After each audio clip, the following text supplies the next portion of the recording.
Good morning. I'm Ari Schwartz. I'm coordinator for Cybersecurity Coalition and managing director of cybersecurity services here at Venable. It's my honor to welcome you to CyberNext DC. This is actually the 8th CyberNext conference, if you can believe, Next DC conference, if you can believe that. Yeah, Michael's looking at me like I can't believe that either. Really want to thank CTA for co-hosting with us.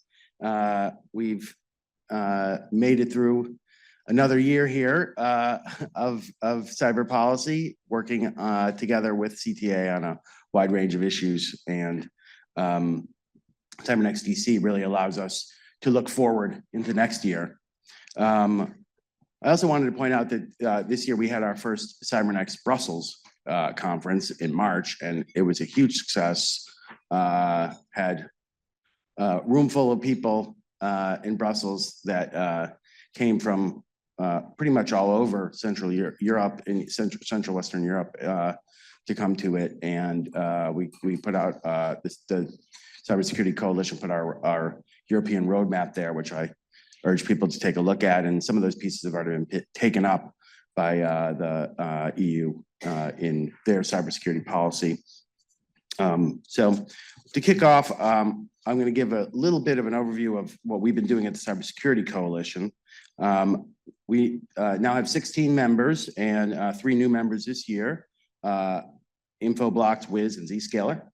And so I want to thank those folks for joining and increasing participation in the group. We've had some major successes this year, including working with Australian Parliament on their legislative package, cyber legislative package, which actually just came out. I testified on it a few months ago, and it was passed in the last few weeks.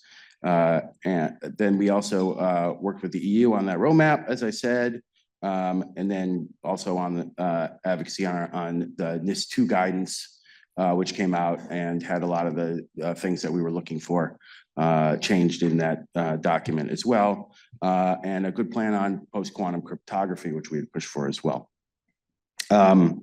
The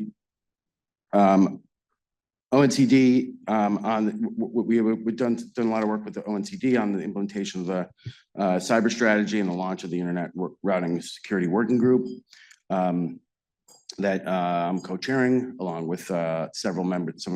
It has participation from a lot of the members of the Cybersecurity Coalition and CTA. And then we've worked with CISA on a lot of the issues related to security by design, including the software pledge, which pretty much most of the members signed on to, and is a good model for being able to make progress on areas where government wants to move forward, and we see the companies see areas that they can grow as well. Another area that we are working on is with the FCC and with security pilots for the schools, which we hope continues to move forward in the new administration. Today, we're putting out yesterday, we put out, but we're going to be discussing it today, the new report on the future of the Office of the National Cyber Director and what role it plays and where it should be going. So I hope people can take a look at that. And Inez Jordan Zub is going to be leading a panel later today to discuss it in more detail.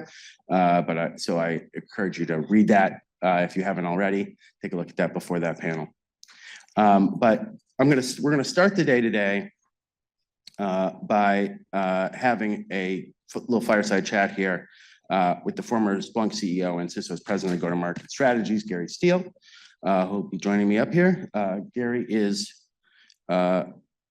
leads the unified organization across Cisco sales partners and global marketing teams to accelerate customer outcomes and drive growth in the enterprise. And he continues to lead Splunk and Cisco. Gary's been doing this for 30 years in a wide range of areas, including successfully scaling cloud operations and growing multi-billion dollar global enterprises.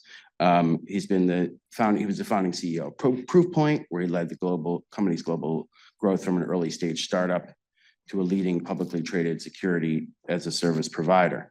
He's previously served as CEO of Portera and held various positions at Sybase, Sun Microsystems, and Hewlett Packard. With that, Gary, why don't you come up and join me? Great.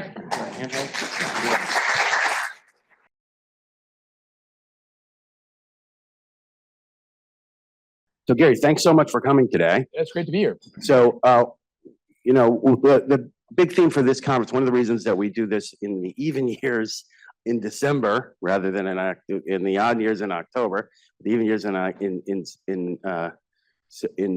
in December is because we could do it after the election. And now we know we're going to have a new administration, new Congress coming in. What policy advice do you have for them from what you're seeing in the market and with your customers today? Yeah, I think the most important thing is continued focus from the new administration. Just keep speaking, Yeah, continued focus from the new administration on the importance of cyber.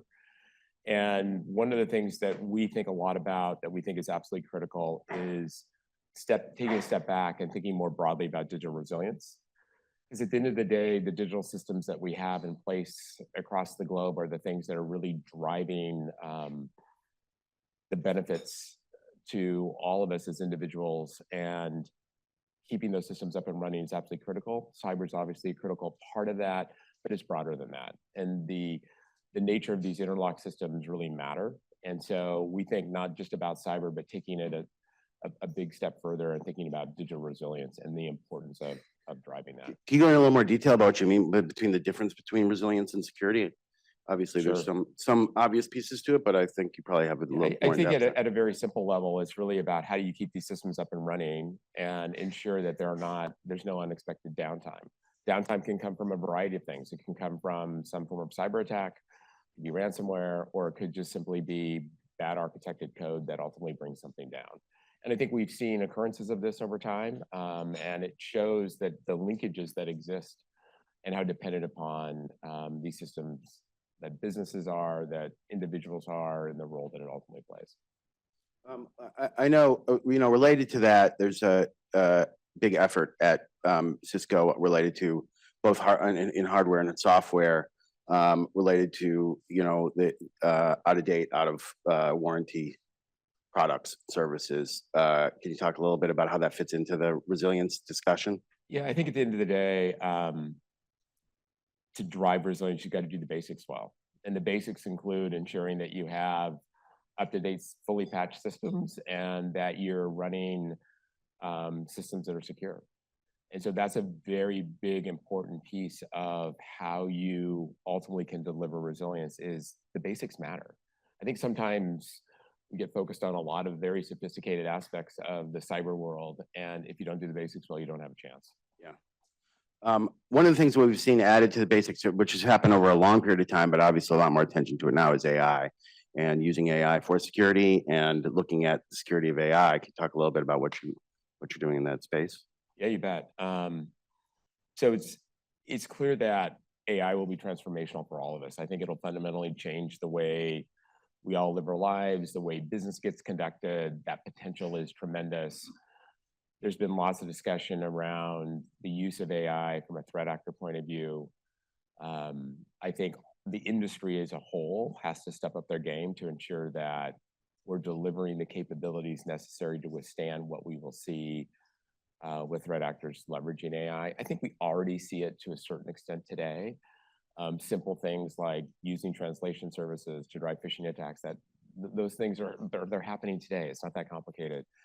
But the industry has to step up to be super thoughtful about what kinds of attacks we will see, how attacks will vary over time, and the opportunities the threat actors have to use the latest in technology.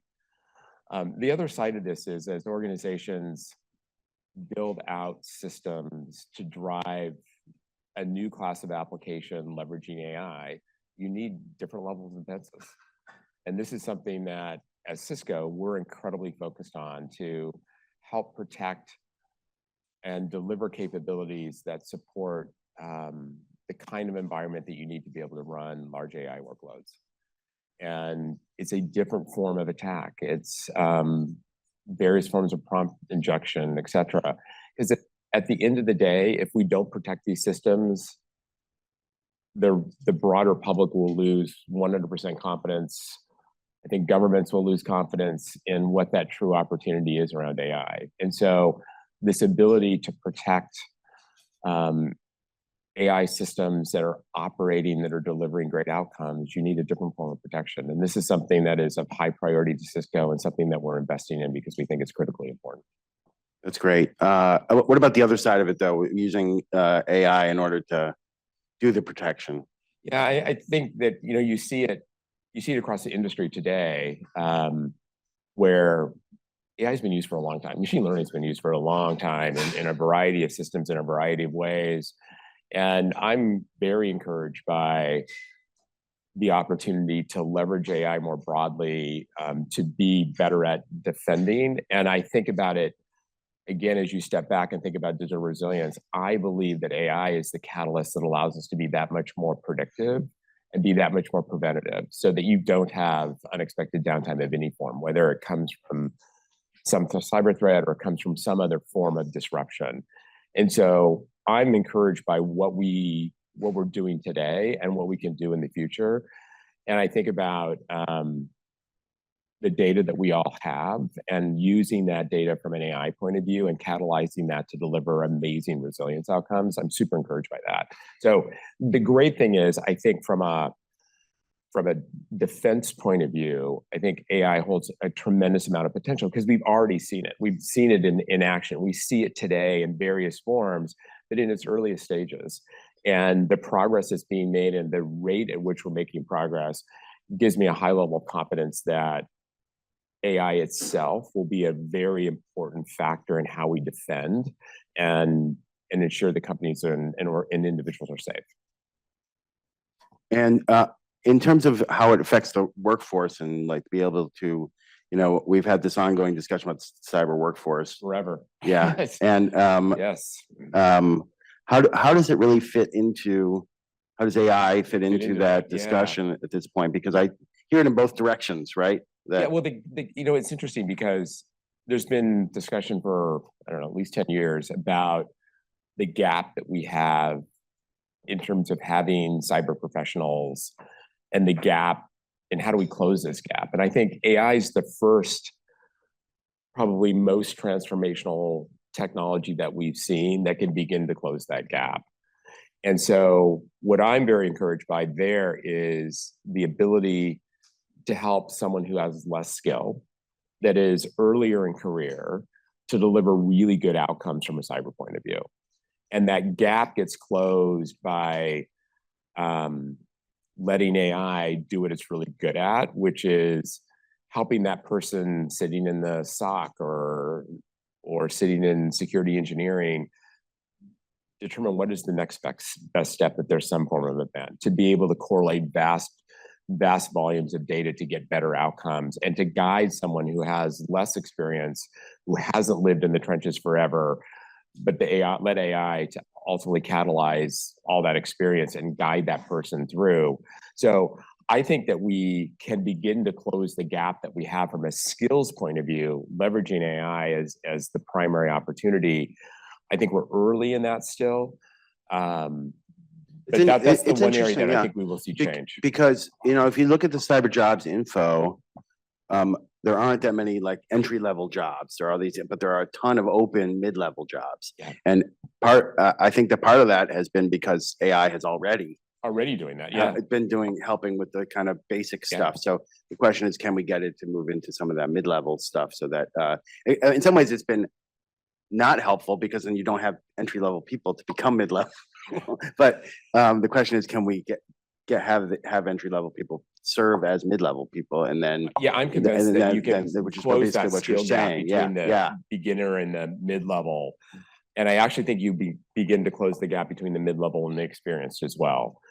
But it's the first time we've actually seen something change what's really, how do you change the skill requirement? And AI can do that for us. Yeah. And I think that broadly speaking, you'll also see it as AI gets built into the learning systems and how you bring cyber professionals along. I think we will put people in a very different place where they can then be that much more effective in their role. And I suspect over time, you will see security departments need less people which is also a good thing. Yeah. Because then it just reduces what is that total requirement that we see in the industry. Well, speaking of things that we've been discussing for over 20 years now, public-private partnerships. I know you have been very active in a wide range of the public-private partnerships that are going on now. I want to give a plug to our friends at the Aspen Institute, and you're Yes. very active in their cyber group, sharing it. But also, how has that led you to do more on public-private partnerships? What do you think is working? What is needed from both the government side and the private side? Yeah, so I think it's clear that we can continue to improve how private industry interacts with government and cooperates with government to deliver better outcomes. And so one of the things in the context of my role at Splunk that was always important for us is the ability to work collaboratively with the government where there are threat findings. We could take that and then get it literally out to the random manufacturer in Topeka, Kansas. And so that person's not trying to figure out what the government is publishing in terms of TTPs and what do I need to go do. Could we help the average smaller company operationalize threat findings? And the one thing that has been interesting is that getting the private-public partnership right is complicated, but we need to continue to focus on this. We need the power of the private industry that has invested a significant amount of money in technology, a significant amount in threat research, combined with the insight that comes from the vast investment that's made across the US government, and bring collectively together in a way that we can cooperate. I think there's always a little push and pull on what should that look like, what are the benefits that we see, but we need to be more aggressive about threat actors. Because it hasn't gotten better, right? The world is not safer today. And I think that while we've had some good takedowns, we still have a tremendous amount of work to do. And I think the cyber industry has proven that threat actors are making money today. They're doing just fine. And so I do believe there needs to be a framework for collaboration that exists with the US government. There needs to be frameworks that exist for all of us to cooperate with friendly governments as well, because the more that we can do that, the more progress that can be made against the threat actors that are disrupting individuals and companies today. And I think that, there's various forms of this. One of the examples, and we were talking about this prior to coming out, like, the industry can also be supportive of providing technical help to organizations that are woefully underfunded in foreign states where they just need help. And so Ukraine was an example where the industry came together to provide technology to a set of agencies that literally just didn't have the money to defend themselves against any form of attack that might come along. The thing that was odd about that is there was no framework for us to do that. We just did it. And that doesn't really work if you want to do it across more globally. And I think, not speaking for all vendors, but I think there's a willingness and an openness to really thinking about how, as an industry, can we come together to better defend organizations that are woefully underfunded. As a company, we're not losing any revenue by giving something away to an organization that has no money to buy anything. And so just thoughtfully. Yeah, I think there actually has been a pretty good policy mobilization after that happened, because people felt as though, the State Department has gotten a bunch of the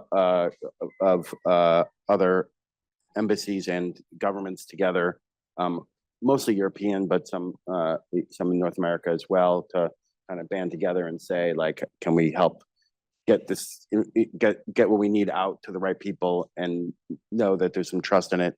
And then the EU, it just needs to be done in a way that's supported by the US government, that this feels like it's done in alignment with the policies of the administration and not done just randomly. I mean, the EU has taken a different approach, which is to set up kind of contracts with service providers and I wonder how that's going to work out as well. It's a little more formalized process that. It just needs to be simple, and we need to be responsive. Because the thing I think we learned from the Ukrainian situation is we had to move fast, right? It was in a point of conflict, and it was in a point of conflict where the industry had to come together in a relatively short period of time to make some decisions. And that's not always, so getting something in place in advance of having some urgent issue is way better. And so aspirationally, I think there just needs to be structure and framework that allows the industry to do the quote, do the right thing and come together to support organizations that are in need. And I do believe that across all the investments that are being made in cyber in the private industry, plus what's happening in the government, if we can find the right structure for collaboration, there's so much power to be had. And it's never easy. These are complicated interactions, but we will be better off if we can figure it out. And we should continue to work on this. Yeah. On the going back to a little bit to the information sharing side, in terms of, you know, getting information in to the government and feeling, you know, like you're actually getting out useful information at the same time. You know, how do you build the trust there and kind of keep it going over time? Because I think several the trust issue is always is a complex one, but I think that there's a willingness. I think there's a motivation to get this right and a willingness to do it. I know there's always some challenge in that everybody wants to claim credit for finding the latest threat actor and identifying and driving attribution around it. And while that's important from a marketing standpoint, the reality is, can we better share information that ultimately downstream can protect lots of organizations and individuals if we get it right and move fast? Well, thank you so much for coming today. I really appreciate your time. And I think it's a good way to start us off for the day. And awesome. As we move to the next panel here. So thanks. Thank you, Art. Pleasure.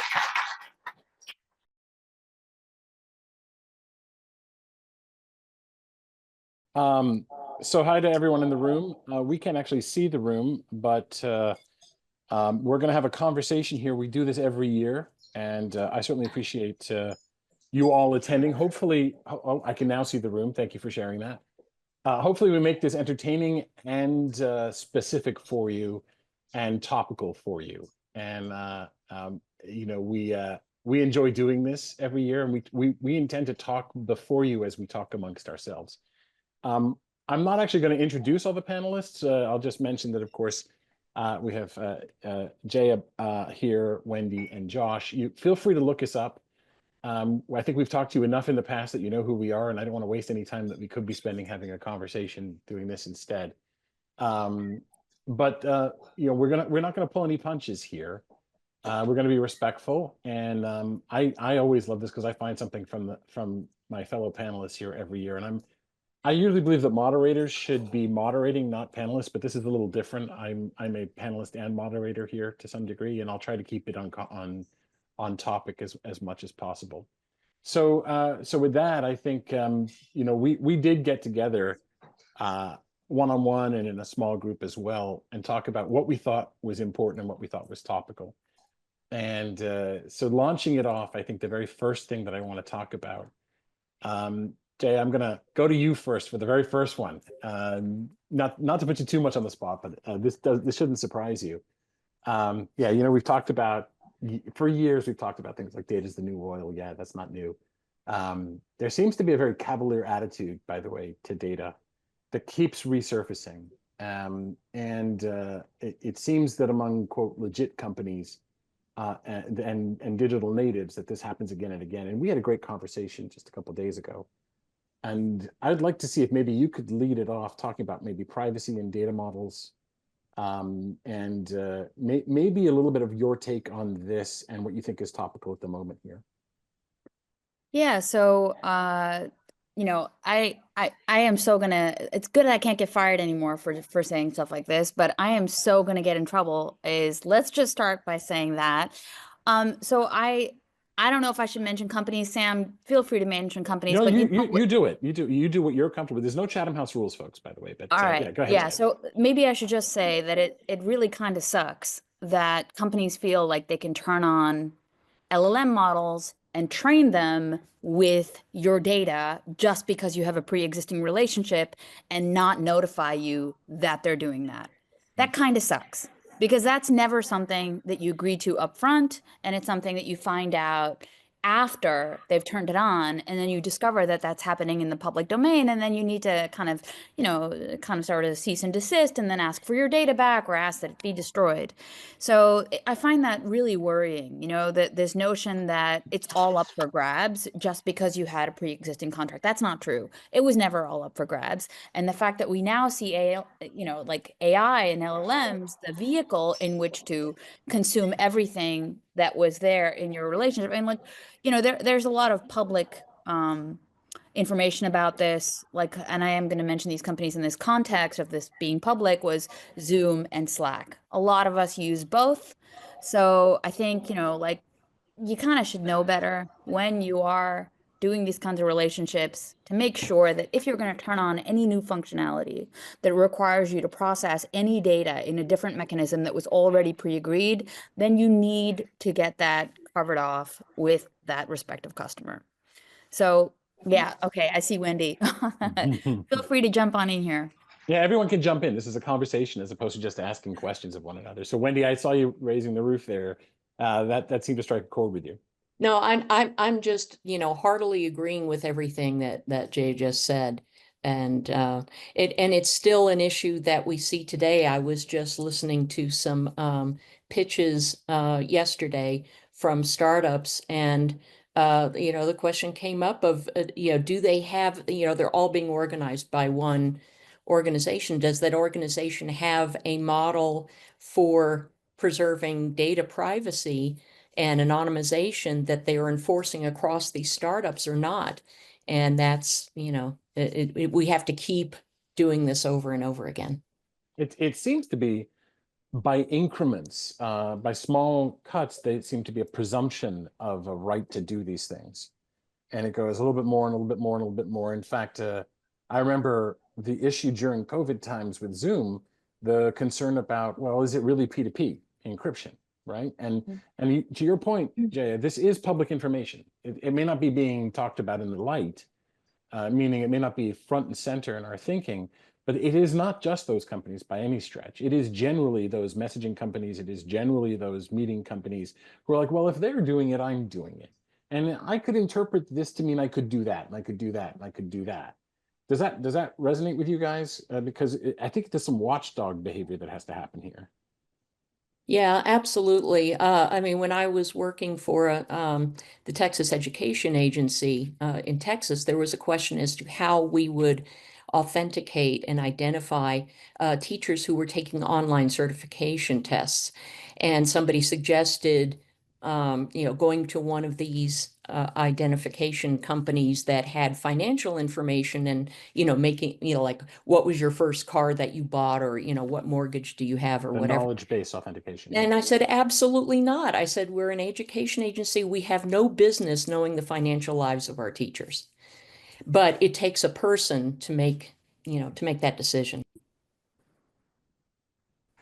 So it seems like history rhymes to some degree. I was on a panel the other day with, shall we say, a large financial services provider vendor who their field CISO said, well, if you don't put PII in, you can't get PII out. I had a flashback to big data, right? Because I remember asking Chuck Hollis years ago, hey, what is big data? We're talking 16 years ago, 15 years ago. And he said, well, you're in a big data situation when you can actually create PII from the data that's aggregated. This is 15 years ago, right? And so I reminded this person that even with the term big data, that was true. And it is even more true now. And what I'm finding is we keep slipping back into these naive perspectives that if I just don't put the data in, I'm good. That's certainly not the case. Are you guys finding that as well? That people are saying, well, as long as I turn a blind eye, I'm all right. But let's remember, we can infer and we can interpolate a heck of a lot of information. Are you running into that as well? I think, Sam, the question is, like, what are you willing, in a way, it feels like we're back in the situation of what are you willing to give up in order to get this? So we all want the functionality, right? We all want the threat intel. We all want, like, the super magic fairy dust that does all the summarizations of our data, that pulls out, like, really interesting business intelligence viewpoints. But at the same time, we don't want that information that we need to, to get that type of rich intelligence, we don't want that being consumed willy-nilly by someone else. So I think the question is how, and I do see, and I think Wendy's got a really good point about the fact that startups are also going to be pitching this. There's gonna be a way to get those guardrails in place.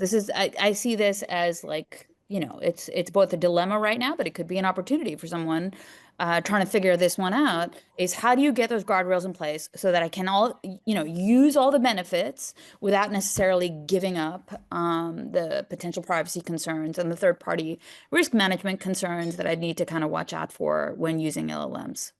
Yeah, I'm reminded in the 2000s and in the 2010s, people would often say, but you want the benefit of us tracking you because we'll be able to market to you better. Exactly. Okay, thank you. But do I? Right. And now we're heading into an era, what's coming is we're going to get wonderful personal assistants who will know us incredibly well. So if you go talk to your attorney or to your tax advisor and you say, you know what, I want to legally keep as much money in my pocket as I can, right?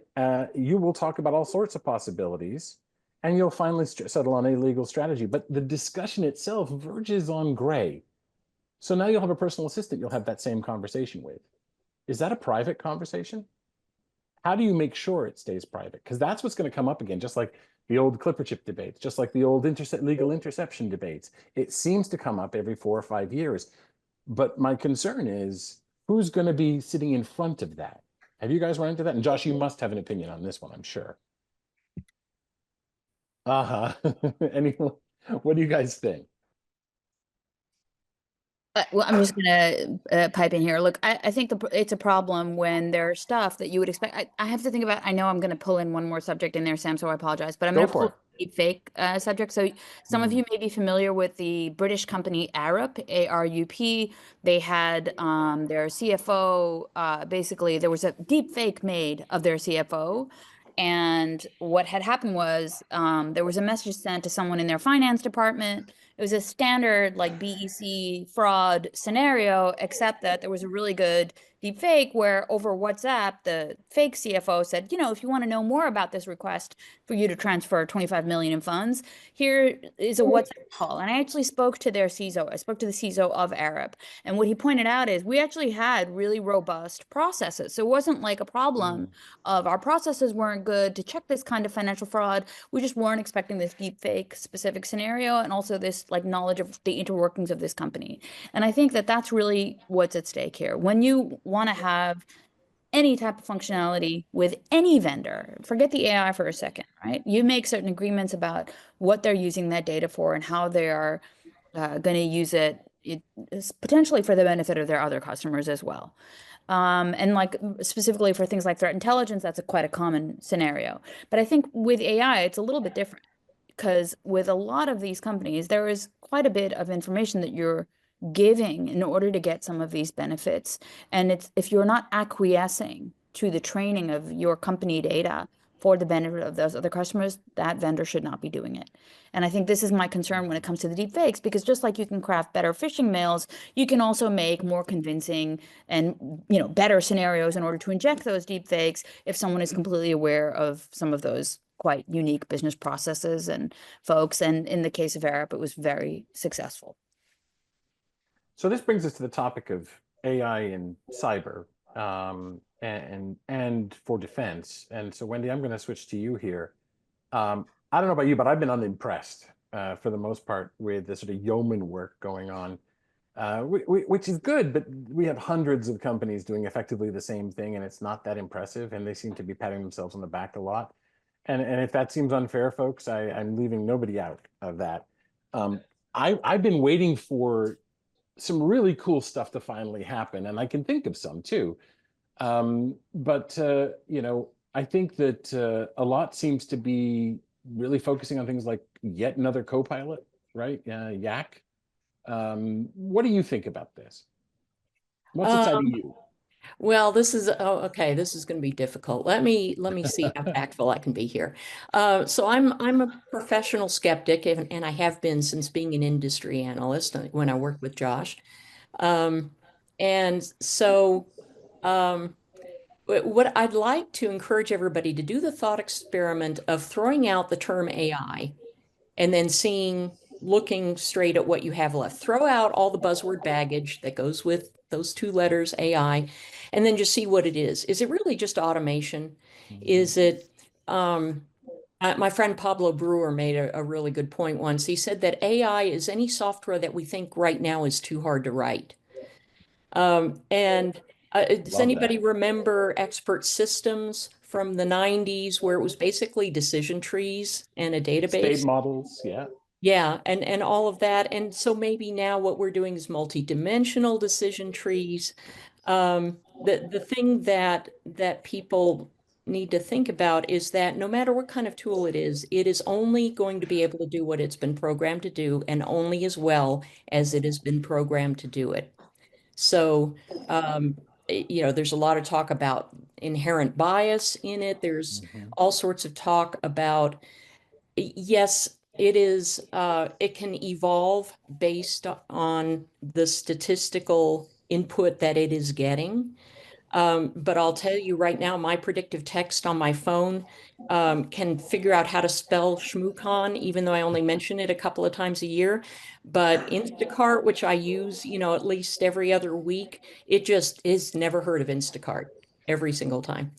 So when we're looking at what you were describing as the current efforts in AI, I see a lot of natural language interfaces in the form of assistance, which is very nice. It's very good. And that helps a lot of people do the accessible thing that they couldn't do before. And I see a lot of stochastic parroting going on in generating text. And that's great if you are, if you don't really care what your language looks like. But if it looks like everybody else's because it has been pulled from public data sources, I don't know about you, but I don't want to sound like anybody else when I'm writing. But okay, be that as it may, the natural language functions, some of the models, those that are trained by experts can be very useful if they're curated experts and you're getting the benefit of their expertise without having, to have them be there. But in talking with organizations, I will tell you that most of them do not want to make business decisions based solely on non-deterministic input. And I think, that's understandable. It's not a great idea, especially when you're making defense decisions based on non-deterministic input, when you may have to make a decision about something that you have never seen before, because that's what we're doing every day in cybersecurity. You're having to use your skills and experience to go, wow, that just happened. Okay, now what do we do? So for automating very well scoped and well understood functionality, absolutely. Making business decisions or making decisions that will affect humans or could potentially result in safety issues, security issues, or whatever, probably not so much. Now, I haven't looked at everything that is out there. There may be something being done with and being called AI that is really cool and really exciting. But if we, just think of it as spicy automation, I think we're most of the way to where we are today. I love that. Stochastic parrots and spicy automation. It's a random birds and some spice. Josh, I saw you came off mute. You're dying to say something. I knew what happened. Yeah. I will dip my toe in the water on this question. Raise your hand in the room if you think carbon fiber is a very durable, strong, rugged material. Raise your hand. Carbon fiber, is it good, strong? All right, just 1, 2, 3. How is it at deep sea submersibles? All right, so we have to look at the application use case here. So we don't have to say all AI is stupid. We don't have to say all AI is magic. We have to use it where it's safe and appropriate. And deep sea submersibles is not a safe, appropriate use of carbon fiber. It's not. So let's take a different, more applicable thing. Software, every software has flaws. All code has flaws. There's a certain defect rate per 1,000 lines of code, not million, per 1,000. So we can actually measure the defect rate per 1,000. So is more, to quote the great philosopher Biggie Smalls, mo code, mo problems. So if Copilot and all these AI assistants are going to help us write more code, is that more vulnerabilities or less vulnerabilities? So here's a simple question. Talking to Weissopel, looking at some peer-reviewed studies, does AI write more secure code than humans? Raise your hand if you think AI writes more secure code than humans. All right, it's a skeptical crowd. Several peer-reviewed academic studies show it's garbage in, garbage out. Humans write terrible code. We train it on terrible humans, and we do it. But unlike humans, when you ask a human, are you sure you've done input validation? AI confidently and falsely states that it's secure. So there's been a couple different studies, a couple different ways. So if we're writing more code, Humans don't do that, Josh. They don't confidently and falsely state that. yeah, it's, and they also hallucinate. So there's going to be an appropriate time and place for this. Is your medical insurance approval an appropriate use of AI? Well, the training showed almost an auto deny from United Health Group on their algorithms. So if you just know how to work the system and know how to fight, you might be able to overcome the default deny of the algorithm. But we've loaded the values into that AI that we want profitability. In social media, we've loaded the values that we want engagement, which tends to be rage, which tends to be socially divisive.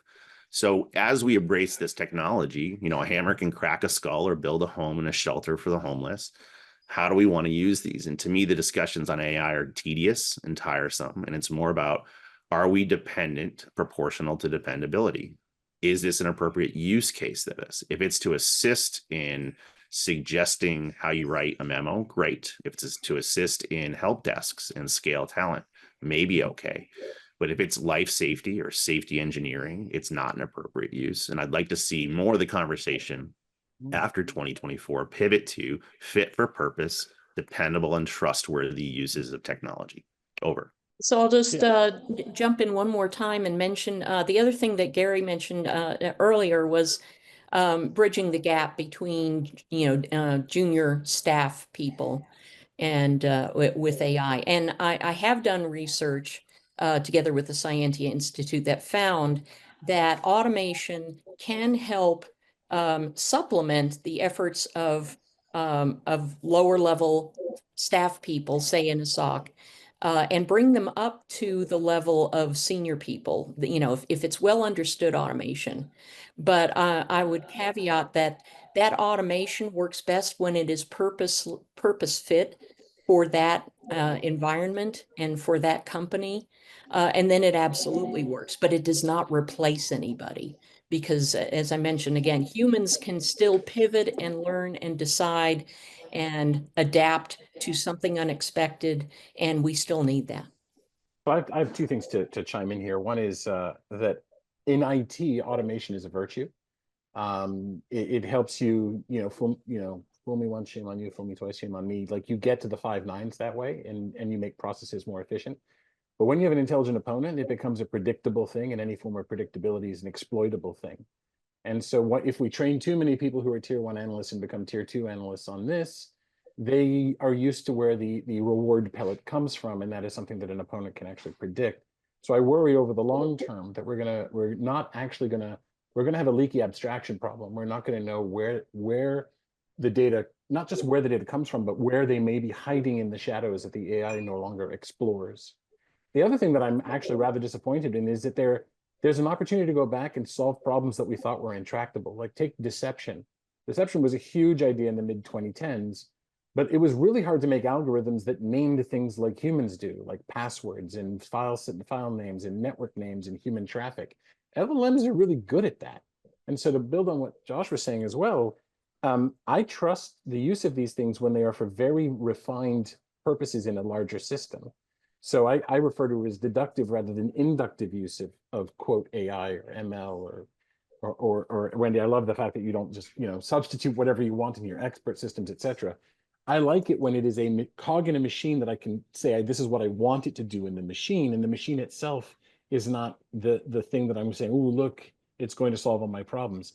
But the fundamental problem here is that we're not being creative in which of the cogs do we actually want to have a better solution for. Some of them is actually better to use machine learning or expert systems until we start to get into things like agentic things. I'm gonna move on to the next question. I want to get into critical infrastructure a little bit here. So Josh, I'm going to target you with one here. Josh, it feels like things keep heating up and heating up around critical infrastructure. This I don't think this can continue forever, can it? I mean, where do you see in particular things like cyber conflict if we look out to 2025 and 2026? Because I mean, this is things like it can't just keep getting hotter, can it, at this point? Oh, it's just warming up. So So some you're of saying you we're at the know- lower end of the heat scale so far, right? Sam has only just started type thing. Look, I think this could be an entire 3-hour dialectic. We're not going to do that. We are highly optimized and oriented for the confidentiality of data. Most of our laws are optimized around keeping data confidential. HIPAA is about your PHI. We have so much focus on the privacy of the confidentiality data. In the meantime, we've completely neglected the other aspects of the CIA triad. Ransom crews do not make money off the records they sell from stealing. In fact, it's a secondary like gravy. They make money off the unavailability of the cash flow of the hospital. And so much so that we've had hospitals put under by their ransom event. So if you have 4 to 6 weeks of cash flow on hand and you can't keep the income flowing because a ransom's 12 weeks, or in the case of Change Healthcare, one attack hit 75% of national capacity. When you freeze or slow cash flow, you run out of money. And when you run out of money, you close your doors. And when you close your doors, no one who lives in your community has timely access to care for heart, brain, or trauma. And people die or they move or both. So what we have here is we're still trying to protect your PHI. And I'm going to say something saucy and spicy because that's the nature of this panel. And we're trying to be provocative. This is not like an actual proposal, but we should, if we want to get less regulation, we should just eliminate HIPAA. Get rid of it. Every one of you has lost your PHI several times. You're not going to get a new body back. 23andMe sold not just your genetic material, but actionable information about your ancestors and your progeny that can and has been used to discriminate And against. trademarked it. Yeah. You can't lose it more than once. The toothpaste is out of the tube, but when you go to a hospital, the first thing they say in a breach, Lurie's Children's Hospital, in accordance with industry best practices and in an abundance of caution, we've decided to shut down patient care in our EMR to contain the breach. So what you had was the 5th time you might lose your data, or the 6th or the 7th, was avoided, maybe, not really. But what you did is a self-inflicted DDoS, where you've now delayed, degraded patient care, denied cash flow, weakened yourself to be part of a predatory acquisition, or closed your doors forever. So we don't have our head on straight because our muscle memory says if everything's a hammer, it looks like a nail, and we only solve for confidentiality of replaceable things. And what we're starting to suffer is the unavailability of irreplaceable things like water, like food, like power, like access to medical care. So Craig Newmark and the IST team finally wore me down and convinced me I'm doing a 1-year pilot called Undisruptible 27. Why the undisruptible? Our neighbors are seeing a growing trend in the consequences of our failures as a cybersecurity public-private partnership. They're seeing more disruptions, larger disruptions, longer disruptions, more life safety disruptions from accidents like CrowdStrike or adversaries like ransom crews, not on one hospital at a time, but on Change Healthcare to hit 75%. But this doesn't even add cyber conflict. So perhaps you've noticed we have the drums of war are beating. We may have up to 1 to 3 conflicts in the Taiwan Straits as early as 2027 if we cross a line with Russia in their Ukraine interventions, if we further provoke Iran or their cyber avengers in Iran, their hacktivist groups. And we have seen all 3 of those groups compromise US water facilities, with Volt Typhoon, with cyber avengers in Pennsylvania, with the cyber army Russia Reborn in Texas. So we know we live in glass houses. We know people may start throwing rocks. We may see shattered glass. And the point is we are too disruptible on basic lifeline needs like water, power, access to emergency care.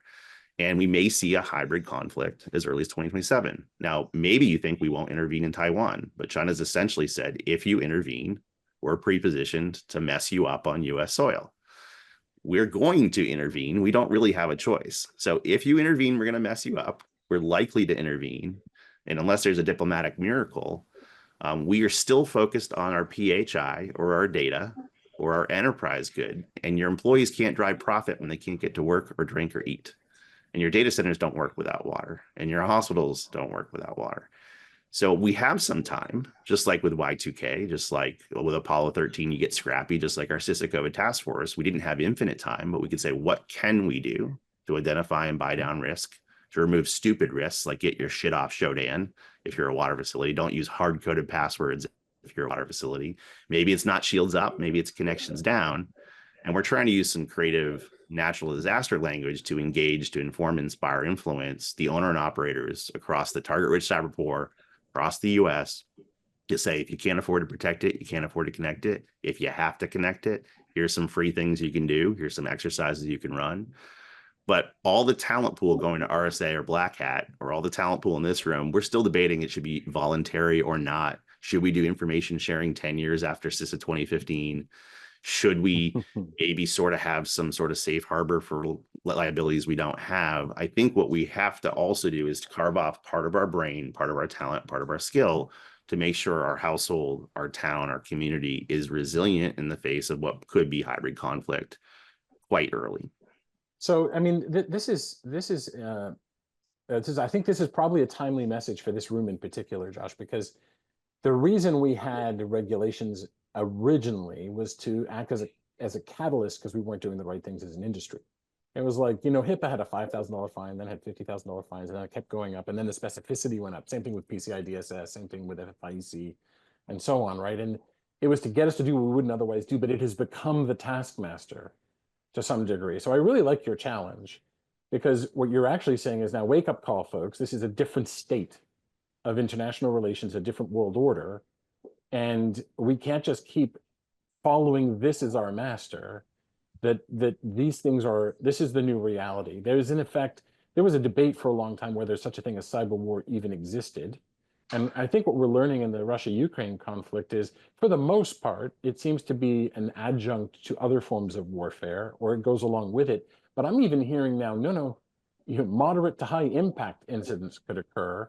We need to be taking this much more seriously, that this isn't just about financial motivation. This isn't just about privacy issues. All very important, but this is a different order of importance. Wendy, you came off mute. Feel free to comment and jump in on anything. Yeah, I think the key word that Josh said was pre-positioning, that we don't necessarily take it, we don't take it seriously enough. There was a great series of stories from Lumen's Black Lotus Labs, where they found that they witnessed a single ISP that had 600,000 of its routers bricked in the rural Midwest in the middle of harvest season. Now, these routers were being used by farmers, to bring in the crops, and that they were completely bricked, had to be replaced. Now, it turns out it was not the Chinese doing that, but it could very well have been. And so we need to look at the current state, the strategic state of our cyber resources, not just the vulnerabilities, but who's already in them, who has the capability to be in them. And absolutely, we can already see hints of what could come if somebody wanted to do a widespread malicious outage. Jay, you came off mute there. Yeah, I have to tell you guys, I'm zooming in from Amsterdam at the moment, and this feels much closer than 2027. I just have to tell you that especially now, like yesterday on the news, there was, and the European news is not as alarmist in general as American news, but on yesterday's news, there was a segment about how much money should you have in cash at home should there be a conflict. They never do stuff like this. So that was quite unusual, to say the least. Also, I think that it's not just ransomware, it's also DDoSes. I can't believe we're in 2024 and we're still talking about DDoSes, but we are. And just to be clear, who those groups are, like if you take a look at Anonymous Sudan, that's just 100% Russia. That is 100% Russia. So there's no such thing, like I feel, as, non-polemic or affiliated cybercrime groups. They are all somehow either state protected or state enabled. So I feel like we're seeing that the blurred lines much more clearly now, and especially in the Netherlands. Like I love that Josh pointed out about water because water has always been, in terms of critical infrastructure, like the biggest priority that there is there. But that being said, yesterday I was interviewing a developer, and he is a very senior developer, really good. So I asked about security things like, so how do you do QA?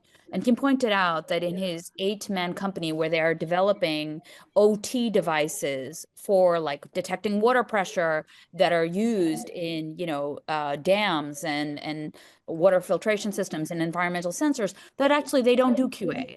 They don't have vulnerability management. They don't so many of the things that we think are enforceable because we asked for the Cyber Resilience Act, because we do all of this regulation around these industries. We think, I certainly assume that this is going to be built into operations. And the sad truth is that the legal or regulatory aspiration is a very far divide from the operational reality.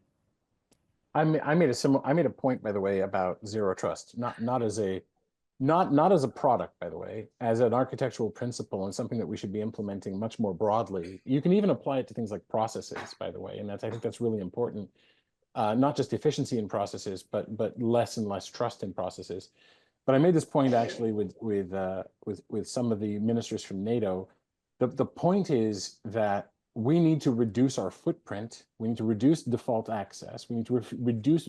We talk about least privilege, but we also should have least function. We should be able to turn off functionalities. So, in other words, what we need is we have defaulted. If you think of Metcalfe's law, we have defaulted to maximal connectivity and maximal access. How do we troubleshoot stuff? Well, we reboot it, and then we ping. If we can get through, everything's good. That's the IT default standard: maximal redundancy, maximal access.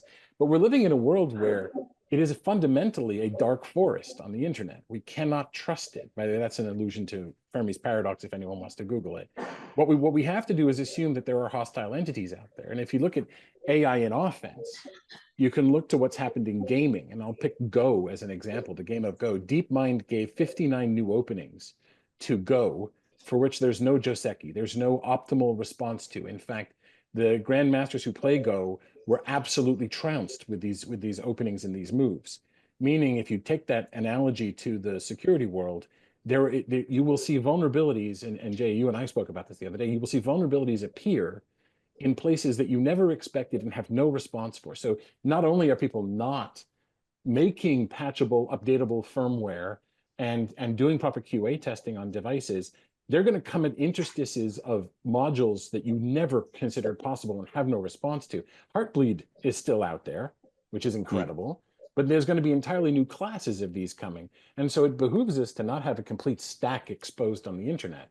Heartbleed was 2014. Jay is dying to say something, so go for it. No, because it wasn't just Heartbleed. Let's just look at picked one. I just picked no, one. I mean, I love it. Look, I love Heartbleed. The fact that it's still there is also shocking. But like, if we just look at this year, we had two 90s era abilities come back, right? Like we had XE utils, right? And we had, oh my God, what was the printer vulnerability?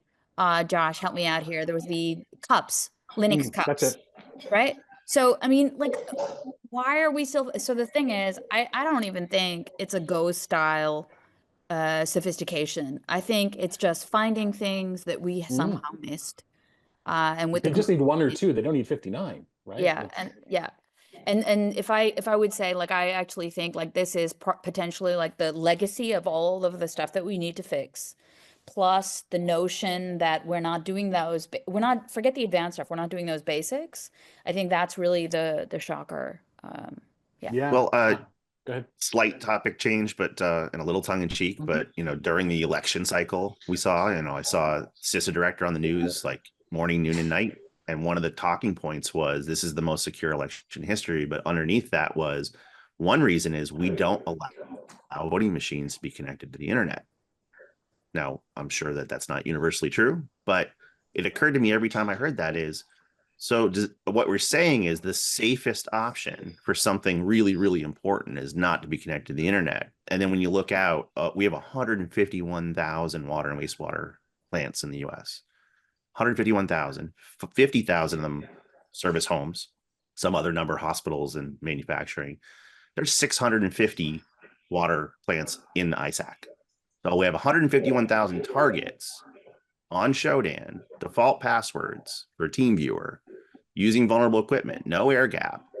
If we say that when something's really important like elections, it's safest to not be connected, where's a similar doctrine or suggestion to water and wastewater that don't have a single qualified security person on staff or IT? So we have got to reckon with this overdependence on undependable thing. We will eventually right size dependence to dependability. We will eventually figure it out, but it's going to be messy in the middle because we've allowed people to confidently but falsely believe it was safe to connect these cyber physical systems. Sam, I think you hit the nail on the thumb when you talked about maximal connectivity and maximal functionality.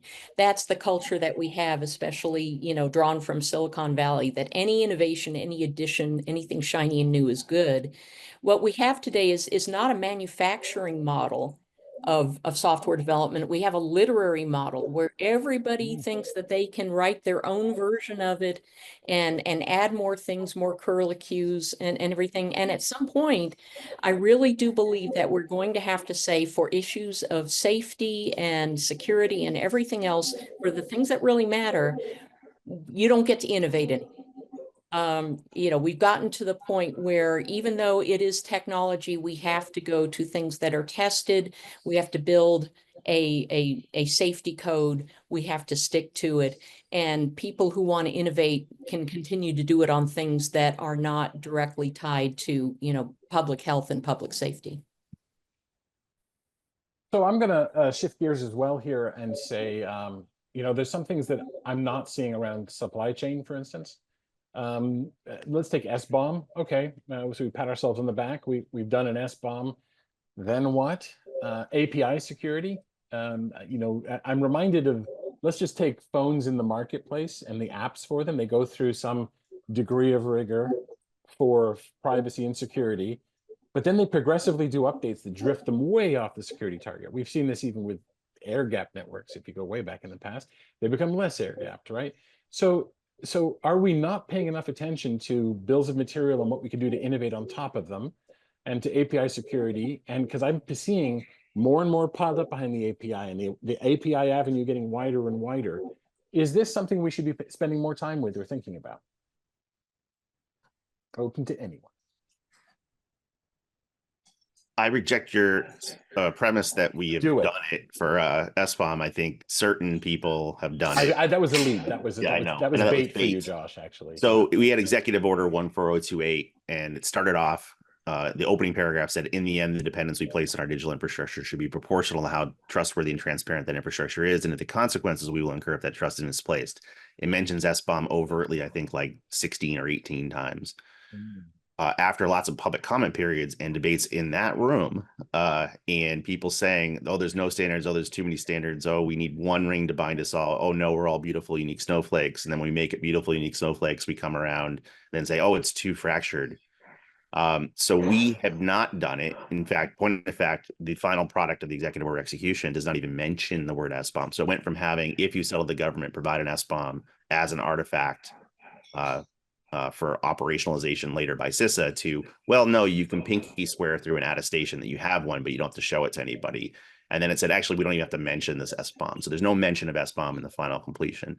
That said, in parallel, the FDA, as a matter of US law, from the Patch Act through the Omnibus, they have been requiring and collecting SBOMs now for a year and a half, and other leaders like Cassie in the room and other safety critical, Schneider Electric and others in energy and automotive, and have been driving it forward irrespective of the federal weakening of that execution. And what you have is very much a William Gibson, the future is here already, just not evenly distributed. So when people said it can't be done, it is being done. They said it can't be done at scale, it is.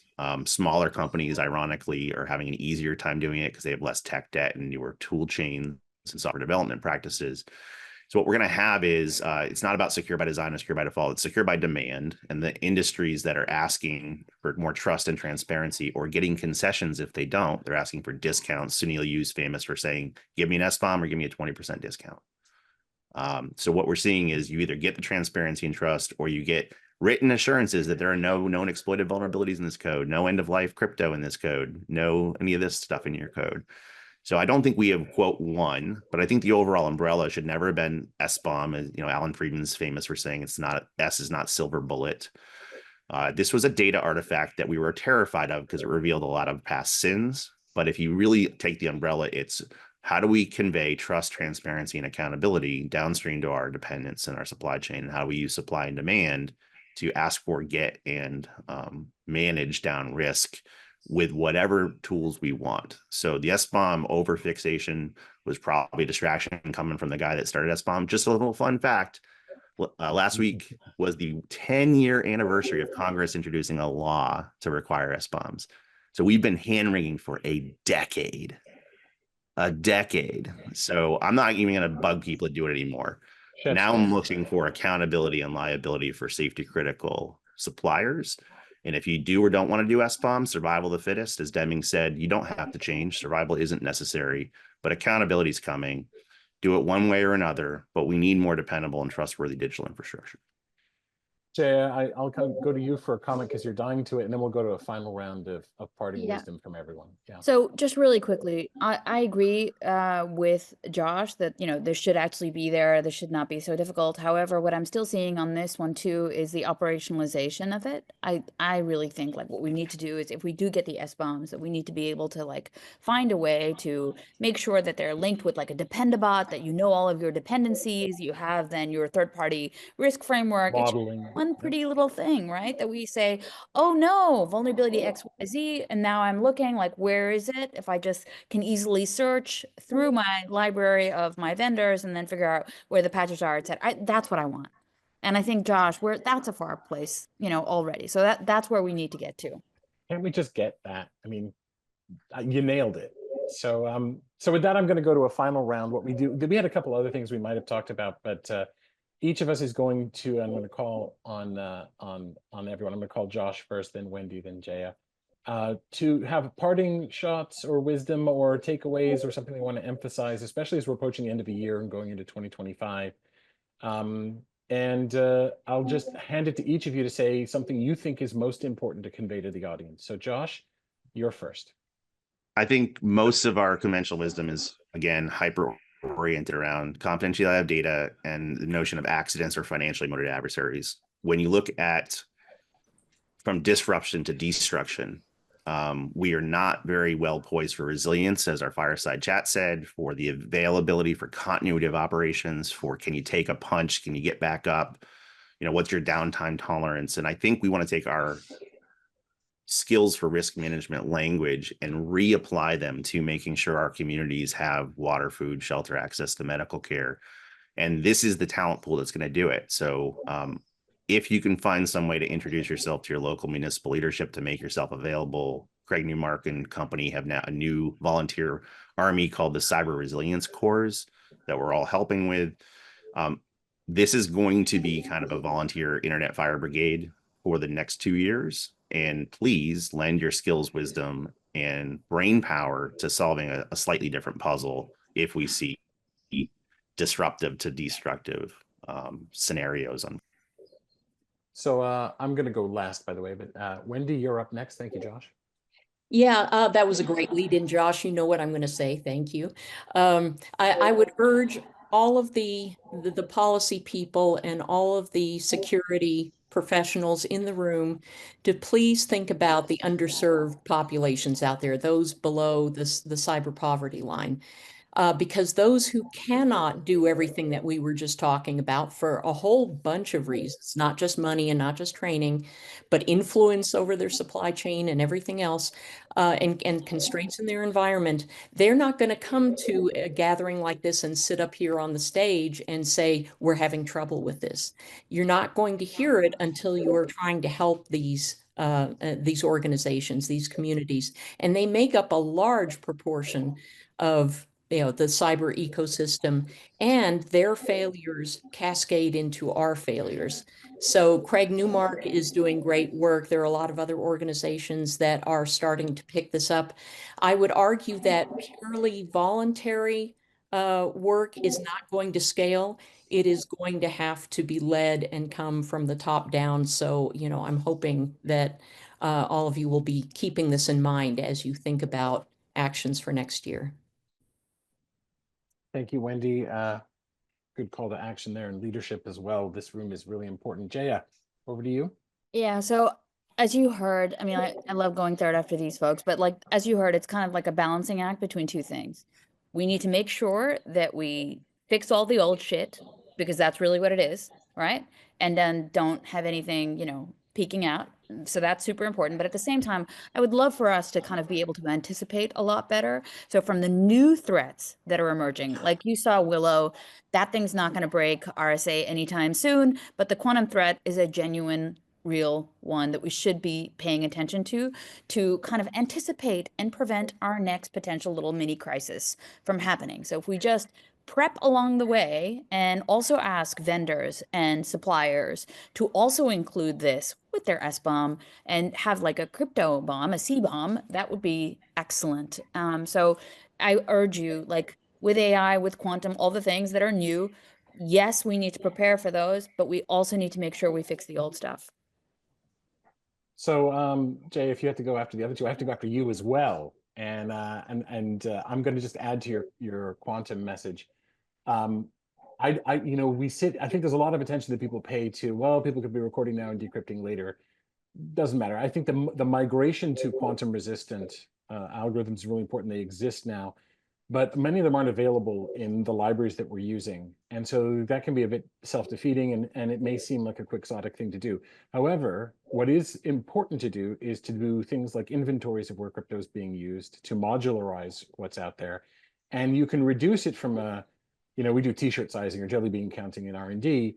You can reduce it from a large XXL t-shirt size down to a medium or even a small size. So you can actually start to centralize some of these things and say, when the time comes when I have crypto libraries that I can feasibly introduce, we're ready as an organization, because nobody wants to be waking up and finding that they've got to do this massive project that destabilizes a government agency or a large company or a startup. That could be crippling.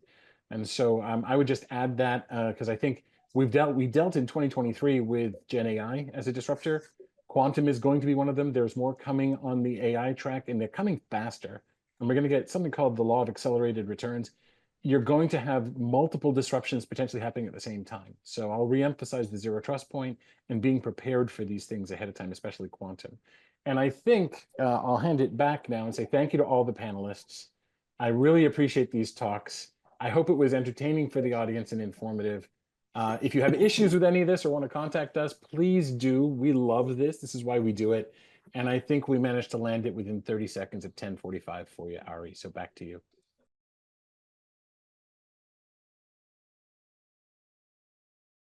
Sure, thanks very much, Alex. So I'm Hubert Han. I lead the digital section at the Singapore Embassy here in DC, and I'm also Senior Tech Policy Advisor at the Singapore's Ministry of Digital Development and Information. So that's what MDDI stands for here. So under the ministry, we've got the Cybersecurity Agency and a number of other statutory boards. Hi, I'm Sabine Malik. I'm the Vice President for Global Government Affairs and Public Policy and Partnerships at Rapid7. And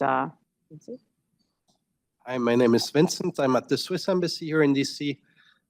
Before I became a diplomat, I was doing M&As in the life science sector in Switzerland. That was my first touch point with IT, and now I'm the cyber attaché here for the last 3.5 years. Good morning, everyone. Trevor Rudolph. I lead global tech policy at Schneider Electric. All right, wonderful, folks. So as Ari said, regulatory cooperation, whilst not being the most exciting term, it is quite an interesting time for it at the moment.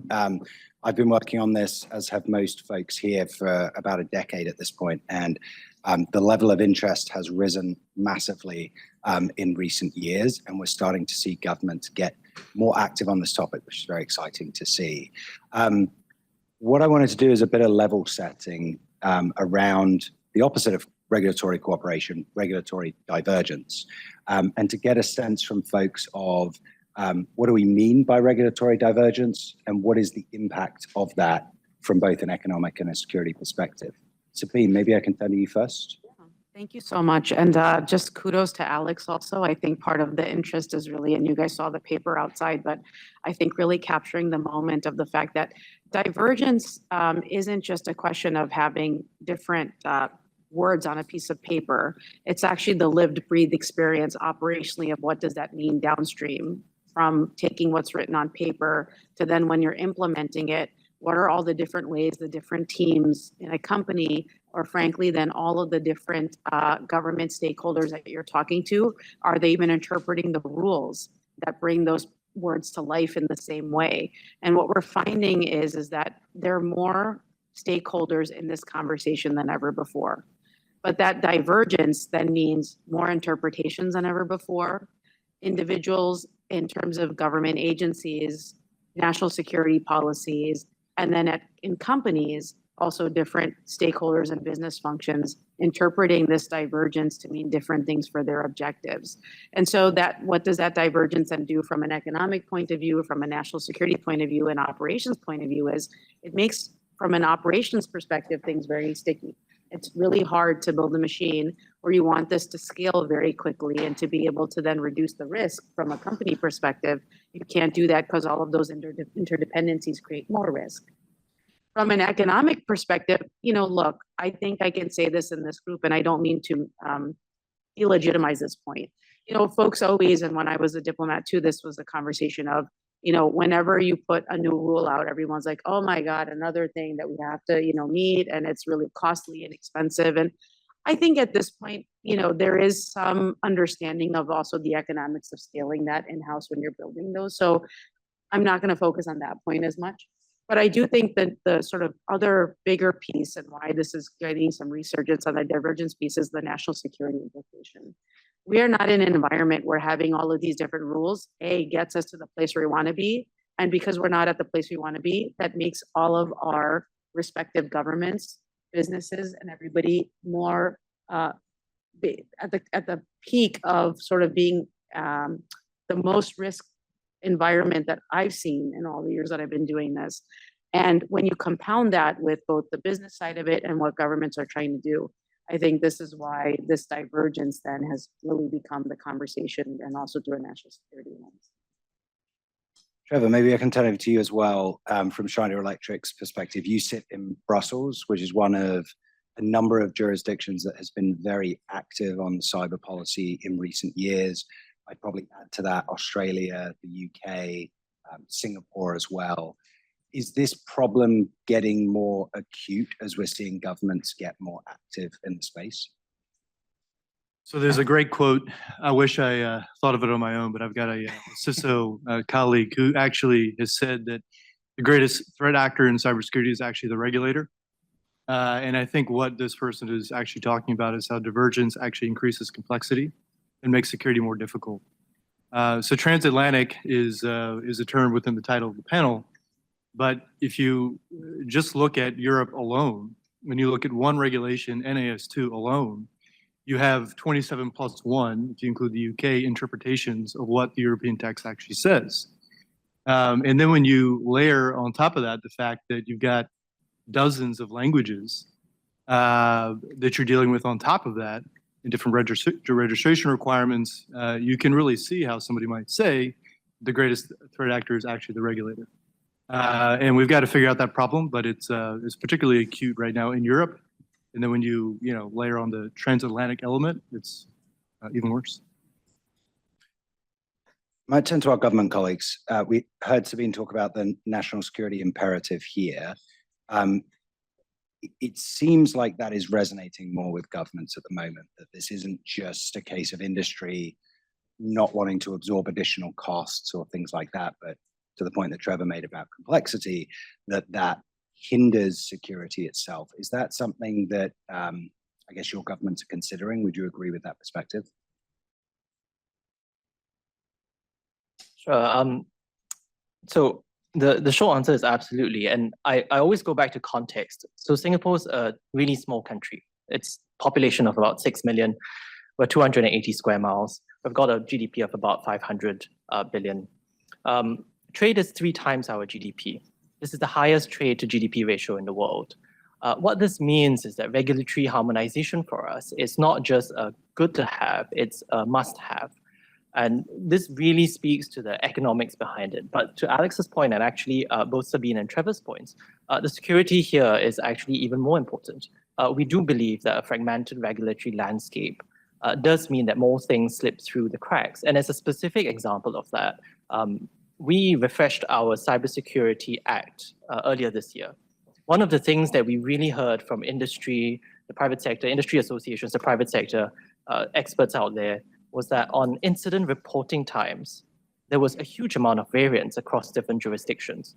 So what we sought to do then was not to say, okay, we need to align across the board to have an international standard on X number of hours to report an incident, but to say, actually, walk us through your own work stream. What are you doing at D+1, D+6, D+24 hours, and then D+48 hours, right? At each of those points, where is it helpful for the regulator to come in to provide facilitation, support, bring in the rest of industry and everything else? Because that's the only way in which we can actually find out what's going on and try to be helpful. So that's a specific example where I think the security of it is very pertinent now, especially as we see different threat actors come about.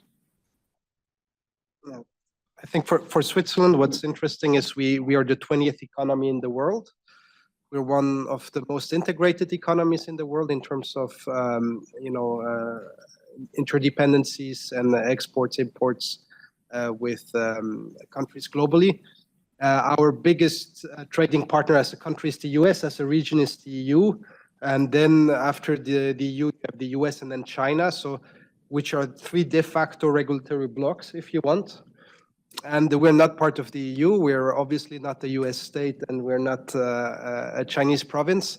So we have no direct say in any of the regulation happening in any of those three countries, which however do directly impact the Swiss-based companies doing business with those countries. And I think you started the questions for us with the national security angle, which I think is a very American way of framing it.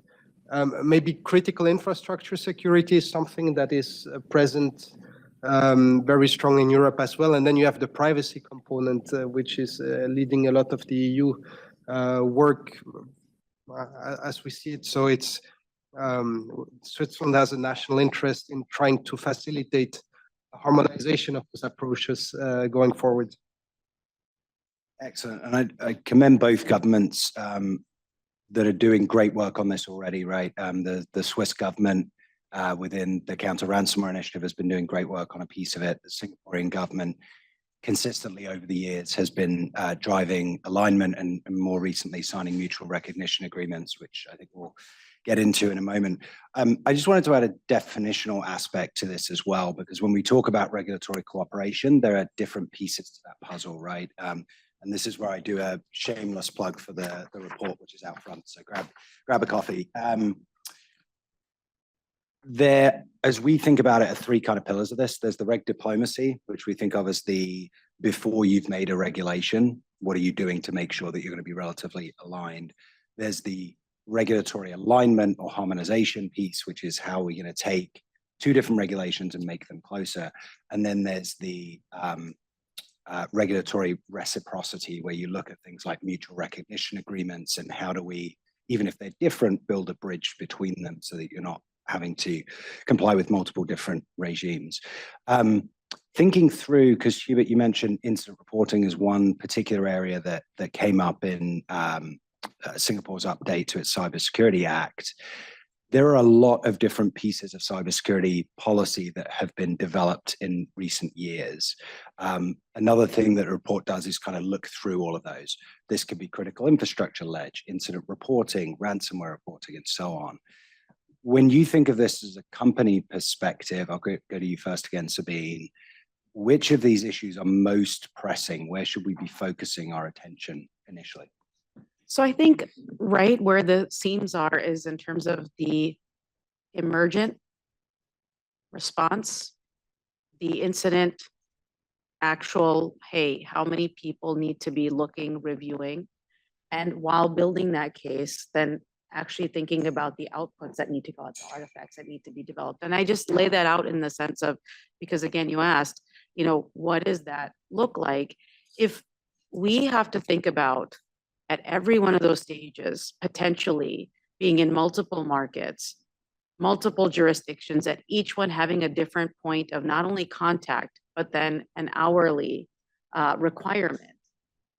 That just makes the individuals that are actually doing the, if you will, I'll use the term firefighting, to think less about the incident or how to actually mitigate it and think more about, do our processes actually meet that requirement of hours? And that's not a good way to even think about then from a design perspective, what are you doing to get the best incident intelligence that you need? What is it that you want from a ransomware perspective in terms of what's actually happening, how to understand and unpack that? So I think part of my request, or the thing that we've observed, is that, you know, our teams want to share that information. We are in the business of sharing that information. We're not trying to hide the ball in any means. But even for teams that are primed to want to share, they are just driven less by then thinking about the optimization of how do we gather that intelligence to then deploy it once we understand the problem set, think about the other stakeholders that we may need, and then ultimately, as a lot of my colleagues here who are also lawyers or former lawyers or recovering lawyers will say, you know, everyone's also trying to then, you know, CYA, cover your ass. And I think part of that, in terms of then from a purity perspective of those who are doing it, they feel like those concerns and considerations take precedence over the actual part of what I think everyone wants to get, which is the really unadulterated, actual substantive intelligence, the fingerprints of what's happening, and then how do you resolve this and make sure that you are getting that information out to all the relevant stakeholders that need that information. So when you sort of, again, go back to the core issues, and I'm so glad that Hubert also brought this up in terms of you guys talking in the public-private partnership sense of what is it that teams actually are doing, to then think about what do you need out of that team's response that makes it relevant. And I think that kind of partnership is so important right now, to think about what is it that folks want actually out of this process. Not less so than saying this amount of hours is going to get us what we want to. Yes, of course, there's some amount of time that is acceptable in that window. But let's start with what is it that we're actually trying to get out of this process, rather than thinking of arbitrary numbers as though that's going to be the best in class situation. So that's what we think about in terms of both response and then how to mitigate the hours, or where are we going to optimize for in terms of then figuring out what's best for the team. And do you find, so one of the prerequisites we always think about for Red Co-op is the regulators in 2 countries or 27 countries have to have the same objective at the end, right? Otherwise, you're never going to be able to drive them to a sort of one-for-one equivalence. In that space, is that generally the case? You're finding that governments are really trying to get to the same info through different means?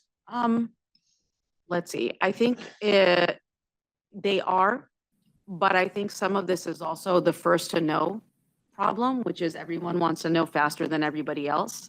And that's a real concern. And I just don't understand at the end of the day, and I'm really trying to unpack this with you also, would love if we can, is what does that actually mean? Is that intelligible? Is that give you some sort of perspective that'll help you figure something else out? If it is, let's unpack that. Because I think part of what, when we talk about compliance, and I actually don't like this term, compliance and security, let's put that aside. Like all of these different heuristics people use to explain this. It's a risk problem. Ultimately, someone feels like they're being de-risked by getting that information faster, quicker. And if that's the case, what risk is the problem here? Because I think so much of it, even in that cooperation sense, is if we can get that information out in the best way possible to everybody, what are we missing here? And if specific stakeholders have concerns, I think let's also manage those concerns in a way that then gets folks what they need. And again, I won't go into then the sort of intelligence piece of this, because we don't have a colleague here who can speak to that right now. But I think in terms of then also intelligence gathering methodologies, all of that sort of thing too, I think everybody does probably not want unadulterated filtered material. They want something that's actionable. That's unique, and that's something that we find consistent. Well, what does that then translate to in terms of hours or this sort of arbitrary sense of, you know, if you do it within this, that gives us qualitative information? I'm not sure I figured out with talking to all these government stakeholders, especially over this last year, and Alex, you've been in so many of those conversations too. What is the goal with that? Why is that the chosen heuristic or metric? Not still sure. Yeah. Either of our government colleagues want to give us a sense to put you on the spot? I think one initiative which the Swiss colleagues have been driving was within the counter ransomware initiative, which had the work stream looking at collecting international best practices on incident reporting of cybersecurity, and also suggesting a draft of a standard form with the key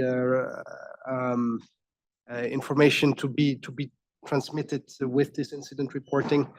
And so I think it's part of the ongoing efforts to try to find an international agreement on what this could look like, and to align also the needs and wants behind how it might be different now and on this common project.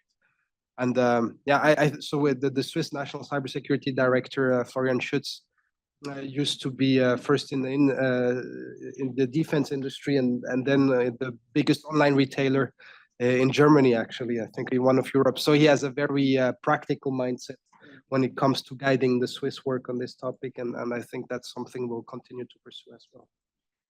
I particularly like that. I mean, I think the first one's great, stock taking, right?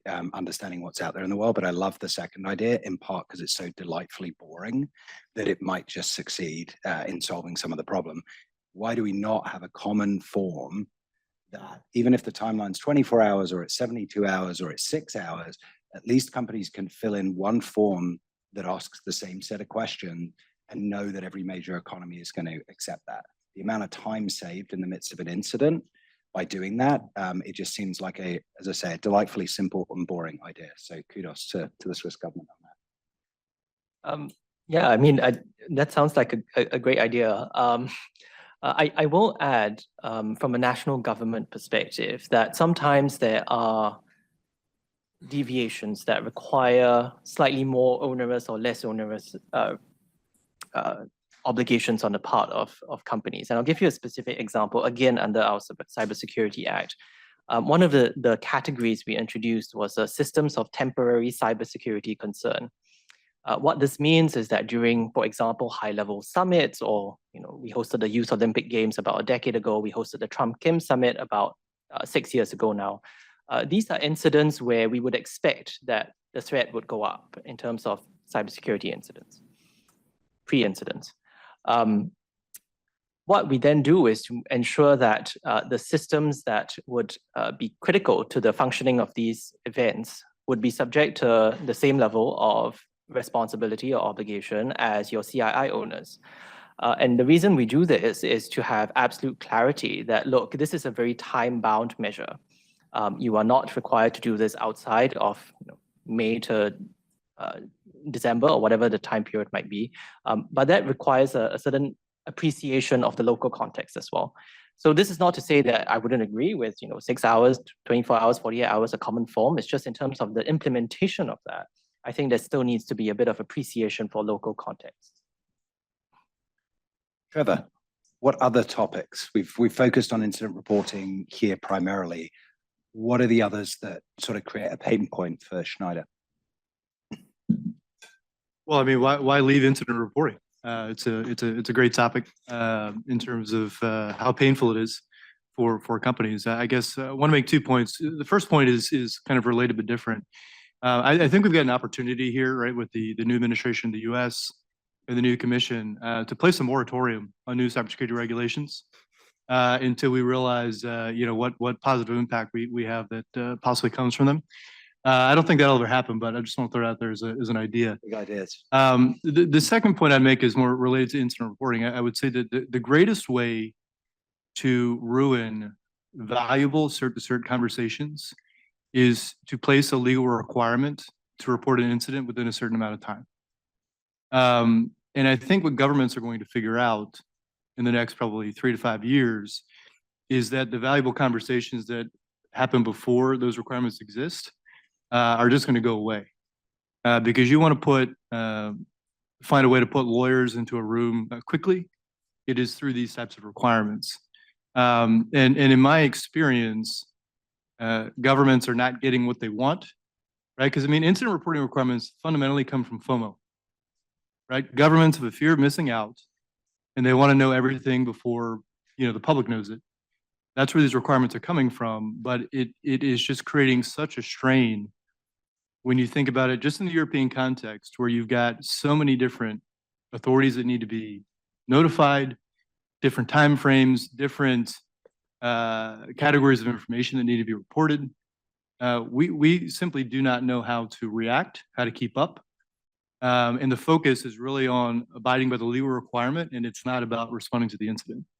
So yeah, let's stay on this topic. I mean, it's miserable. It's a tough one, right? Because governments, if we envision excuse me, we envision a critical infrastructure provider that's not doing their fair share, right? Governments do have a right, citizens have a right to know what's going on and to be more proactive. I generally with the Cybersecurity Coalition, we're supportive of things that level up cybersecurity. But the point that you're making is the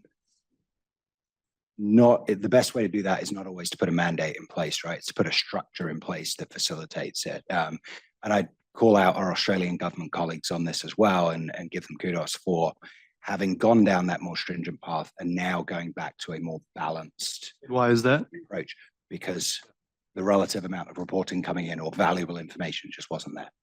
So yeah, I think this is one where we actually have a real world practical example of how that plays out.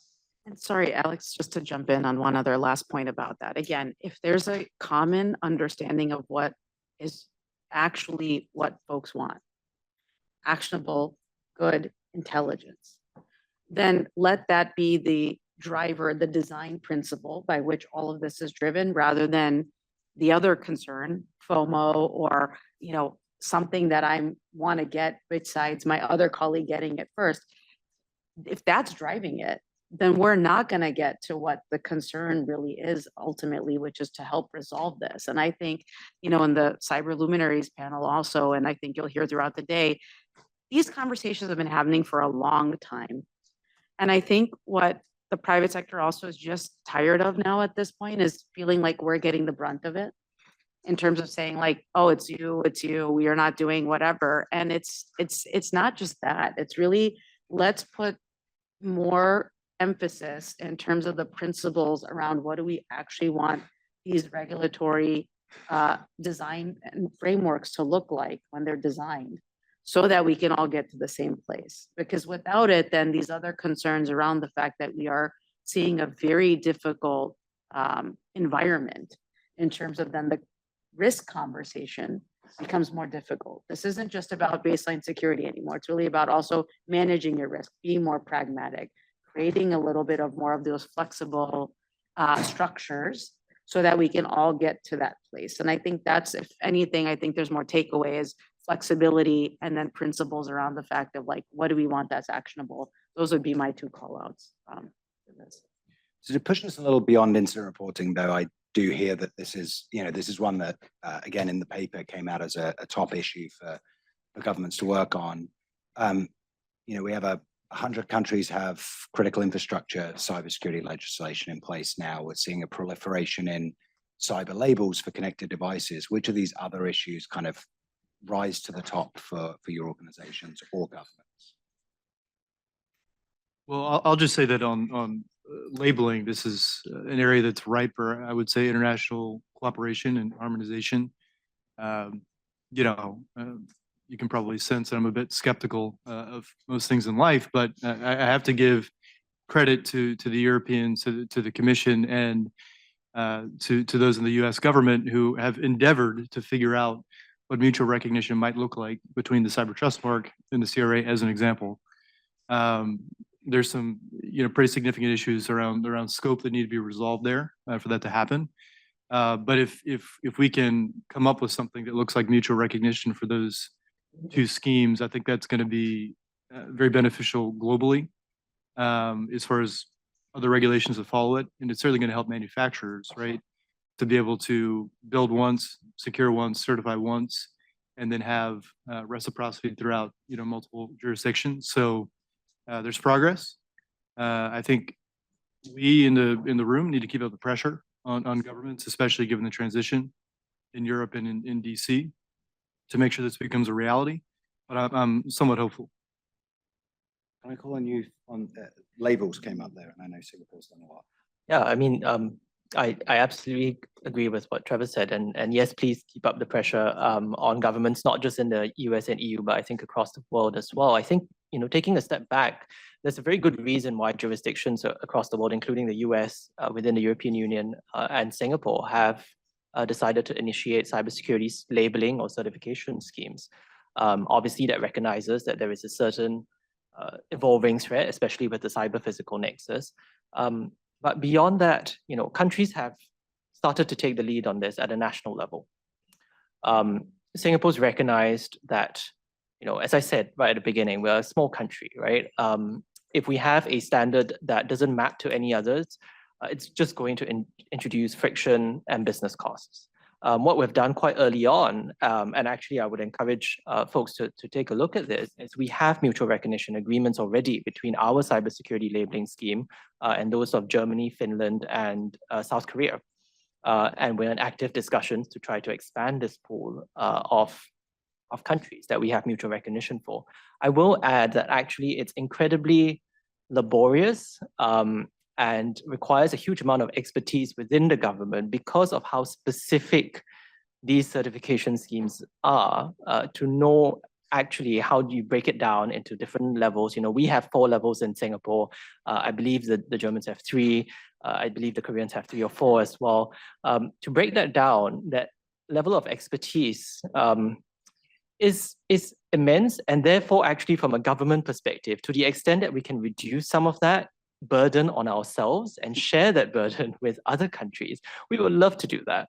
And so I would just completely echo Trevor's point in terms of keeping up the pressure, because it is in the government's interest as well to make sure that when we say we label certain products, we don't need to do it all ourselves, right? I hope that doesn't come across as us just being lazy regulators. I think it does make a serious point behind that, right? That bringing together the best in world expertise across different regulators usually results in a better outcome than otherwise. Maybe one Swiss initiative I can mention, which is in that space is I just came off a call 2 hours ago between Swiss and US experts from NIST about the cybersecurity framework 2.0 and how Swiss experts also from the government and how their industry counterparts can feed into the efforts of breaking down how this framework can be applied to specific industries or use cases, etc. So there's a whole work there, which also comes from the political will at the top level at NIST and from the Swiss National Cybersecurity Center to work together on improving those standards and making sure they reflect also to some degree the Swiss input, as any community member can provide input, but then also get adopted by Swiss actors in the field. So we've got about 10 or 15 minutes left. I want to pivot us to start thinking forward. As I say, we have over the past 12 months seen a lot of forward progress in this area, some tangible initiatives such as the mutual recognition agreements that Singapore is signing with various governments, the fact that the counter-ransomware initiative is doing work across such a broad section of countries on the common form and the incident reporting stock taking is great. What do we need to put in place to do more and to do things more quickly going forward? And a couple of sub questions there. One is, who needs to be around the table? And where can we go with that set of countries? Which forums should we be going to be doing this work more effectively? Trevor, maybe I can go to you first. Yeah, so really good question. I would say that we've got a bunch of existing fora that are necessary but insufficient for success in this space. The obvious one is the EU-US cyber dialogue. I know there are probably some skeptics on this panel, and so the value of that forum. But my view is it's better to have that dialogue than to not. And I also believe that forum was instrumental in getting the Europeans to recognize international standards in the context of some of their cyber regulations like CRA, the Cyber Resilience Act. Where I think it's insufficient is we do not have a forum, a mechanism to have groups like the US and the EU, Singapore and China at the table discussing cyber regulations. There is no reason, of course there are reasons, but there's no good reason that doesn't exist today. And so it's pretty provocative to think that such a forum could even exist, but I think it should. Because there's just too many areas of commonality to kind of leave that on the table as something that we don't at least try to do. That's the type of cooperation that I think we should push for.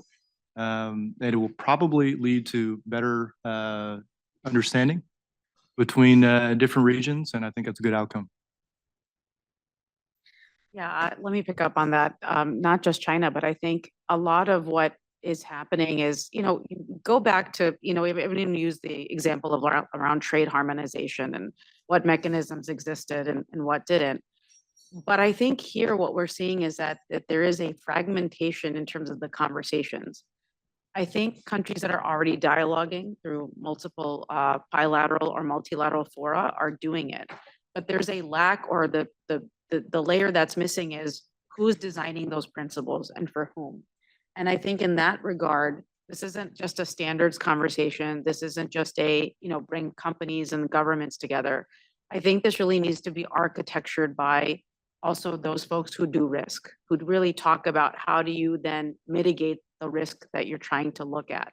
So I still think that we don't have a lot of cyber insurers talking to stakeholders and the cyber public and private partnerships. I think they're a missing group out of this. I think a lot of other individuals that talk about risk in other paradigms, so health, critical infrastructure, also that measure that should be at this discussion. And we don't have a forum like that yet. So I think that's also another missing piece in terms of, again, designing the architecture, because we're not doing it just for the sake of, security. It's a mitigation problem. And I think that's the let's say, discipline or sensibility that is still missing in a lot of the conversation. I would just add to that as well, the trade people, right? There's an example from the last couple of years with CISA where they put out some secure software principles that were endorsed by like a dozen countries, which should be a great initiative and put us on the pathway to having alignment. But the extra step was never taken to turn that into some kind of trade mechanism or really anything that would look like binding. And so now all of those countries are going off and doing it slightly differently. So it was a great initiative that fell by the wayside because, as you say, Sabine, the right people weren't at the table. I just wanted to add maybe a couple of points, and emphasizing the commonality here is absolutely key. And I want to point to the counter ransomware initiative, where the ability to draw in the number of countries that it has is because it has defined ransomware as something which is illegal, which is something that shouldn't be done. It's criminal, right? We can all agree on that.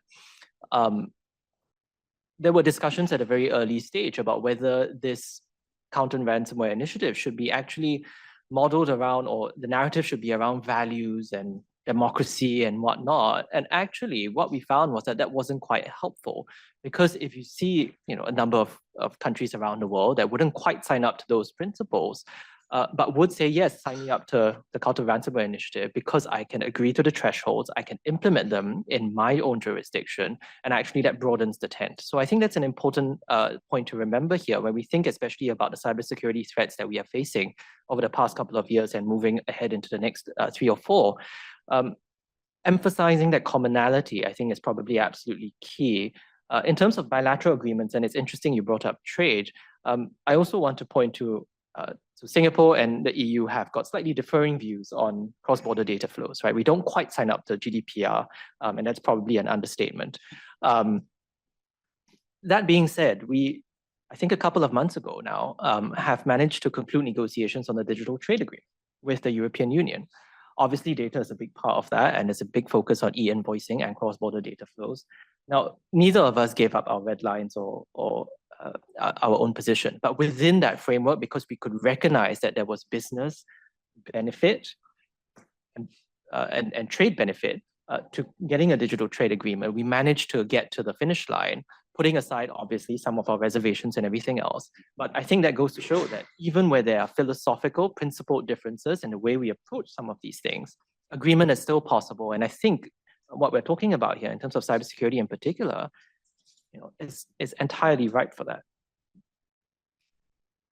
Now looking at it from a Swiss point of view, I think one thing we've been doing for a long time, because we are so deeply integrated into the European Union's economic networks, is compatibility and reciprocity agreements.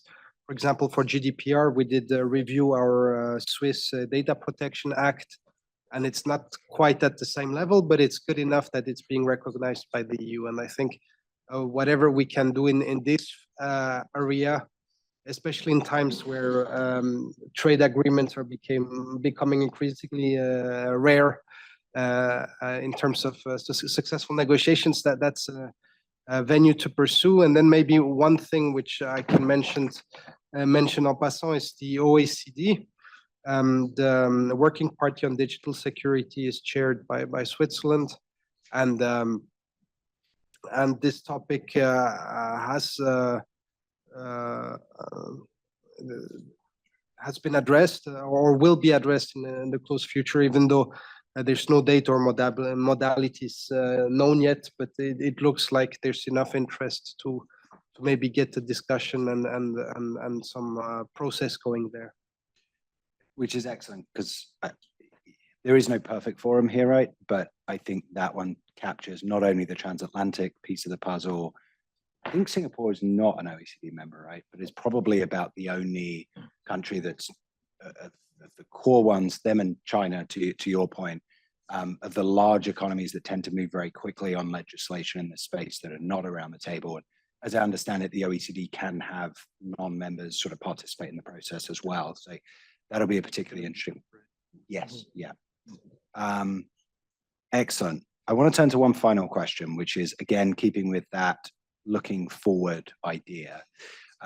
Over the next 12 months, what are the key steps that you would like to see governments and or industry take that you think could most quickly help to drive forward this agenda and maybe seize the moment that we sort of have? Maybe I can go first. It really is about multilateralizing agreements. And I say that because today, what we've all spoken about over the past 45 minutes or so, incredibly bilateral in the way we are talking about it, either bilateral in the form of government to government or government and private sector. There isn't that quite, triangle and as you broadened it out even more to bring in stakeholders, national governments and the private sector together in order to precisely harmonize. And I always think back to what became an election issue here in 2016, the TPP. Initially, this was started by a bunch of 4 countries, very small countries, Singapore, Brunei, New Zealand, and Chile, none of which on their own, excuse me for my Brunei, New Zealand, and Chilean colleagues, because I'm gonna lump you with Singapore in saying that we're relatively small countries, right? In and of ourselves, we don't hold that much economic weight.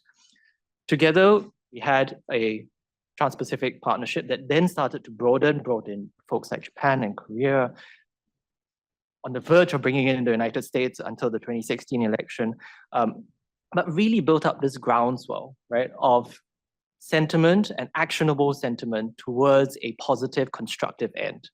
And I think that's where a country like Singapore views our role, in that we can start small and actually build on the basis of principles and how these are fleshed out, and hopefully generate something a bit bigger. So the cybersecurity labeling scheme is one great one, mutual recognition on that front. So maybe not something that we should focus on, but a hope on my part is multilateralizing some of this. And just wanted to say that please view Singapore as a partner in all of this. From the private sector point of view, I just think, again, another area is to, along with the very formal discussions, is to continue to build those partnerships. That input, collating that input, and then more importantly, making sure that they are allowed to bring that point of view. This is not even through just formal channels of having, rules and then basically opening it up for a process to do all that. I mean to say, when you're ideating at every one of these levels, is to have that partnership and then also to widen it out. I don't think even between the folks that are here, the biggest stakeholders that actually weigh in terms of how do you design your risk programs, this is again for companies, they're not here. I mean, I think that's a real glaring example of where we just need to do better on that front. And just to pick up on Hubert's point too, from my time of being in that world when TPP was a discussion, was the idea that you can take one of these areas and really sort of operationalize how do you want to do it just by a few countries and by a few stakeholders doing it is really a lovely, lovely way to sort of then bring more people together because they're seeing that momentum. So picking up on what Trevor said, I think asking for that, being a little bit more in terms of asking that we want this design, we want more of this conversation, bringing those stakeholders together, more of that public-private partnership. And then lastly, I think, companies will be able to put the time and the energy and the resource towards it because at the same token, they really do. They don't want to be in this position every single time. It's not good for anybody. Yeah, it seems like we've walked down a path that nobody, government and industry is happy with, and yet we're there. So we've got multilateralize, I'm going to say multi-stakeholderize, maybe is a word. Have you got an M word for us? I do. Okay. You go first. Then. Well, no, I just want to go back to my idea of a moratorium, which if there's press in the room for the record, that's not an official Schneider Electric position. However, it's a really good idea.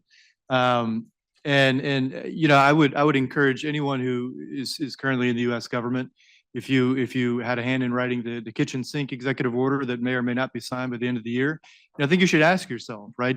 What's the value of issuing a new executive order, before the end of the month, before a new administration comes in and probably wipes it away, right? Because there are going to be so many cycles that are spun up in industry to dissect that executive order and to figure out what new requirements come from it. When again, it could just be wiped away in a matter of days. So I think the bar has to be really, really high for new cyber regulations in 2025.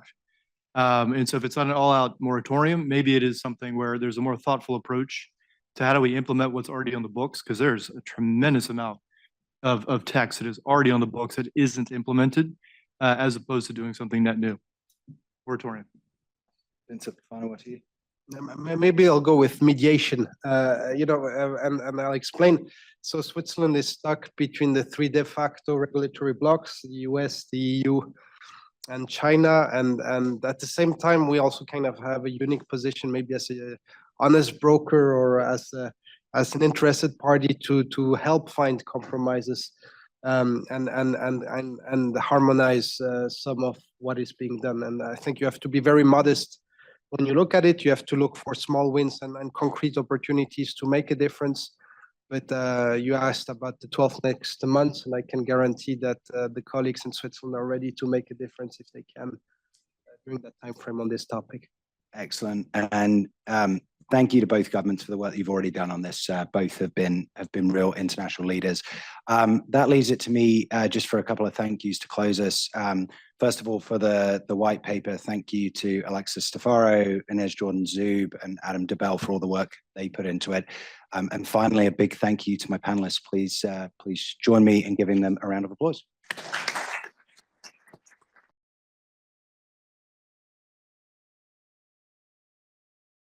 I have the pleasure of introducing our keynote speaker today. It's Jeff Greene, who's the CISA Executive Assistant Director. For the last 2 decades, Jeff Greene has been at the forefront of the most important cybersecurity policy issues. When I first met Jeff, he was on the Hill. He spent 6 years there, served as the staff director on House Homeland and Counsel on his GAC, where many of the people in this room first worked with him, actually. It was back then when we learned that what a great partner he is, and it's always clear that he held on to his main values and the values of the chairs he worked for very, very tightly. Jeff then went to work at Symantec for 8 years. He would eventually become the VP for Global Government Affairs and Policy. And during that time, he was instrumental in policy solutions that improved security and helped industry. He also founded many important organizations that play vital roles today, including not a small part in the 2 organizations that host this event, the Cybersecurity Coalition and the Cyber Threat Alliance. So really one of the founders of the folks that created the groups that have us here today. Jeff, after Symantec, Jeff went to work at NIST, where he ran the National Cybersecurity Center of Excellence. Then went to the White House in the NSC as Director for Cyber Response and Policy. And then he spent 2 years at the Aspen Institute leading the important work of its cybersecurity program. And now he's come back to the administration as a CISA in this EAD role. We are really honored to have him here today with us and thank him for all his leadership over the years and looking forward to hearing his thoughts today. Thanks a lot, Jeff.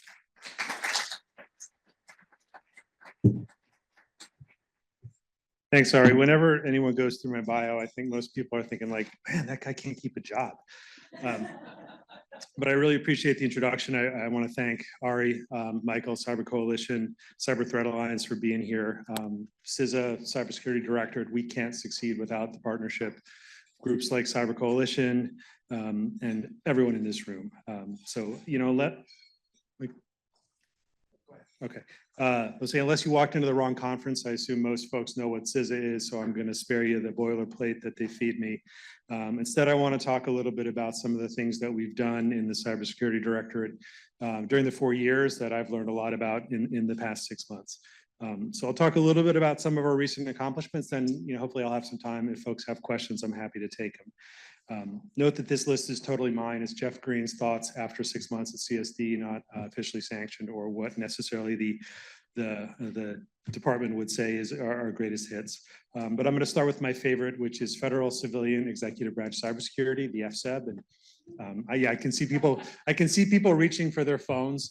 I promise you, it's less boring than it sounds.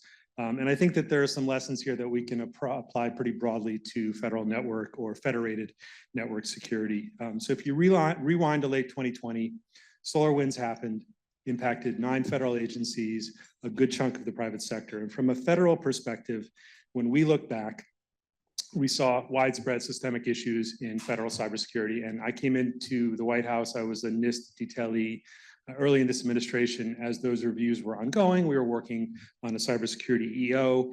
And what we saw during the after actions was agencies were seeing events that were part of the campaign. But the government didn't have enough data and they didn't have the visibility across agencies to correlate, to put it together and see that this was happening. So we set out to address both of those. Hopefully the plan of finding malicious activity sooner. Efforts start at the top. The president signed the Executive Order 14028 in the spring of 2021. So we had the policy in place. And then Congress provided the resources, the fundings, largely through the American Rescue Plan Act. So now you had the resources. The challenge is, what can you do with it? From a personal perspective, I kind of checked out for a while. That summer, ransomware became an issue, and then we got involved in Ukraine, and I stepped back, and I knew that CISA and I knew that OMB and others were working on this, but kind of wasn't tracking it. Fast forward June 2024, I onboarded CISA, and they start giving me all the INDOC, and like, wow, I could not believe the progress that CISA had made, that the FCEB had made. I would not have thought it was possible. Some specifics today through our CDM dashboard, we can see over 5 million devices across 94 agencies. 3 asset clouds, mobile, cloud, traditional. This includes processor models, firmware, what software is installed, patch status, et cetera. Among other things, we can do really effective prevalence checks when we need to. For instance, if there's a new known exploited vulnerability that comes out, within hours, we can see where it is in the federal enterprise. We can push this down to the system level. And we have processes in place with our partner agencies so they can be remediating immediately. Soon after I started, there was a KEV that came out, and I can't remember the time frame, but in short order, we're getting briefed on it. And the lead briefer comes in and says, we are only at 94% patch rate now. I'm thinking, only at 94? I was like, wow, that's a measure of where they hold themselves. Being at 94% was inadequate. Beyond that, we have widespread deployment of EDR technology. coupled with what we call our persistent access capability. And we have access to over 400,000 logs from across the federal enterprise. That grows every day as EDR deployments go on, as we enable PAC more broadly. But this gives us the ability to conduct in-depth analysis across agencies of anomalous activity in real time and in coordination with the agency SOCs. This is the type of whole of enterprise threat hunting and response that we need, and this has paid dividends since then. We do incident response now with federal agencies in a matter of minutes or hours, not days or weeks. We're not shipping people across the country. We're not waiting for logs to come back. We are supplementing what the agencies can detect on their own networks, bringing our own expertise and knowledge from that visibility across agencies, and then what we have learned sitting in that place where we can see the breadth of it. This has allowed us to address like literally the exact gap that the Russians exploited in SolarWinds and other actors have exploited for years. Agencies would see activity that was actually part of a campaign, but not the full picture. They either didn't have the EDR or no one was looking at it more holistically. No one could see the gaps and seams across the agencies or had the mandate or the technical ability to correlate the events at agency A with what was going on at agency B, C, and D.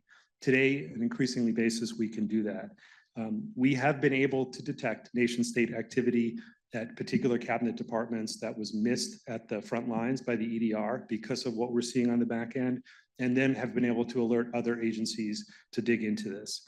Our ability to do this is essential as our adversaries, particularly the PRC, evolve and move to new techniques. So I want to pivot off of that to talk a little bit about the PRC, some of the other work that we've done. A lot of this will never see the light of day, and that's good on a number of levels, but you know, a dog that doesn't bite is still one less person who's bitten. Over the past few years, government generally, CISA specifically, we've been really vocal about the threat of the PRC to our critical infrastructure. There is the typhoon of the day, whether you're talking Volt, Salt, or Flax, they are all significant and the threat is very real. In response to that, we have moved out. And if you just look at the DNI from the past few years, I think at least 2 years running, the DNI has put in our annual threat assessment, a pretty stark warning about what the PRC is both capable of and willing to do. My director, Jen Easterly, has said publicly, we have found and eradicated Volt on multiple critical infrastructures, and we have worked with countless other entities, either to help them harden their infrastructure or to hunt for the adversary on their networks when we have reason to believe it could be there.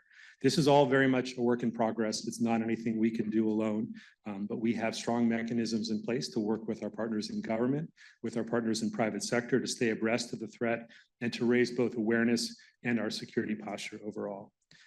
Before I change topics, I do want to take a minute to brag about some of the teams we have internal at CISA. The expertise that our hunt teams have developed going after actors like Volt and SALT and others is unmatched. We are the equal of anyone in the federal government or in the private sector today. We've developed specific tools and techniques that have allowed us to find these actors when others have not. And we're sharing that information with both our public and private sector partners so they can do the same. Pivot now, though, from what the PRC is doing to how they and other adversaries are doing it. And I'm talking about insecure devices and specifically our Secure by Design initiative.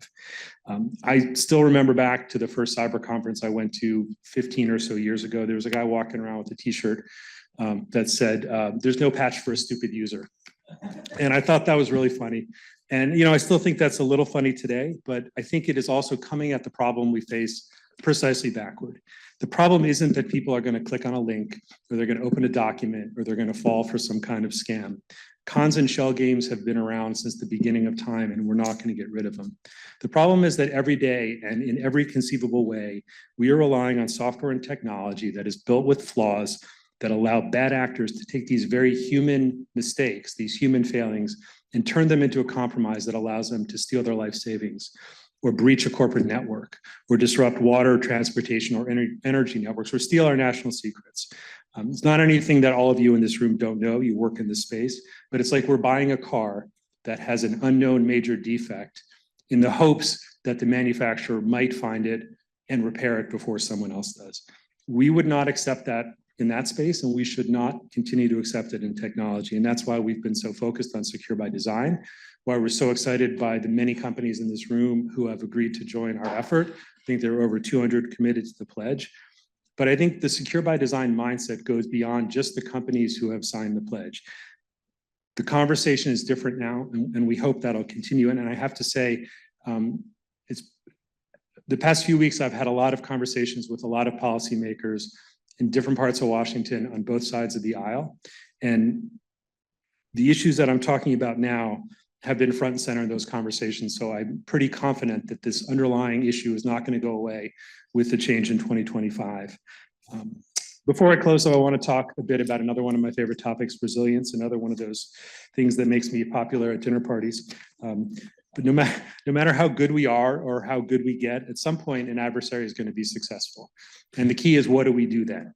We need to be resilient. We need to have the capacity to plan for this, to make sure we can function through it. So at CISA, we're working with critical infrastructure owners and operators across the nation to emphasize the importance of resilience, but it needs to go beyond just critical infrastructure.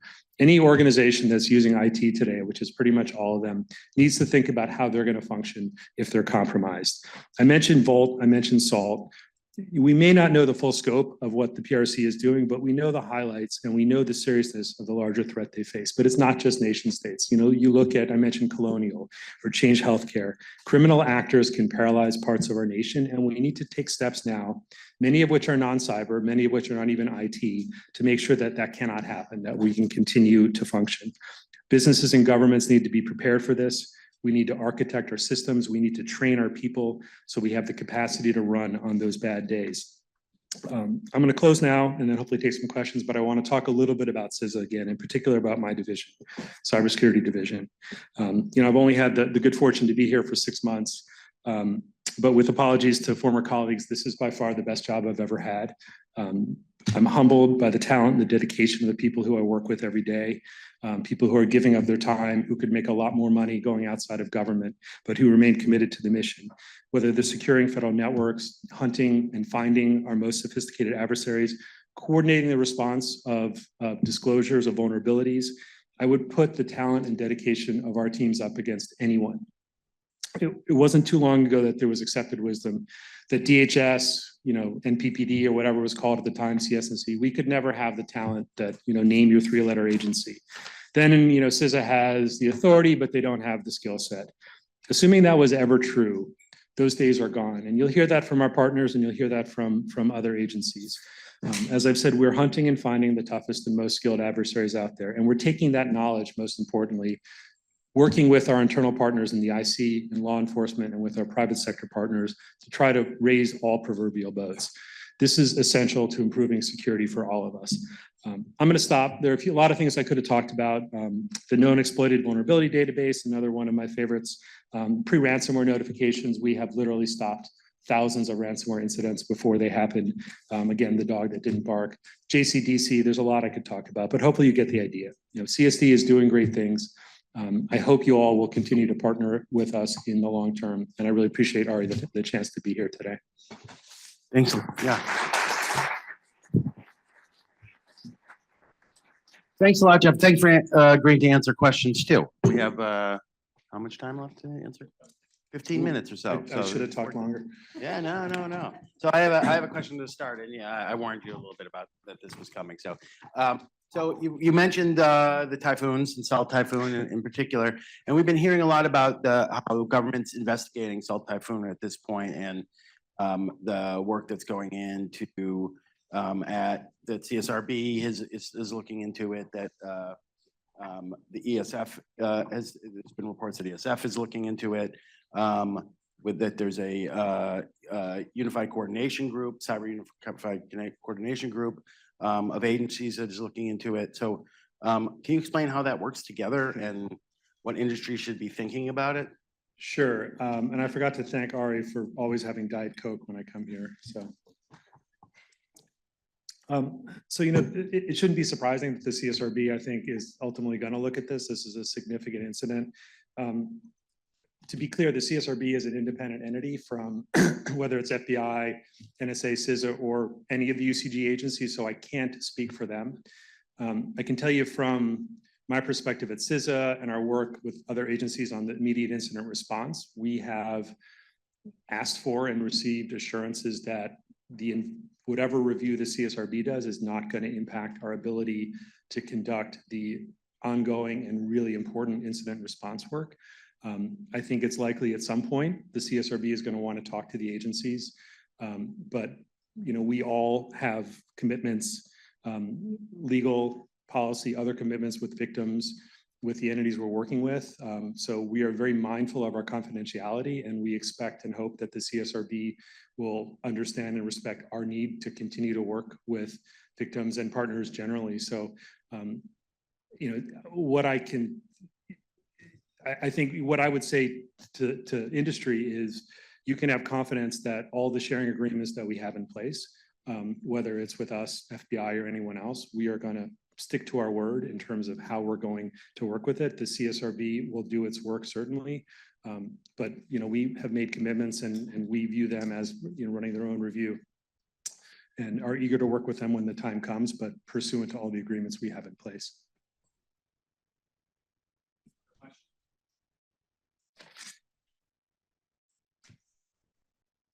Wow. I really should have talked longer.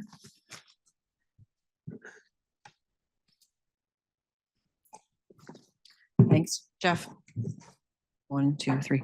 Thanks, Jeff, for all that you've done for, as already said in your bio. You mentioned the pre-ransomware notifications. I don't know if you can say more about that, but one thing I was hoping you might be able to talk about was the Joint Ransomware Task Force and how that's going, and how those of us in the room can be helpful to that effort. So PR&I first, it is an initiative we've had going for a few years now, working with some of you in the room, many others. And I think I forgot, I didn't get an update before I came here, but we have done several thousand notifications to entities of different stages of compromise or intent to compromise, all of which is, I assume you understand, is not public. We've gotten several private accolades, but our goal there is to get inside the loop. And we've had really good success working with our partners and working with the private sector and working with government as well. The task force, I have to confess, something I thought I was going to be more involved in, but very few of my days since I started have gone the way I expected them to. So it is, to me, when I would put PR&I in a bucket of like, we're the immediate, fire department, ransomware task force, we're looking at long-term implications. So I'll have to give you a get back on that. I wanted to get in touch with Brian and others, but our focus, unfortunately, has not been on the strategic as much as I had thought it might be. So I'll ask another question since and I have lots of questions to ask you. So, but one thing, there's been a lot of kind of looking back at automated indicator sharing, AIS, what sort of the program and what has worked with it, what has not worked with it, and then kind of a move to some new model. You talked a little bit about all you're seeing within the agencies, but how does that kind of translate over to this idea of like the joint threat environment and ties and some of the other things that CISA has put out RFPs on, et cetera? So I think at the top line, I would say that we've tried to look at, and when I say we, this is work that the team did that was kind enough to share with me when I got on board, is how what we know and what we do can add the most value. And where a lot of our work landed is quantity over quality. Pushing out a huge volume of indicators without giving a ton of context wasn't super helpful, particularly with the growth of the private sector and the ability in the private sector to have threat information out there. So what we have focused on, and this is still an evolving process, but what we have really focused on is highlighting areas where we really think the private sector or certain industries can make progress. So if you look at the different reports and alerts we put out, we put an incredible amount of thought into, does this merit an alert? And how do we put an alert together that actually will lead to a good result?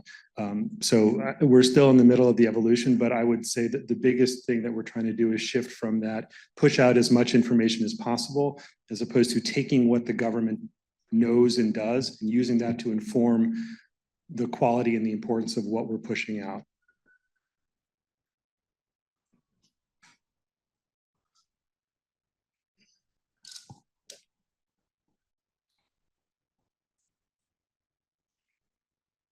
Hi, Jeff. Yeah, thanks very much for all your work and your service. Can you talk a little bit about the work that CISA is doing with private critical infrastructure? So your cyber hygiene program or some of the areas how you're working, you have the field offices out there working with critical infrastructure and what you see potentially as future opportunities there.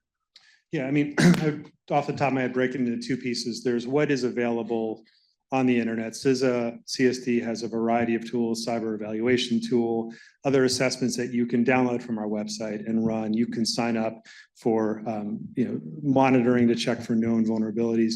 But we also have the field force you talked about. So that's it's an interesting structure in a different division. In CISA are our cybersecurity advisors all across the nation. They work closely with the cybersecurity division itself, so they understand our priorities.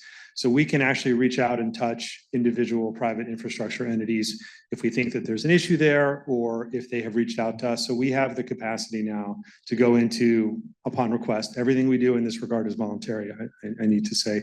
But we have a highly skilled nationwide workforce that can engage at the line level with entities to walk them through the evaluation tool, to make them understand how the threat hits their specific sector, or if they're a little less sophisticated, to talk to them about some of the basic hygiene steps, how they can get to that 99% protection. But at the same time, we have a suite of resources that are available on our website that entities can download and use and get a lot of real-time feedback on unknown and fixable vulnerabilities or misconfigurations.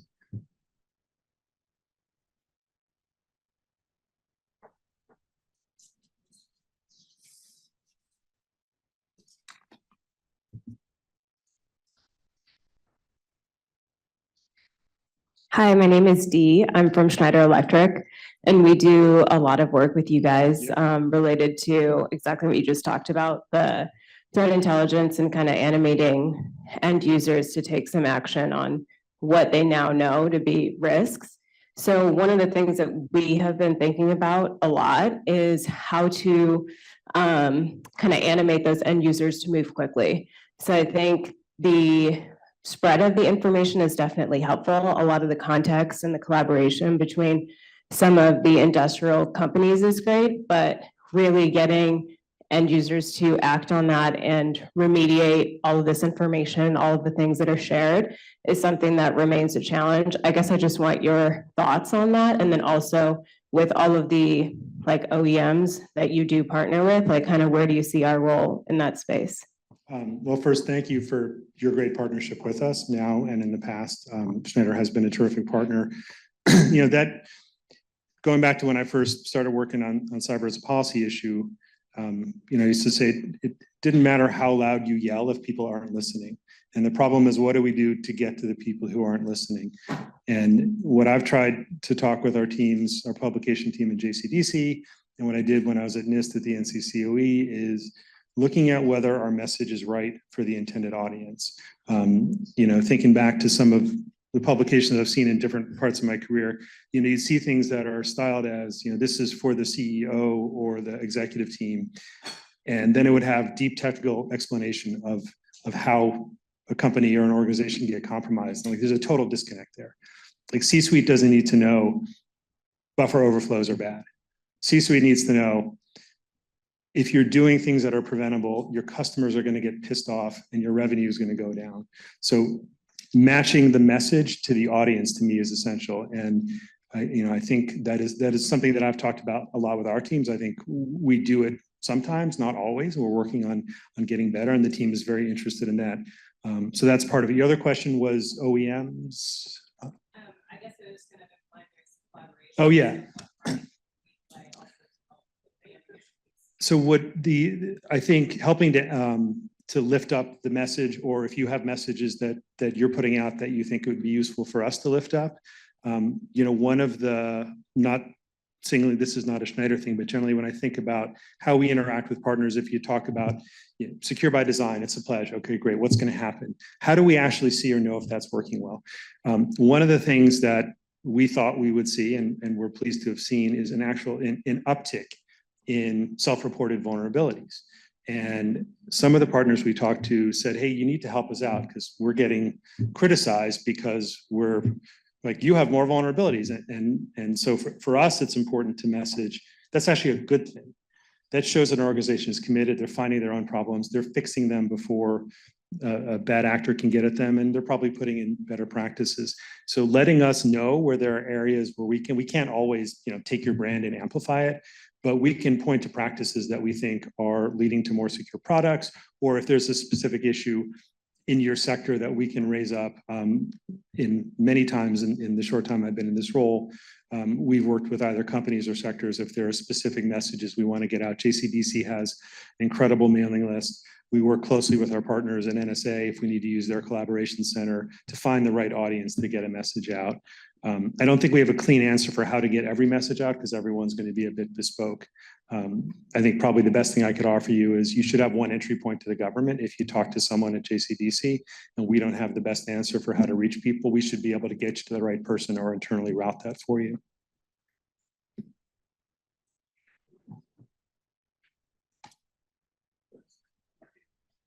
Sure.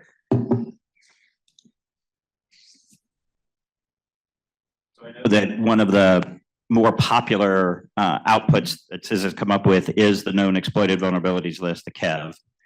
But I think one of the things that's still unclear from some of the vulnerability researcher community that runs things like the exploit prediction scoring system, there are often things that come out of the KEV that score very, very, very, very, very low in the EPSS.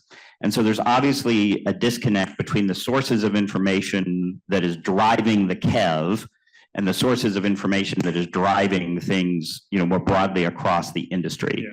So can you talk a little bit more about sort of what drives you to actually arrive at a conclusion to put something on the KEV, and how can you think about messaging that more clearly to the broader industry that there is an underlying set of data for that?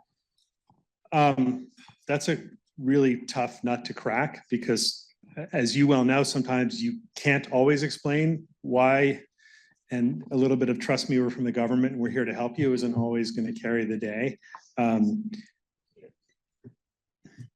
Struggling, whether it is what we're seeing in the wild or what we understand the potential or what we understand intent may be.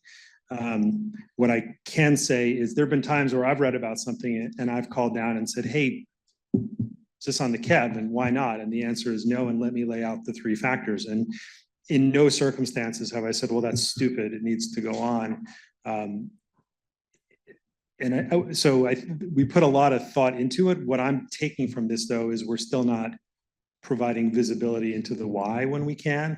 Or at least not a general sort of statement about what are the sources, right, Yeah. that are driving it, so that those of us that sort of serve that interface role can actually explain, this is how the government is arriving at it. You can't say in this instance, because obviously there are sources and methods, Yeah. but sort of at a general level. Yeah, I mean, from our perspective with, we have the binding operation. We know if we put a KEV out, the federal enterprise and civilian enterprise is going to remediate it and DoD is going to do the same. Let me take that back. I don't have a great answer for you. I'll talk to Jay and Sandy, but it is a relatively new entity, but has sort of exploded on the scene in the years we've been doing it. So great point.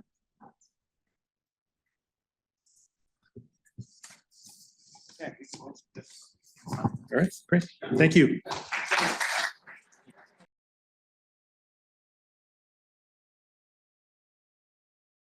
Cups and things. So I'm going to do the intro to the panel, and then the panels can come up after we sort things out over there. So really what this was, we had this 6 panel. We were trying to figure out how to do something looking back at the Biden administration, how to do something looking forward to the Trump administration, and what some of the recommendations have been for the Trump administration. And when we kind of put together, like, who do we want to do this panel, we came up with, these were our literally our 4 first choices, and we got all of them. So we're like, these people are all great. Let's just put them all on a panel together. And so Michael and I are gonna kind of do a review with them, and we have Nick and Drennan from the Office of the National Cyber Director, and who've been instrumental in the implementation of the cyber strategy and the work that went on there, and some of the kind of budgeting, other kinds of issues that were involved in that. And then we have the folks that wrote the McCreary report. We have Frank and Matt. Frank is at Auburn and McCreary Institute and helped to run it. Matt was one of the people that worked on it. Michael also worked on it, we have to say. So because part of the reason because Michael worked on that, I'm going to play the ghost of cyber policy past and talk to the Biden people, and Michael will ask the questions, go forward on the questions about the McCreary report, since he had more to do with it. So let me just, so folks can come up now, and I'll just start by just reminding people a little bit of history while they're going up there, which is that during the transition of the Biden administration was when we learned of the SolarWinds supply chain incident that had a great impact on the focus of the policy of the new administration. And then several other incidents quickly followed that. And that led to Executive Order 14028 coming out in May 2021. The Biden transition basically focused on a lot of these issues and created the EO during the transition, and it came out in May. And then at the same time, Chris Inglis was nominated to be the first national cyber director. I think it was April he was nominated. So right before the EO came out, and he was going to be responsible for setting up that office, and among other things, would draft the national cyber strategy. So I just raised those kind of two issues to kick things off. And I'll ask the first question first, and then I'll go over, because it's sort of weird now that I've set this up this way, and I didn't really think it all out. But we'll go to Nick first. We'll start with you. And can you talk a little bit about the EO and the strategy and the approach the administration has taken with the strategy and how it was implemented? Absolutely. Thanks, Ari. Thanks to you and Michael for having us here today. Always great to be back at CyberNext and see the whole Cyber DC family together.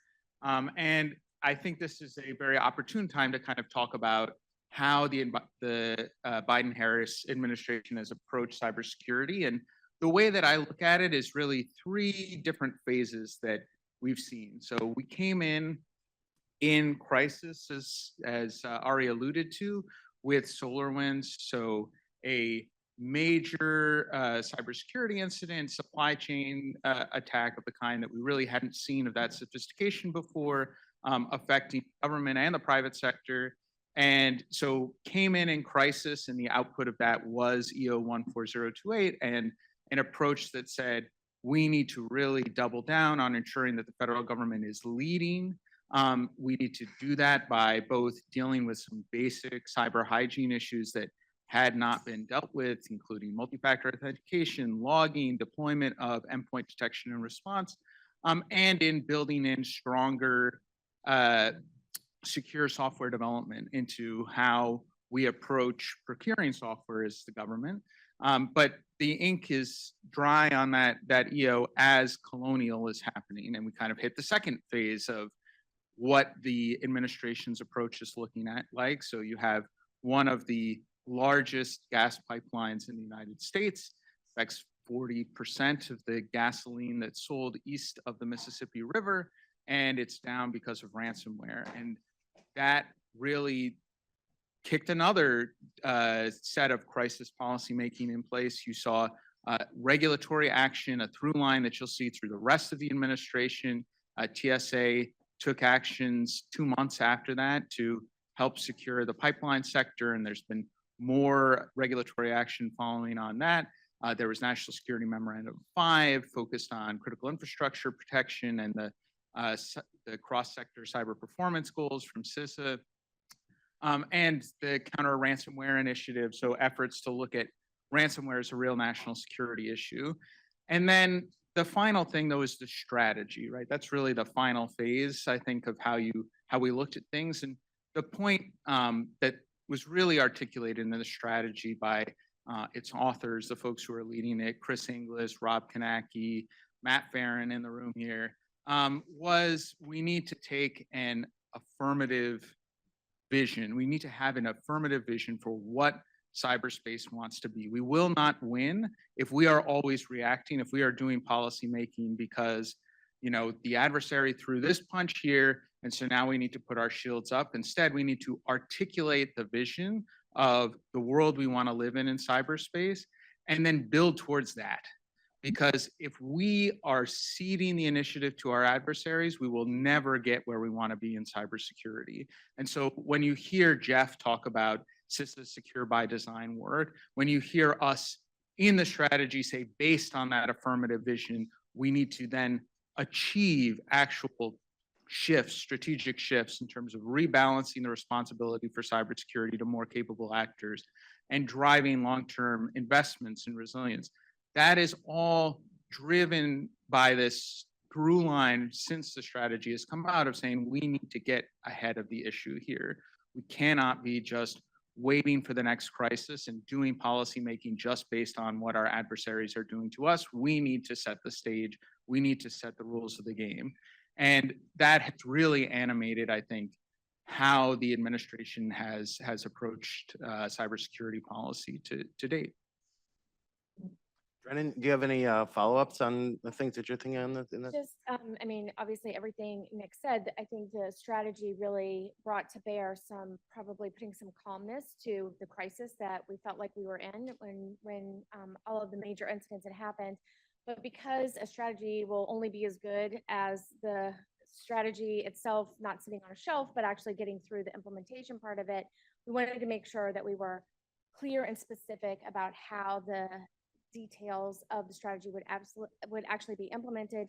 And I think that's particularly important because government can't do this alone. We absolutely need to be hand in hand with industry in doing this. And what we didn't want there to be was like some mystery behind how the Biden administration was actually going to implement the strategy that was very affirmative and very forward-looking was going to be. So we wanted to provide a very specific roadmap, and a roadmap that was transparent for everybody, industry, anyone else who is participating, because it really is a whole of nation effort. And Nick and I partnered up with that for the implementation plan, along with all of the other amazing and talented staff at ONCD, to make sure that we put some really specific things in there that kind of make people uncomfortable in the government, right? We put down exactly what we were going to do and when we were going to do it, and then held ourselves accountable to measure against that. And that was really our commitment to making sure that as we're walking with partners down the road to success on cybersecurity, that we were hand in hand. I'll say we also coupled with that, because you can talk about the big, beautiful strategy, you can talk about the things that you need to do to get it implemented, but if you don't have the funding that goes along with it, you often will fall short. And so we publish a budget priorities memo every year. When you read through it, we really struggled with like, how much detail do we put in here? How many do we pick? 2 things? Do we pick 8 things? Do we pick 100 things? And we really wrestled to the ground. How do we signal to federal agencies? So the purpose of the memo was to signal to federal agencies, this is what we expect to see in your budget as you propose it to, through the White House and as it goes through its whole process to go to Congress. We wanted to make sure that we got to look at comprehensively what was included for cybersecurity, match it up to the implementation plan, match it back to the strategy, and make sure that as we're trying to calm the crisis phase down, we're really putting our money where our mouth is. So, an arduous process there, but again, we continue to think through how do we work with federal agencies, how do we work with industry to make sure that we're putting the funding behind the actual items in the implementation plan. And because all of us, spend a lot of time thinking about these issues and follow each step of the process, we wanted to make sure people who also participate, particularly our partners in Congress, who don't necessarily have the opportunity to look at every single iteration of all these documents coming out, we decided to publish, and we're required by law actually to publish, a posture report. That's really meant to be the summary of all of the documents. As Nick said, it's a through line all the way through. We told you what we were going to do as a bold strategy. We told you exactly how we're going to do it. We told you how you're going to fund it, but we're going to give you a summary every year to make sure that if you don't have time to go back to 4.2.1 in the implementation plan, that you can see where it's reflected in some sort of comprehensive way. I know hungered for that when I was working on the Hill, is like, what document can I read that's 12 pages, that's 15 pages, so that I can get the gist of what are the major risks, what are the major threats, and then what are the future items that we need to make sure that we're doubling down on. So I would say that's our full package of the through line for the documents that happened with the Biden administration. And then Drennan, back to you on this. What do you think are the major accomplishments that you would point to from the administration? Yeah, I mean- And then also what still needs to be done, finished, so. You know, it's an iterative process for sure.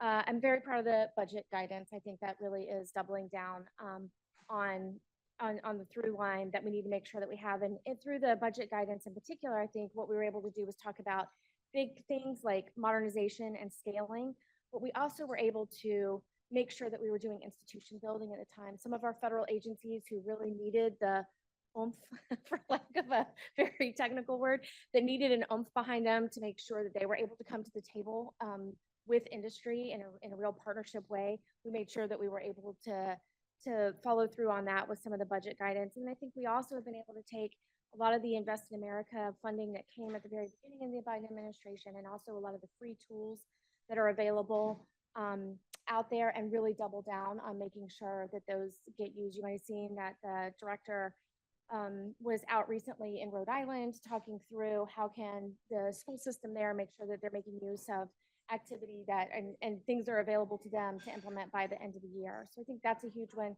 I'd be remiss if I didn't mention workforce. Our team really went hard on making sure that not only did we build regional pipelines to make sure that in each major area we were building up a workforce that was able and ready to meet the cybersecurity mission. As we all know, that's one of the big struggles, but we were focused on skills-based activity and also getting commitments from many of industry. And I just want to say a big thank you very, very much for those who stepped up and really wanted to make sure that they were fulfilling the workforce challenges that we had.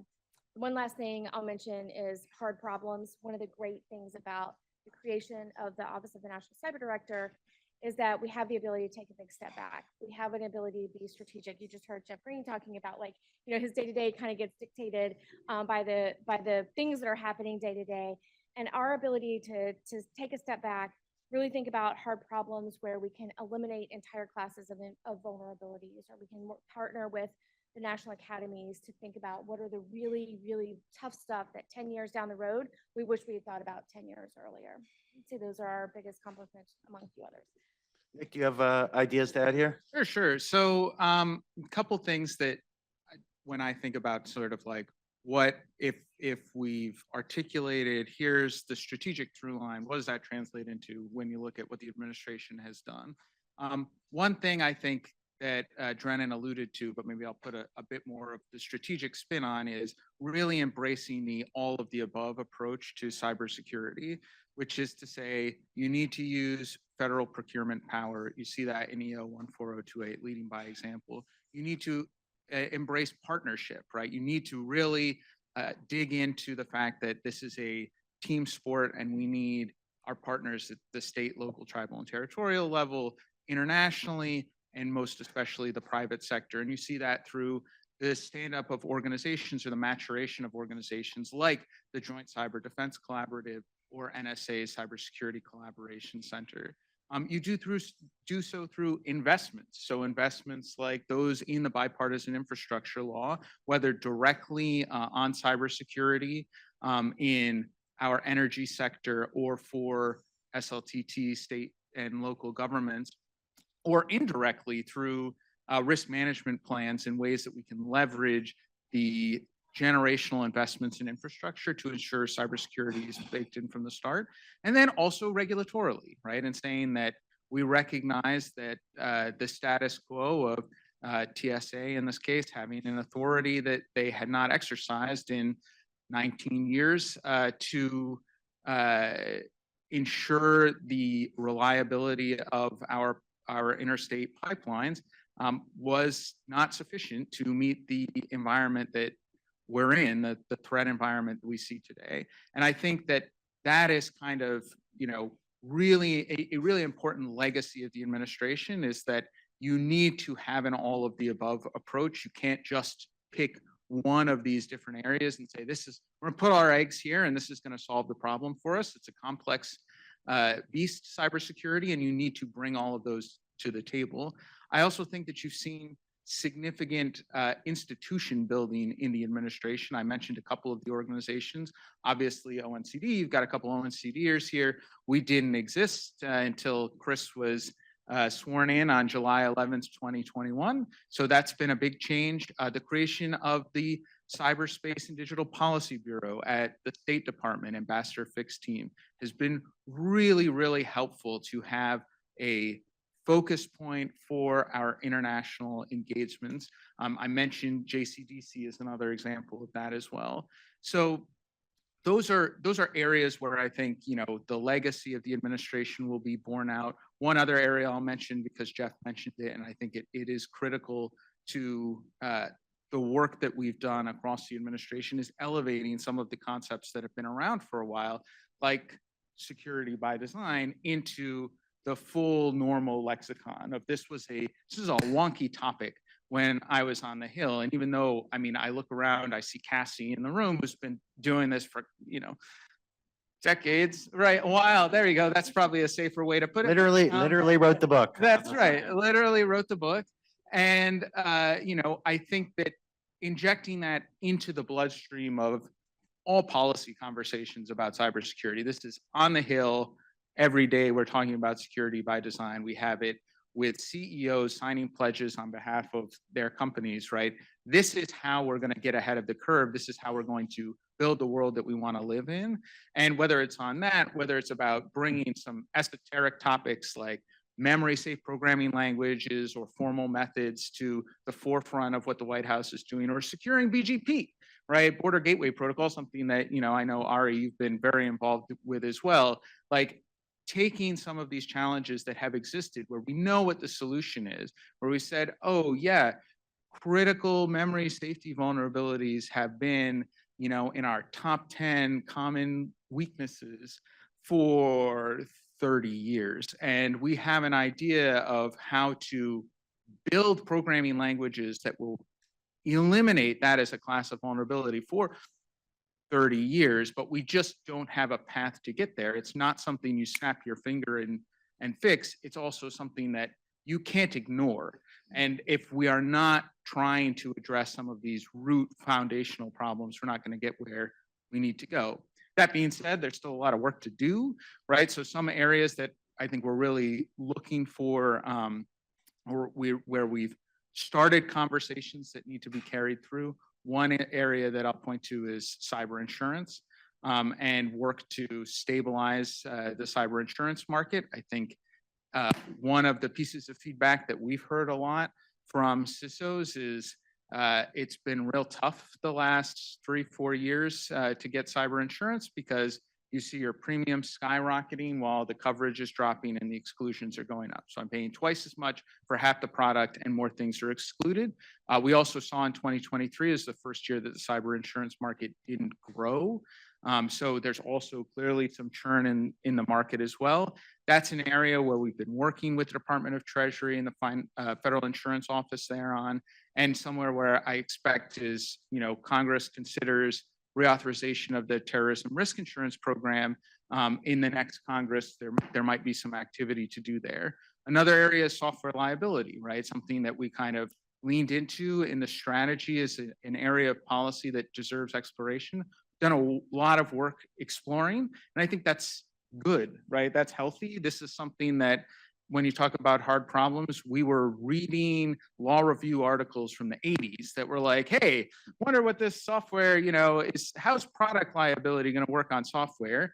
It's not something you're going to solve overnight, but we have had a number of really, really thorough conversations with software developers, with their legal teams, with their product security teams to say, what are the different frameworks we could use? And I think there is a lot of good there to continue that conversation, to drive towards ensuring that there is a better alignment between the users of software, the people who are actually procuring it, who are leasing it, who are going to be using it, and the developers of software when it comes to vulnerabilities that can be exploited. So that's another area where I think there's lots of good conversations to be had, but that we've done a great job of laying the foundation for. All right, can I just add, I think one other area where I know industry is spending a lot of time and we spend a lot of time thinking about too, are just the partnerships with state, local, tribal, and territorial governments and making sure that we're meeting them where they are. We've got some very sophisticated and sort of, usually where you see your major population centers, just the pressure to make sure that we're advancing on cybersecurity in a real way. And then some communities who just are so busy with their day-to-day.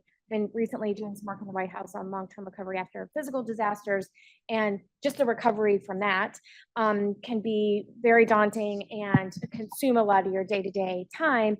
And it's also a huge opportunity when you're rebuilding to figure out how to make sure that you're building in products and cybersecurity in a way, and even just choosing technology that is going to advance and be more secure in the future. So I would say that's another area where we can still all spend a lot of time together. And Matt and Frank, before we go on to the future, are there anywhere that you want to look back at the last 4 years of things that a policy that's important to remember? Hey, Ari, not to personalize it, but both Nick and Drennan are two of the most hardworking and dedicated public servants I've had the privilege to work with for a number of years. So good on them in terms of moving this ball and continuing to move this ball. So I think Nick brought the Solarium intent behind the Office of the National Cyber Director as well as congressional intent. And I think really had the wherewithal and the heft to be able to bring that. And Drennan, I think, is responsible for the real secret in Washington, and that's policy without resources is rhetoric. She was able to tie OMB with ONC to be able to start looking at the budget issues. So these are two that I think won't be necessarily on the top of everyone's mind, but they deserve a whole lot of credit for getting a lot done. That said, there is a lot we still need to do, and we'll transition to that, I guess, in the second part of this discussion. Just a foot stomp that I've had great experience working with you guys from the outside, from the industry side. I mean, there's not a closed door. So from the defense sector, from the IT sector, you have the ability to get in and see this strategy firsthand. So it has been helpful to say that there are federal partners that stopped domestic ransomware actors from deploying on a system, and the number is greater than 1,000, is to be heralded. And so I don't think that, even though it is largely a CISA effort, I don't think that exists without a broader strategy, a broader campaign, and resourcing that's targeted in that area. So there's definitely been some huge wins, huge strides, and the maturity of even the way we talk about a strategy for cyber has taken leaps and bounds in the last 4 years. Has been very impressive. Well, thank you. So I get to be the ghost of Christmas future. A colleague, Herb Lynn out at Stanford one time said, it's really easy to be a cybersecurity expert. Just declare that tomorrow will be worse than today. And you will be right. So, we're trying to avoid that outcome. But first I want to actually start with, a large part of this discussion will draw on the work of the McCrary Institute's task force. And sometimes when I tell people that, not only is cybersecurity still a bipartisan issue, that in fact this task force actually reflected it, I get a couple of raised eyebrows, particularly in this polarized time. But my first question is, does your experience, both Frank, Matt, does your experience with that task force actually reflect that bipartisan nature? I'll start and I'll let you, Matt. We were very diligent in ensuring that this was a nonpartisan, bipartisan effort. We had the cyber advisors to the last 5 presidents. We released it before the elections, not knowing what the outcome would be because our findings would be the same. And I think we did take some of the DNA and the ethos behind the Solarium Commission, which I had the privilege to serve as a commissioner. And I couldn't tell you who was on what political aisle. In fact, sometimes Jim Langevin sounded more hawkish than Mike Gallagher, and vice versa with the senators. So all things said and done, that was our intent. I hope we lived up to that intent. We came up with 8 lines of effort, about 42 recommendations. I think everyone got a little bit of an ornament on the tree, but I think that that tree was strategic in terms of where we wanted to go. And I'm happy to jump into greater detail later. But Matt, I'm biased on this because I wanted it to be that way. I want to make sure I'm true to it. So Yeah, and the answer is yes. The luxury is also that cyber is still bipartisan. There's decisions when it comes to regulatory, there's approaches when it comes to deterrence and resilience, but at the same time, the common outcome of more secure systems and adversaries not wanting to choose to engage with US networks without extreme consequences is very common across the board. So we had a common set of goals, a common set of objectives that really makes it an easier conversation no matter which side of the aisle you were on. So it felt that way from the start because everyone was heading in the same direction. yeah, and I think my own experience as one of the participants in the task force also reflected that. And I would say that it was genuinely a thoughtful, good experience actually being part of the task force. And I was very pleased with the way that it evolved and the results that we were able to have. So let's build on that and talk about where, what are some of the things that the new administration should focus on and why?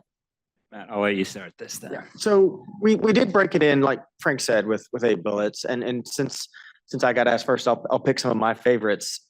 One of the challenges we have is with the empowerment of sector risk management agencies. If you're going to turn to the water sector and tell EPA, you're now in charge of those stakeholders, you have to make them more empowered than they are. That's just a candid truth. They don't have the staff resources or capabilities to candidly take on the challenge they now have at their feet.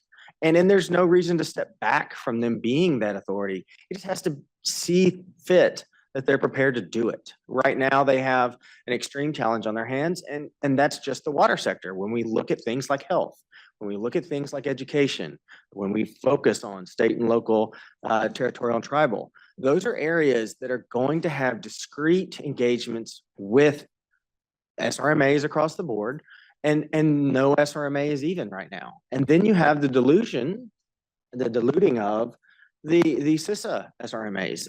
Candidly, CISA having 8 makes it very difficult for them to be individualized for each sector they touch. That's that when we look at that and say, okay, how is that working from a resilience standpoint? We hit a challenge because it's not as individualized as it probably needs to be. It's not sector-based as it needs to be. And when you talk to members of those sectors, there's a have and have-nots culture in every one of them. There's resource challenges, there's non-specific shared service challenges. And that's not to say that this wasn't an approach in the strategy. It's just to say there's a lot more work to be done. And so when we take on that challenge specifically, we outline that there's a lot of work to be done to make sure that at EPA, there's not just 2, 4, 6 people, sometimes 1. We want to make sure that there are. Yes. Great day. Yes. And so that's one of those initial steps that we're looking to make sure that, and we also acknowledge that Congress has a big role to play here, because when they look at how they shape the resourcing for those sector risk management agencies, they need to hold them accountable that the funds are going to those efforts, not just strategy to make sure they're in charge of that effort. And so that was a big part of it.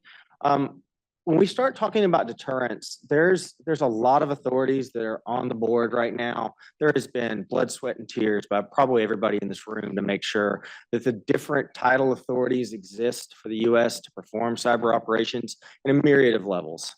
What we have to do now is calibrate those and give the will to use them.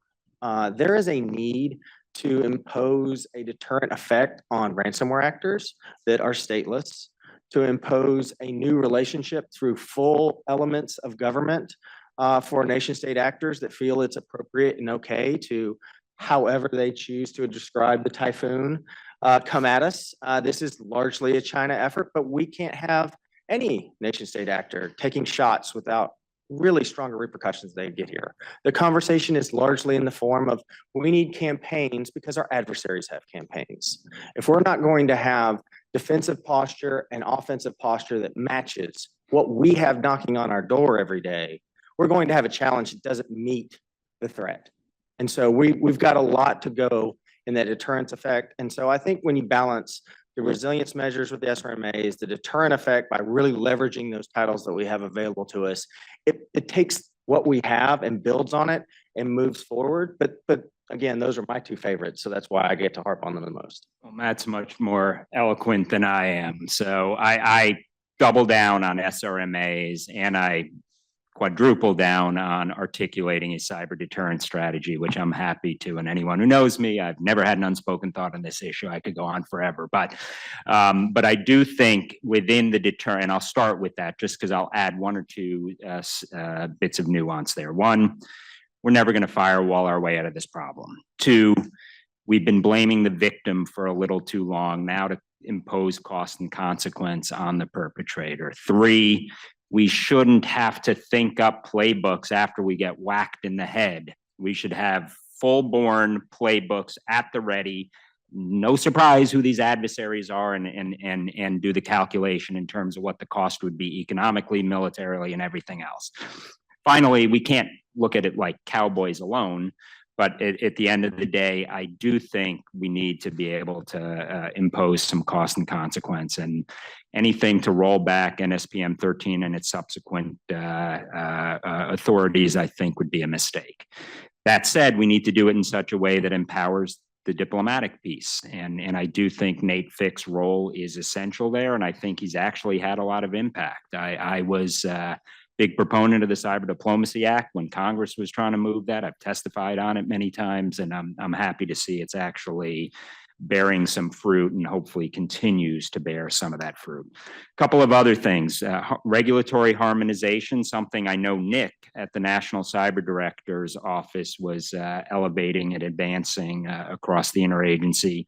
That is something that I think not only needs to happen, I think politically the appetite is there to finally make that happen. And it has had a regulatory, I think we've had a bit of a compliance mindset. We got to make sure that we don't fall into that trap, but at the same time, we make sure that there's some carrots and some sticks to be able to get companies to start moving the ball on this. Two, in terms of public-private partnership, to me, it's all about collaboration and operation. Enough of the discussion. Information sharing is important. I think I wrote my first article on that in the 90s. So the reality is we need to go from admiring problems and acknowledging problems to actually addressing the solutions. And to me, that's very much focused on the operational collaboration side. How do you take JCDC, make that a little more real?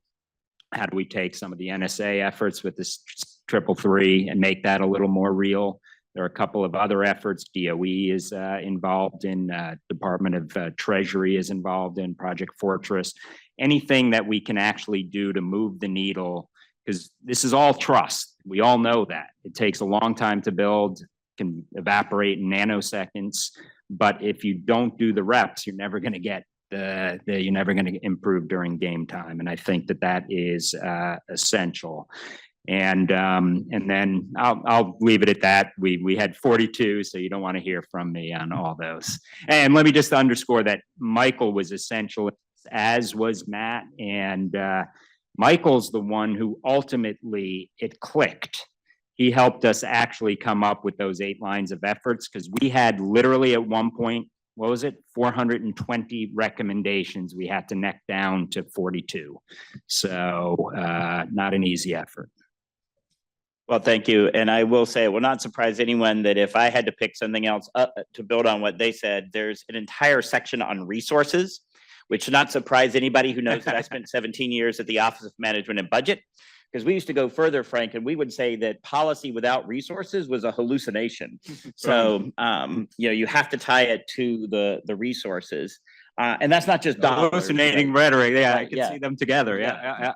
So, but I think, one of the, and I should say, get ready in the audience, because we'll leave a little time for some questions as we come towards the end of this.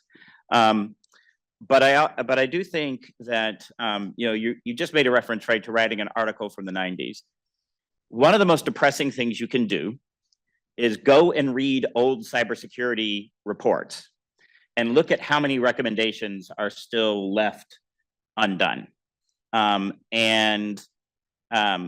think one of the questions, and I would open this up for all of the panelists, is, how do we actually break some of the policy deadlocks? what are some of the things that we should think about in order to actually make some different kind of progress? Because we all recognize that we fundamentally don't live in the kind of world that the digital ecosystem is not what we want. And so how do we break some of these policy deadlocks that we've had for some time so that, in 10 years when one of Frank's students looks back at this task force report and they're like, wow, we actually did all of that. How do we change that dynamic? Michael, that's a great question. If I had the answer, I'd be very happy because we have been writing since the 90s. But let me say part of it is an inside the beltway exercise. And when you look at some of the regulatory harmonization issues in particular, I think you will see momentum around that. I think a big thing coming, and I don't think we have figured out the consequences for that, but it's looking at a post-Chevron deference world, which I think will have significant implications. And Ari and Venable, they've done some fantastic work there. We've had them on our podcast to discuss that. I think that's going to take on new salience, and it's going to have more impact than I think people realize. So that's not a traditional executive branch or legislative branch, but you've got judicial branch that doesn't necessarily have the wherewithal to fully address these issues, but with that comes opportunity. Secondly, on the harmonization issue in particular, and I don't want to put Nick on the spot, but the reality is ONCD should be empowered to look at that across the interagency. They weren't. They should have been. At the end of the day, if you've got regulations coming out of SEC that don't align with those coming out of CISA and Congress and CERCIA, you're basically creating a big quagmire and headache for industry. So I think some unifying there and some focus on that could get us over the goal line. And then finally, don't underestimate the private sector in all this. There still is an ethos in Washington: government lead, private sector follow. That's doomed for failure if that's our continued approach, because quite honestly, industry is going to lead on these issues and government better catch up and enable it. I would add that politics local and politics around the world have a play. I think that, we don't want to leave with the need for a disaster or a need for an incident to react. I think we have enough already. I think that as we bring additional boots to the ground and feet to the fire over the existing incidents and existing challenges we have afoot, I think there's the opportunity there to change the shape of that conversation into, this is why we haven't done better in the past. This is why this conversation is hard. If we take down some of those barriers and approach them from a more policy empowering, sometimes policy destructive approach, you do get some change through that. So there's a bit of a challenge when your world's a blender, but it also gives you the opportunity to reset things.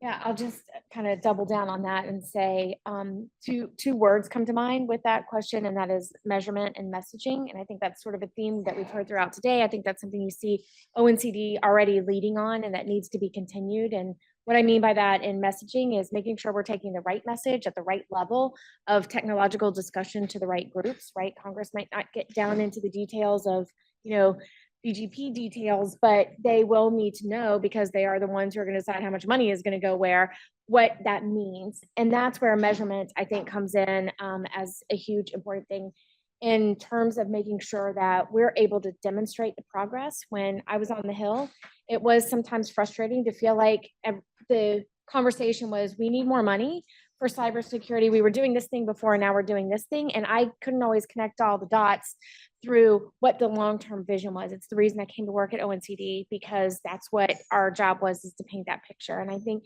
making sure that we can articulate through the messaging in the right way, at the right level, to the right people, what exactly we're doing through measuring it in some sort of way. And it doesn't mean it has to be every widget, but it does have to be something that makes sense so that we can show progress or a reason for a change in direction. Yeah, so this is always the question, right? It's like you go back and read PDD 63, Presidential Decision Directive 63 in 1998, And you can trace the through line. Like if you look at the National Cybersecurity Strategy of 2023, there is a through line straight through Bush administration documents, initiatives, the Comprehensive National Cyber Initiative, the Obama cyber strategy, the Trump cyber strategy. Like we're very clear that the 2018 National Cyber Strategy, we built on top of that. And so some of that is good, right? There's a through line, they all lead with partnership. There's an understanding. Some of that is like, wait a second, so it's been 25 years and you're saying that, we're still trying to solve the same problems. And I think that, the way that I would challenge us as a community to look at this is say we have a higher class of problems than we did in 1998. They may still be the same underlying the challenges of dealing with a national security issue where the private sector is on the front lines and figuring out a way to ensure incentives are aligned and that we are actually able to collaborate. That challenge is the same as it was in 1998.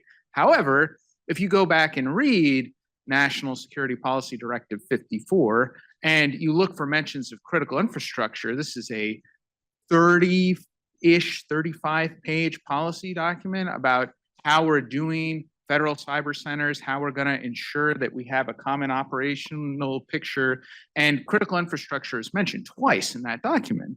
So the challenge of how do we all understand what's going on remains the same, but in 2024, we're talking about it with respect to, oh, there are all these different sectors. There's a lot of stuff we need from the private sector. We need some new ones. That's absent, right? That's absent in 2008. If you look at ransomware, right? Like one of my bête noirs at the moment is people are describing things as ransomware, where I'm like, did you deploy malware and encrypt a bunch of stuff so that, we have affected availability? Or did you just steal a little data and you're holding it for ransom, your extortion? This is extortion. So cybercrime is a problem, but technologically in this case, right? Like if you are deploying modern EDR, our private sector, to Frank's point, has done a great job of saying, oh, you're going to go encrypt a bunch of files? Like, no, you're not going to do that. And that is progress that when you look at it strategically, you say, but cybercrime, we haven't solved cybercrime. It's like true, and we need to keep focusing on that. But there is progress within that, and we have a different class of problems. The same in vulnerabilities. And vulnerabilities in 2004, you're looking at vulnerabilities and you're like, one vuln, remote code execution in the kernel. Today, you see what vulnerabilities are being used. It's like 8 vulns that you need to chain together in all of these different ways to get to the same place. So we have a higher class of problems than we did 25 years ago, but the complexity of what we're dealing with is increasing just as fast. So when we look at what is being connected today and what the attack surface is today, it's increased as well. So what's important for us as a community, right? I would challenge us all to keep in mind that, yes, the challenges are very real. Yes, this is one of the national security risks that we face, economic security, public health and security risks that we face that is not fully managed, and that is very concerning. At the same time, we are making progress, right? And part of the reason that it can seem like we're treading water is because of all the technological progress we're making things harder on ourselves. But we're doing so and we're unlocking great potential for our economy, for our citizenry. So, that all needs to be balanced. A couple other points of progress that I would point to, just reacting to like the Sector Risk Management Agency point and maybe work that still needs to happen, is making sure we bring Congress in. Because, if you look at EPA as a good example, EPA for their Sector Risk Management Agency function and for money to help SLTT saw basically a 200% increase in their FY25 budget request, as well as for the first time, 25 million in state and tribal assistant grants in the budget request to help public water systems protect themselves. That has not been funded. Now, obviously, we don't have an omnibus yet, but if you look at the reports that have come out, it has not been funded yet. And that tells me there's still some work to do there in terms of, yes, we are now putting in the budget request, the money where the mouth is in terms of saying we need to empower our SRMAs, but we also need to make sure that we're bringing Congress along in those equations. Last thing I'll say on the regulatory harmonization point, because this is something that is very important to me, as I'm sure everyone in this room has heard me talk about it. I would absolutely second your point, Frank, about the fact that the only way that we're going to make the progress that we need to on regulatory harmonization, which I think when we sit, we're very grateful that McCrary just highlighted this as a top area where we know there's still work to be done, is if we can bring all of the relevant stakeholders to the table, and that includes independent regulatory commissions, which is why we have worked so closely with partners like Chairman Peters, like Senator Lankford, like Congressman Higgins, to ensure that there is a statutory fix that will let us get everyone in the room, because that's the only way you're going to get true harmonization. And really what we want to see reciprocity is if all of the stakeholders are at the table, not just the executive branch regulators. Yeah, and I think I was going to actually raise that point as well, that when you talk about regulatory harmonization, that seems like that might be an executive branch thing, but it's actually a legislative branch thing because of, I mean, it's both, but it requires both ends, because if you've ever sat in the White House and dealt with the independent agencies who will tell you that they're independent, if we use the word independent in the last 3 words that we've uttered with you to remind you that we're independent, if you've ever tried to manage that process, then you understand why it actually takes that effort from Congress as well if you want to drive that regulatory harmonization. I will also say I view it as also incumbent upon industry, and that's why you're saying, you know, it involves all the stakeholders, because I think it is much easier for policymakers when you can have somebody from industry that could actually come and say, here are the 14 frameworks that my company is actually subject to. And actually lay them out, because it's very easy to assert that there's a lot of regulatory overlap, but to actually fix the regulatory overlap, you've actually got to know where it is, because we still don't have the, to borrow one of the terms from the Luminaries panel earlier this morning, we still don't have the AI fairy dust to just hit the F10 harmonized reg key on the keyboard. So we actually have to go through the hard bureaucratic process of identifying where those regulations are and how they interact and why they cause a problem. And that actually requires collaboration between both the government and the private sector, probably in a way that we haven't seen before. So we've got a few minutes left on the panel, but I have more questions, as you might expect, but I wanted to give the opportunity to open it up to the audience if there are any questions out there that you have about, you know, ghosts of past or, you know, what might be to come.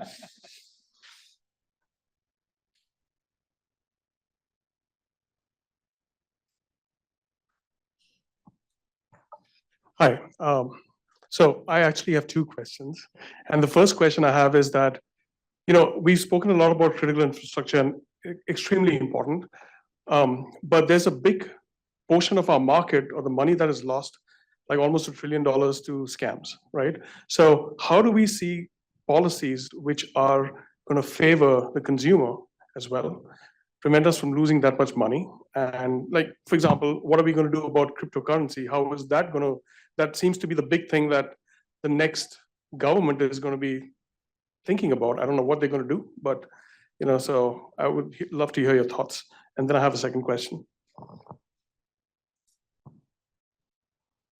I'll boldly step on that one. So the challenge we saw come up, I'd say about 17, 18, was largely around the economy for bad actors growing and it becoming rewarded for these types of activities, whether it was phishing scams, whether it was formal ransomware, whether it was just general causing trauma to enterprises across the United States. So there was a lot of cross-government effort to take on the economic freedom that belt. So if there was a cryptocurrency mixer that was known to be set for bad actors, you know, that was targeted and it was worked with by their home countries. There was regulatory affairs that were coming after it. It wasn't fast, but it existed. And so there are muscle memory that's continued to evolve to take on that. People shouldn't be getting rich off this problem. It is by no means fixed, but it is also by no means gone off the radar. I would say that it's as cryptocurrency goes up and down, almost as you watch the Bitcoin ticker, it becomes more incentivized with the value of each coin because there's coins out there in circulation that are in the hands of bad actors. But that's something that emerging technologies like cryptocurrency shouldn't have to bear the full brunt of the criminal aspect, but the criminal aspect should be dealt with. And so there is a stern interest across all of some of the independent regulatory agencies that want to maintain their independence at all costs, that will make sure they do their part. But we see things like the NCI JTF, and we see areas where whole communities of government are coming together to address this. You're not going to see those on the front page of any newspaper. I will tell you they are working diligently around the clock on this. That's not going to change, and it's going to be empowered no matter who comes in the office to make sure that stays that way. Just one little plug. We're coming out with a short report next week looking at flipping the economics, because right now they do benefit the attacker, not the defender. And there are some steps that can be taken. And another plug, Michael and I had a good discussion on our on this particular issue, because right now the model is flipped and it needs to move, I think, in another direction. But I'll actually follow up on Matt's question because it gets to one of the questions I was going to ask, and something we discussed before, Matt, which is progress made on information sharing, right? I mean, I think that what you're talking about is a really good example of private to government sharing and government to private sharing and private among themselves sharing. And we had Jeff talking before about government to government sharing improving. How have we seen those things improve? I mean, in this space and beyond, in the last 4 years, last 8 years, maybe even. Is there concern about the reauthorization of System 2015 that sort of put some of this into place? I'll dodge the System 2015 for a second. The quick answer is that there has been a lot that has changed in information sharing, even though some of the mechanics stay pretty true. When we talk about having ISACs and sector-specific councils and basically communities of interest working together to solve hard problems, that's not candidly new. But what is new is 2017, 2018, DHS/CISA is putting out reports that say Iranian actors might do X. These were families of techniques, but they weren't very specific. They were just kind of making sure you were aware that the Iranians were doing bad things. Now we're talking about known and exploited vulnerability lists that indicate not only are these vulnerabilities potentially exploitable, they are being used by actors in the wild.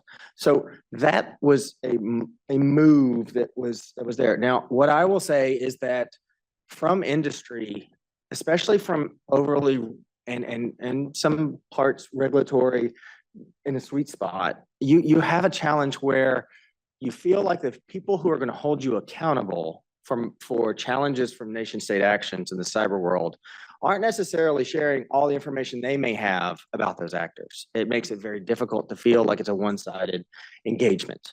That said, with the defense community and working with the CCC and with the JCDC, if they know something, they're going to reach out and let you know, but that's usually after they're on your wires. Usually when you have a door knock, you have somebody coming to say, you've got a problem. Where industry is looking for an improvement is internationally, the Hunt Forward efforts have produced a series of tactics that are going after this internet-facing device. Oh, by the way, wink, wink, nod, nod, we know you have 6 of them.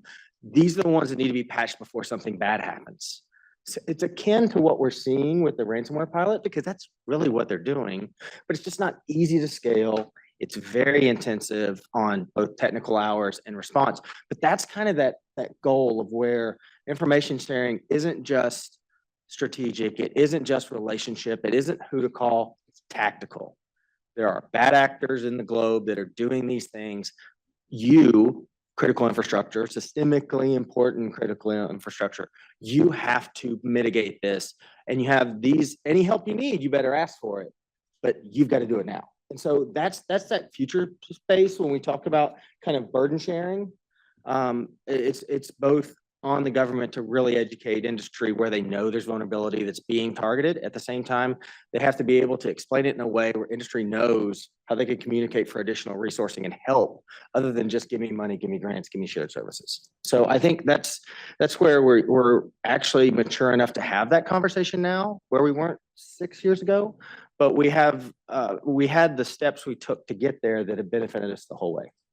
Just two very quick points. I mean, information sharing has improved exponentially, dramatically. A lot more information is being shared. We'll see what CERCIA and what the implications are with all of that. That could actually lead it to further, at least from the government's perspective, insights into some of these actors. But I think and this, bear with me and I'll try to be very brief, but JCDC, when there is an imminent threat run up to Ukraine, you saw lots of good cooperation between the government sharing all sorts of information they historically would not share through multiple sources and means with some of their industry partners.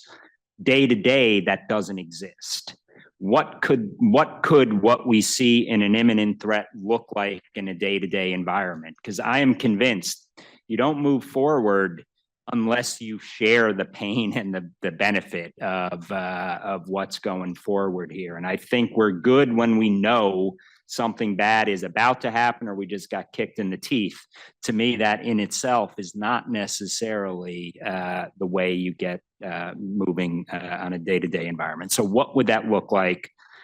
How can you do it in such a way that also embraces citizens and civil liberties and all these things we take near and dear, but also initiates action? And that's where I think the emphasis on operational collaboration is so important, because you're going to find that, 85% of the ransomware incidents are probably emanating out of countries that are provided safe haven in a country they can't get to. So even if industry could go, if it's out of Moscow or a friend to Moscow, how do you ultimately initiate action? That's where that partnership becomes really important. And I think we need to scale some of the creative activities we've seen the NCI, JTF, and others initiate recently. So we've only got just a couple of minutes left before we finish up the panel. So I will do moderator's privilege and say, lightning round. You've got, what is the headline for your memo to the next, NCD or, congressperson or whatever? What's the tagline for your memo? So Frank, maybe we'll start down there with you. Starting with me. Okay. Basically, I would ask them to read our report, Michael. So if that's okay. In all sincerity, I think there is a lot of good activity. I think that there's some areas that they will want to invest the love on syncing up both ends of Pennsylvania Avenue. Because if there's one thing, I think it's come up in different ways. If you don't have Congress working with the administration and then build out the industry voice in all this, we're going to have the same conversation in 8, 12 years. Yeah, I mean, I will be a broken record here and say, read Frank's report. But most particularly the first like when I look at high leverage things that the administration can do, right? The regulatory harmonization work is something that affects, from where I sit, I look and I say, there are not a lot of true, you get better results for less money examples of policy solutions in this world. There are in fact very few. There are always trade-offs. This is one of the rare cases where the trade-off is entirely within the government, right? Like the trade-off here is a coordination problem inside the government to get to a more harmonized and more harmonized regulatory regime with reciprocity, where you can reduce compliance burdens. So if you are a critical infrastructure provider or you're in the supply chain of a critical infrastructure provider, you spend more of your time and attention that right now is going to compliance on actual mission, while at the same time getting better results for your cybersecurity. There are not a lot of things that look like that. And it is a challenge, right? Like, I cannot understate the challenge of bringing all of the disparate regulatory agencies to the table. And in fact, without Congress, it's pretty much an insolvable challenge. But as something that would be high on my list of something that I think maintains a lot of great bipartisan support, that would be. Can I in my just add list. one bit to that? Because it is a down payment to the real or perceived trust deficit as well between government and industry. So I think it is one of those very rare win-win-wins. And I think it should be something that the next administration prioritizes with Congress. Because they can't go in with everything. Brennan? I think my headline on the memo might not be quite as long as theirs, but I'll Long headline, but yeah. give it a shot. person, Oh, yeah, right. Yeah. Yeah, exactly, right, exactly. I mean, read Frank's report, but also I would say, just be fearless on continuing to build on all the work that has happened up until now, not just this administration, which has really changed the direction, I think, of the conversation, but all the ones before that emphasized information sharing. I mean, Nick said, you know, we've been building on this since the early 90s, and like the through line doesn't need to change, but being fearless on continued implementation, making sure industry is hand in hand a partner, and making sure you're messaging it to the people at the level that they can understand it and act on it is important. All right, Matt. So it's my 26th year in information security science data. You never called it cyber back then. I will tell you, I've never seen it the belle of the ball. I don't think you ever will. So I think the challenge you have is that as much as I would like to have the memo have a header that is cyber-centric or even AI-centric, my strategy is to make sure that everyone who has top priority national security and economic outcomes, systemic goals that are going to come as a product of the White House, the answer is you can't achieve them without these components of the digital domain being preserved, protected, or defended through resilient means.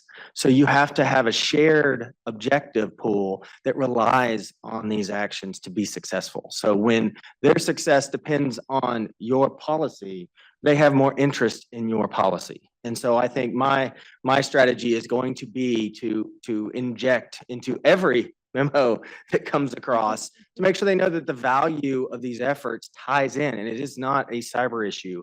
It is a national and economic security objective and outcome. And that is where we play in that digital domain, the same as land, sea, space, and air. And so I think that's where you have to really do that fight. I would love to say we could have that conversation over a dinner table with cyber. It's never going to happen, but people would love to hear about how we're going to have better prices, more resilient economy, and things the like. Modern realpolitik, love it. Excellent. Well, join me in thanking our panelists for the great conversation.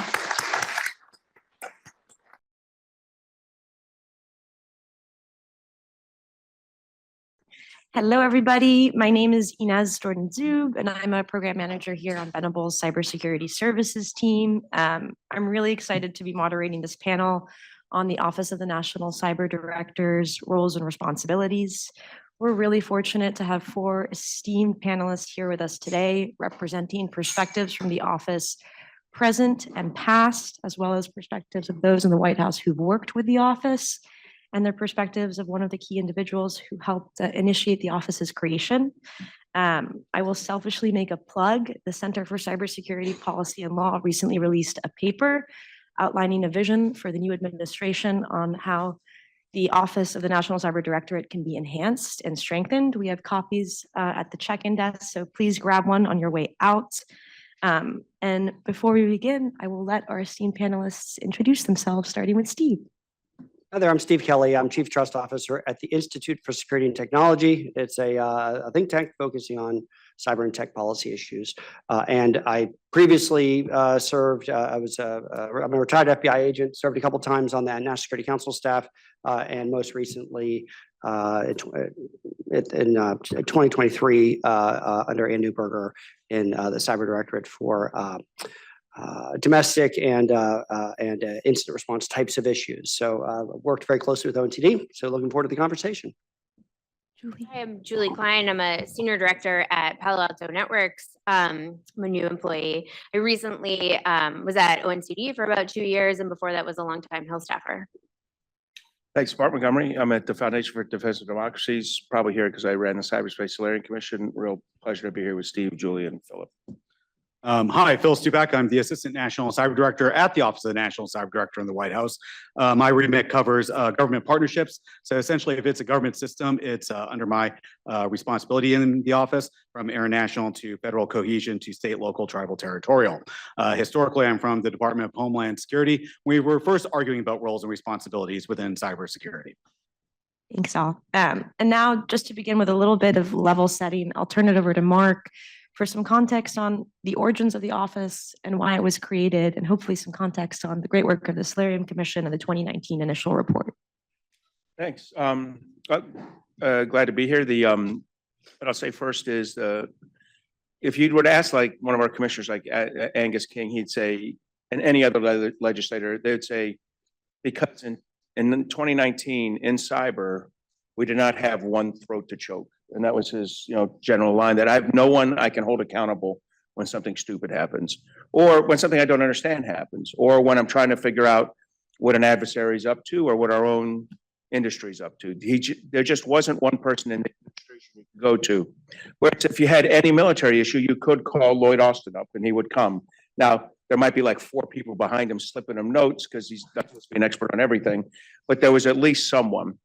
And then I think also Representative Langsby would say, hey, I'm asking for one assessment. He had positioned himself on armed services and homeland, and he would ask the same question in each one and get very different answers, from the administration official. And he said, this is ridiculous that we can't have one answer to these questions. So that's what initially drove it. Inside the commission, there's a big debate between, a lot of us had worked on an NSC before.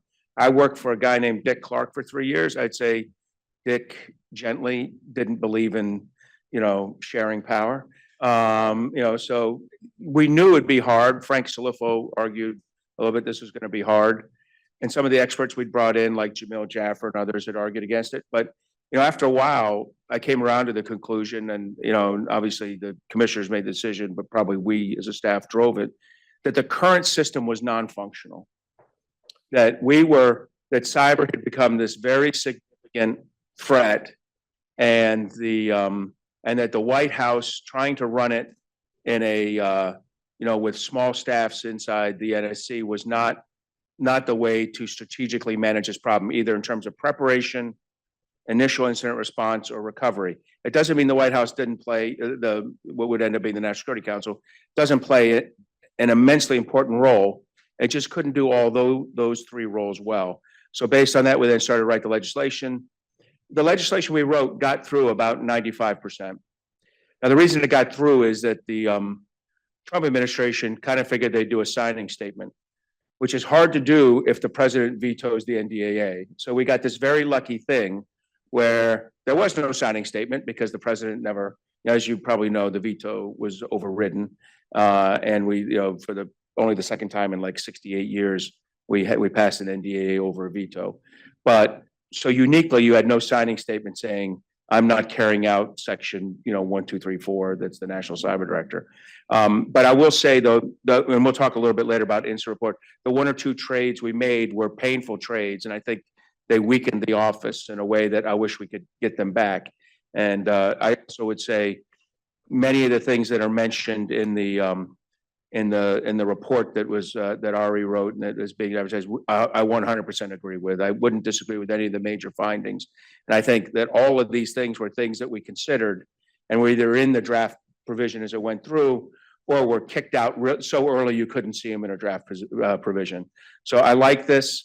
I actually think, I'm not worried about, final thing I'll say in this is, I don't worry about the National Cyber Director Office. I'm from the school of like, eventually in DC, when you plant your roots and you just keep going, you eventually grow, to the point where Elon Musk wants to try to cut you down to size, right? And NCD is nowhere near that now, but it's got roots and it'll continue to grow. And I'm not worried that this is going to continue. The question is, how do we make it the best thing it can be? Thank you so much. And now maybe we could dig into the work that the great office has done since its creation in 2021. And I'll turn it over to Phil and then Julie to talk us through that. And hopefully we can dig into the aforementioned cybersecurity strategy, as well as the implementation plan and some of the other great projects already underway. Oh, great. So yeah, there's been a lot of work underway. If you really think about, we got started July 12th, 2021, when Chris Inglis was confirmed as the first National Cyber Director. He shows up January 13th. He's an office of 1, budget of 0, and is still trying to figure out how to get into the EOB. Of course, because we were under a CR that year, it took a little bit longer for us to get our budget, but once we did, we began growing. And as Mark just said, we have those roots that are in place now. Today, we are about 88 people. We're completing a couple hires for civil servants right now. That'll probably take us into low 90s, and that's what we're going to hand over to the next administration. Over those 3 years, we have had 2, maybe 3 distinct phases. The first was rapid growth. Right? That you can't do everything with a single National Cyber Director. That was the entire thesis of this experiment, is that you need a team behind the National Cyber Director. So we had to grow quickly. That's where we began bringing in a lot of that very first generation of leadership, talent from across the various departments as detailees. They were there for a set period of time to give us that initial foundational steer. Then we moved into a second phase, which was creating our initial strategies. It's the doctrine phase, right? So we created the National Cybersecurity Strategy with our friends across the interagency. We worked very closely with the NSC to get that through, to get it passed. Once that was in place, we also had a couple other strategies that came after it, the National Cyber Workforce and Education Strategy to talk about that important problem. We also moved forward with implementation plans for both those strategies. And how are we going to hold ourselves accountable? That's really phase 2. Now, this past summer, I would say that we're beginning to move into phase 3, and that is the regular role of this office. What do we want to grow into? Who are we going to be? And that's building on everything that we did in the National Cybersecurity Strategy, everything we did in the Workforce Strategy, what we've done in the implementation plan 2 iterations in a row. How are we going to develop that on the 3rd implementation plan? All this is designed around a couple areas that we see that there is not enough investment across the government nor across the nation in. And you heard on the last panel about one of them, regulatory harmonization. We desperately need to do that and do that well. We need to do a little bit better at defending our own networks, our federal networks. And we do that through partnership with the Office of Management and Budget. You may be familiar that we have a dual hat so that the federal CISO also sits within the Office of National Cyber Director. That's been very powerful. So we work with great people like Mitch Herkus, who's in the audience here, before he left government, in order to make sure that we could defend those federal networks and do it well, that we're not getting hit every single time an adversary found a vulnerability at every single department, but rather we could get hit once, learn, share, and make sure our defenses were up to snuff. The last piece I would like to highlight too is that one of the other areas that we're really growing into is the merger of cyber as not just national security focused. Too often we think about cybersecurity as this national security thing, and that really doesn't resonate with the average American. We're also thinking about it as an economic prosperity model, and we're looking at our office as a way to merge that national security and economic prosperity so that we're providing better cybersecurity for all Americans. So that's really where we are today. I'm sure that Julie's now going to tell me every reason why I'm wrong. No, yeah, that was great. I think you did a really good job highlighting the work that the office has been doing. And I think standing up a new component within the White House is no small feat. So that took some time to build into the infrastructure that already existed, both in the White House and in the broader executive branch.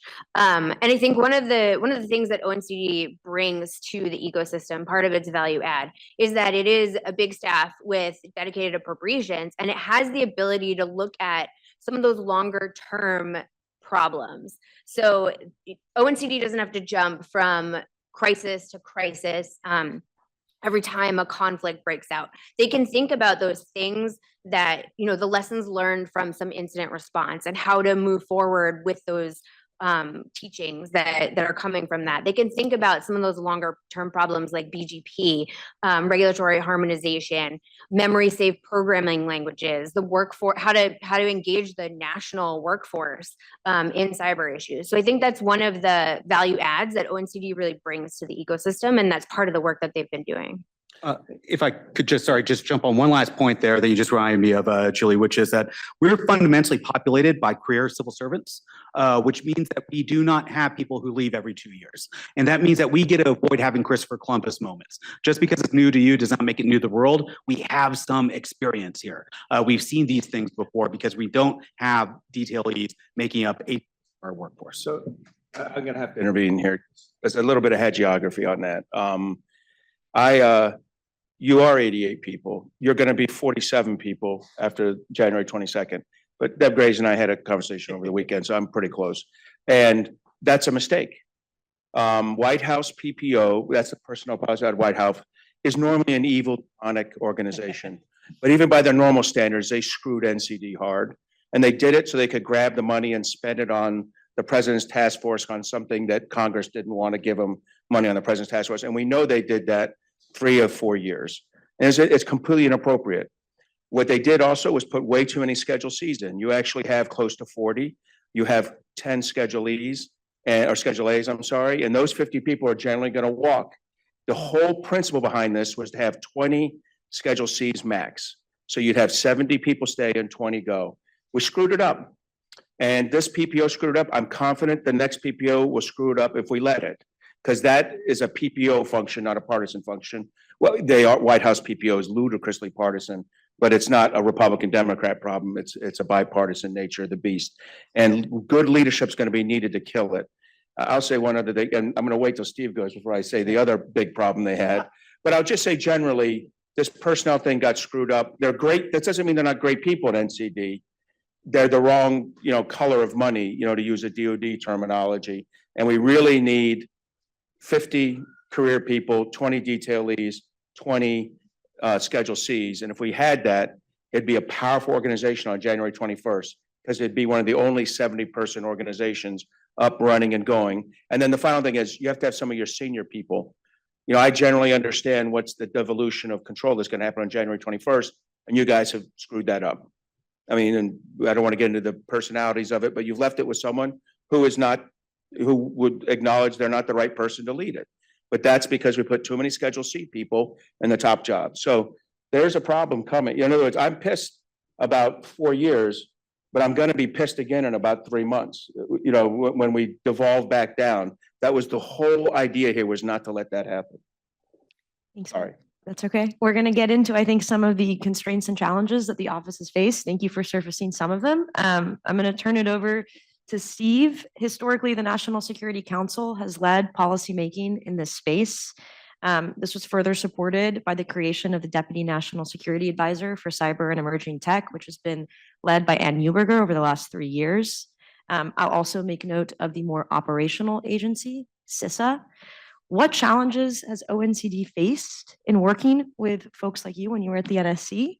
And we'll get back to the other folks on the panel with their answers too. Yes, you're going to force me to say it, then Mark can Yes. layer on. What I will say, the vision that Mark articulated at the top has absolutely not been realized to date. But as you raised about policymaking, it's absolutely true. In the cyber topic and many other topics, the apparatus for making policy within the executive branch, oftentimes, and things that are relating to national security and homeland security, is happening through the National Security Council staff and the National Security Council system. I will kind of go back to the original text of the statute that created the National Cyber Director's Office. And I know, Mark, for the folks that were on the Slayer Commission that were working on this and kind of writing some of this early text, kind of dancing on the head of a pin, trying to balance, equities and such. But it does not establish, as I can read it, a policymaking role for the ONCD. In fact, a particular paragraph says offering advice and consultation to the National Security Council staff, the Homeland Security Council staff, and relevant departments and agencies for their consideration relating to the development and coordination of national cyber policy and strategy, including the National Cyber Strategy.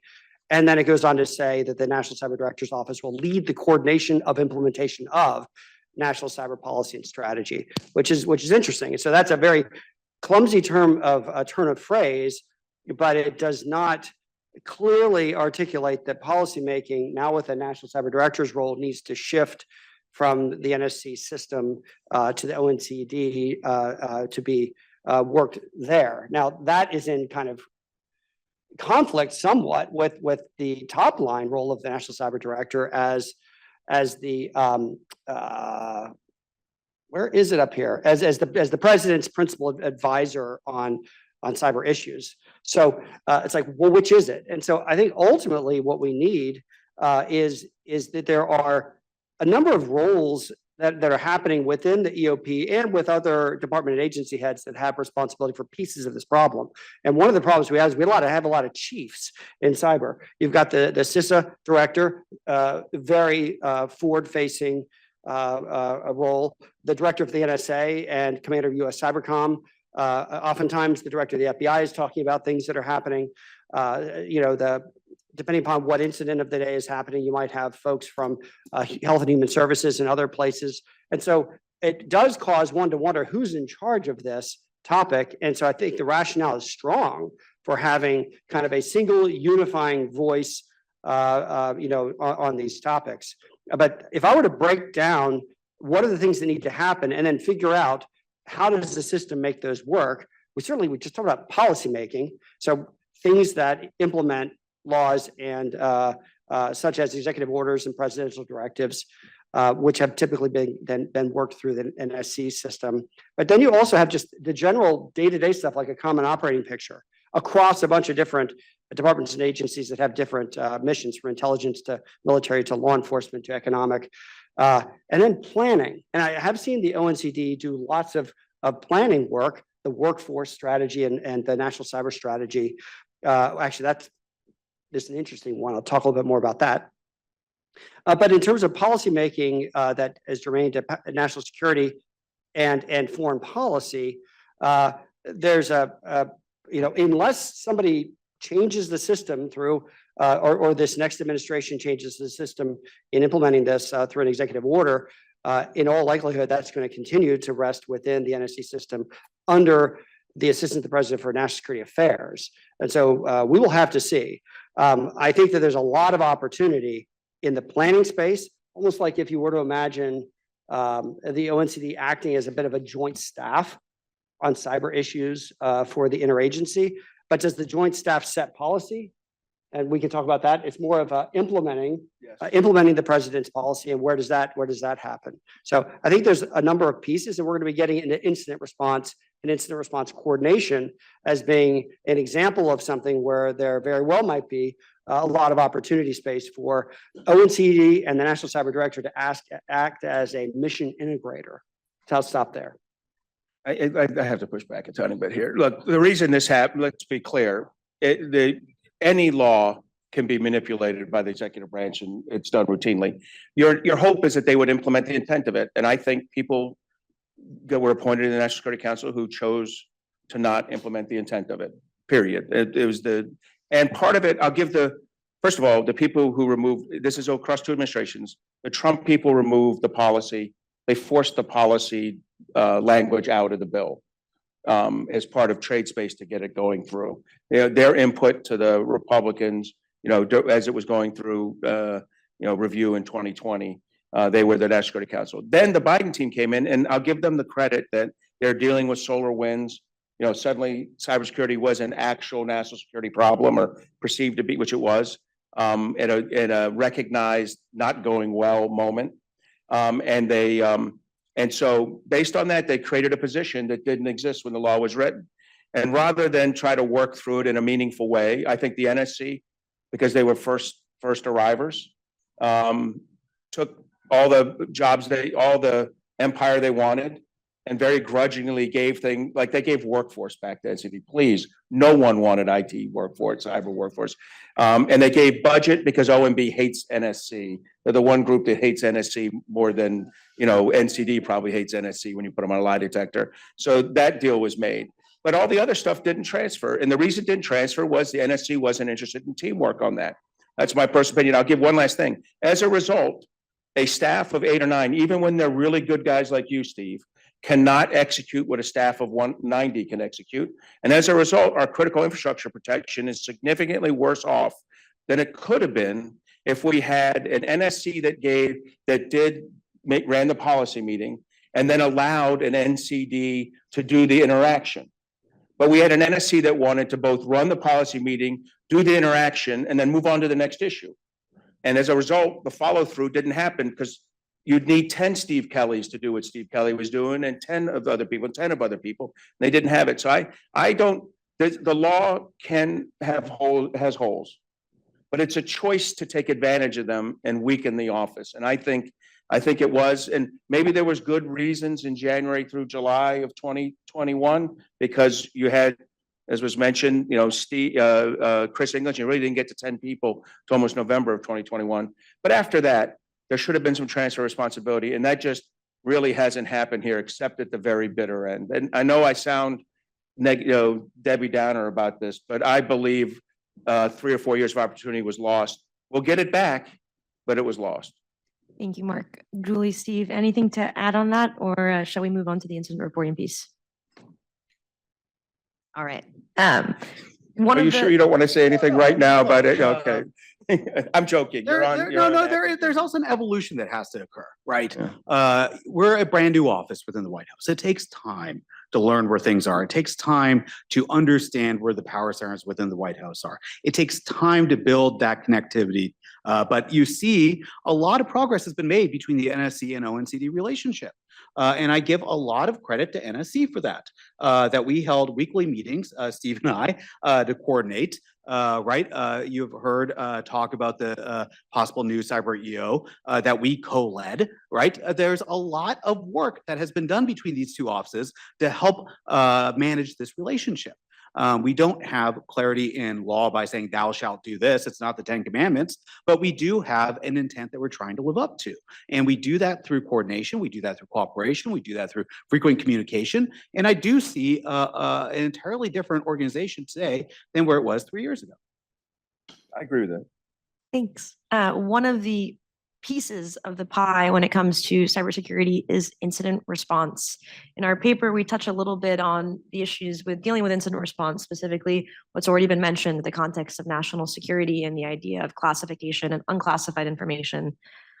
What are some of the challenges with that, and what has been ONCD's role in incident response? And Phil, I'll turn it back to you, and then I'll go to Julie. But actually, let me first start with Steve, given that you were on the NSC dealing with incident response as well. So just one basic nuts and bolts thing that's worth kind of laying down as a mechanism that's existed for a number of years. It's something called the Cyber Response Group, and that is it's an interagency policy committee, kind of assistant secretary level, a group of counterparts that get together each week, Thursday at 2, and then as needed for whatever's happening in the day. And so that's something that I chaired, and as far as I know, continues to be chaired by my successor at the NSC staff.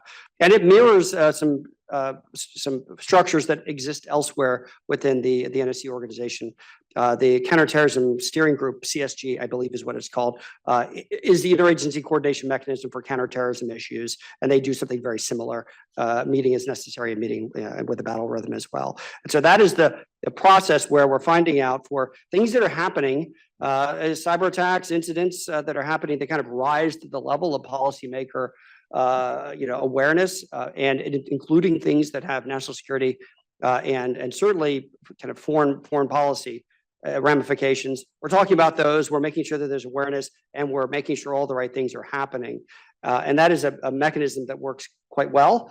And in fact, one of my favorite recollections from my time in this administration was the attack, the Iranian wiper attack against Albania, and all of the mechanisms and playbooks that we put into action that were written years in the past. It actually all worked, and that worked great. So that is one of those functions that the question is, where should it live? Should that continue to stay within the NSC staff as a way to move information up into the National Security Advisor's hands, into the president, or is that something that should live within the Office of the National Cyber Director? I'll make a distinguishing kind of a definitional pivot here from that cyber response group to what is called the Unified Coordination Group if we have a significant domestic cyber incident and it requires a lot of attention, something major.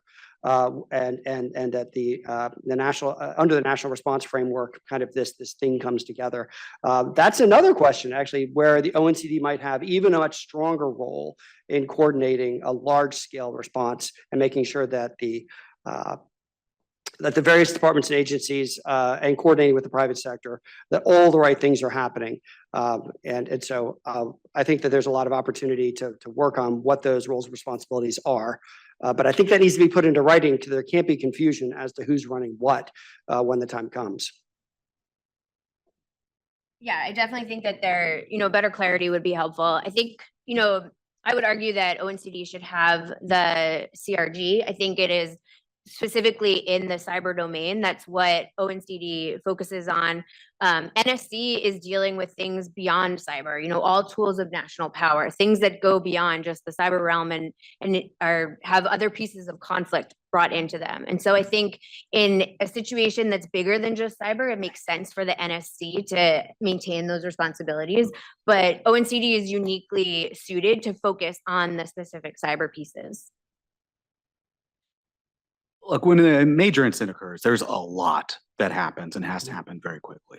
And ONCD, I think one of our superpowers has been that dual hat with OMB, especially when the incident involves the federal government.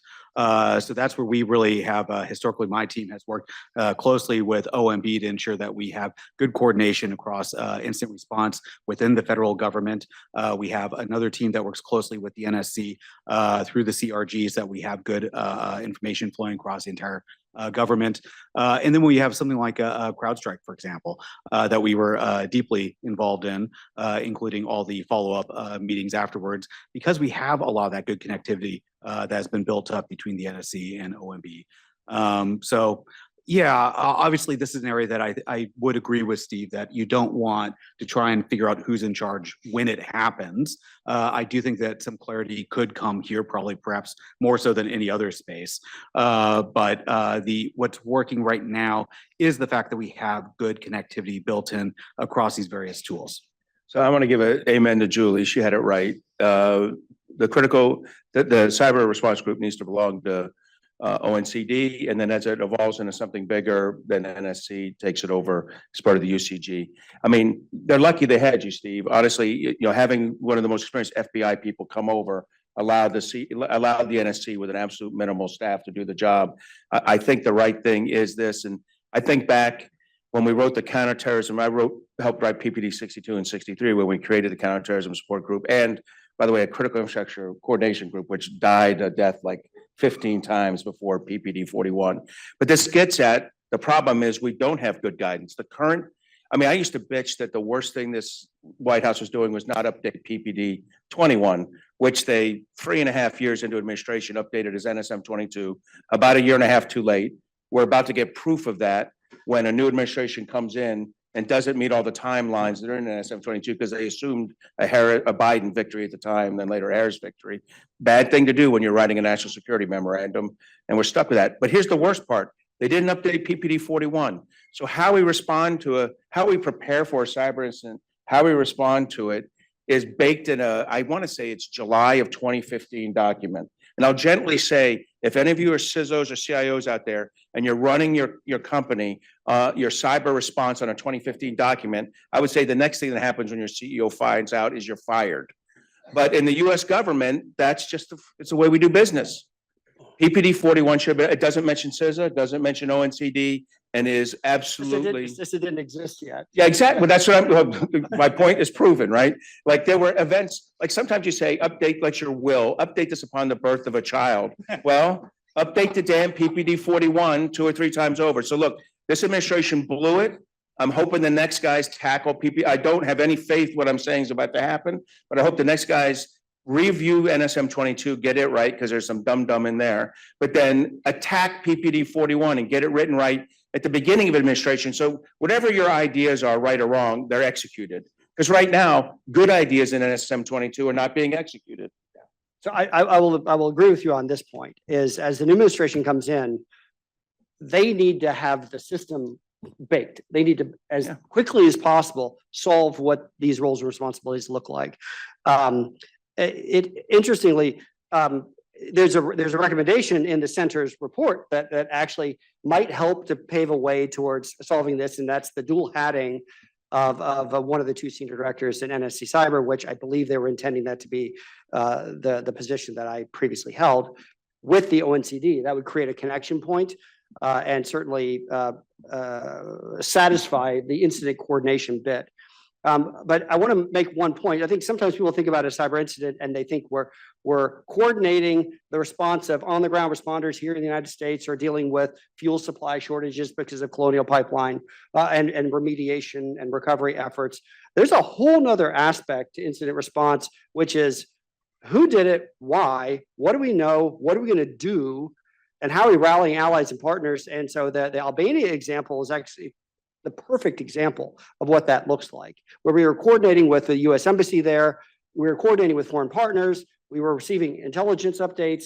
And so there was a whole aspect of the question which was less about response and recovery and more about the deterrence and the what are we going to do and what are the consequences that we can levy. And so that is a natural, the home for that type of conversation is the NSC system. And so I think that there's no way you're going to be able to completely untangle. This is going to be a cooperative effort in almost every case. I think we're arguing though, and I don't want to speak for Julie, that the CRG goes to an NSC deputies to an NSC principals. And I'd feel better about what you said if I thought if we'd rapidly attributed Albania, which I still don't think we did rapidly, and if we'd done an offensive attack back against Iran as part of it. Which that was as quick as I've ever seen. I know, and it's still too slow, but that's, I do want to mention one other thing. Because I did say I love this report from Ari and Inez and the team, but the recommendation to fix policy, the one problem we have is we had one chance to slip a policy direction, and that's in the original bill.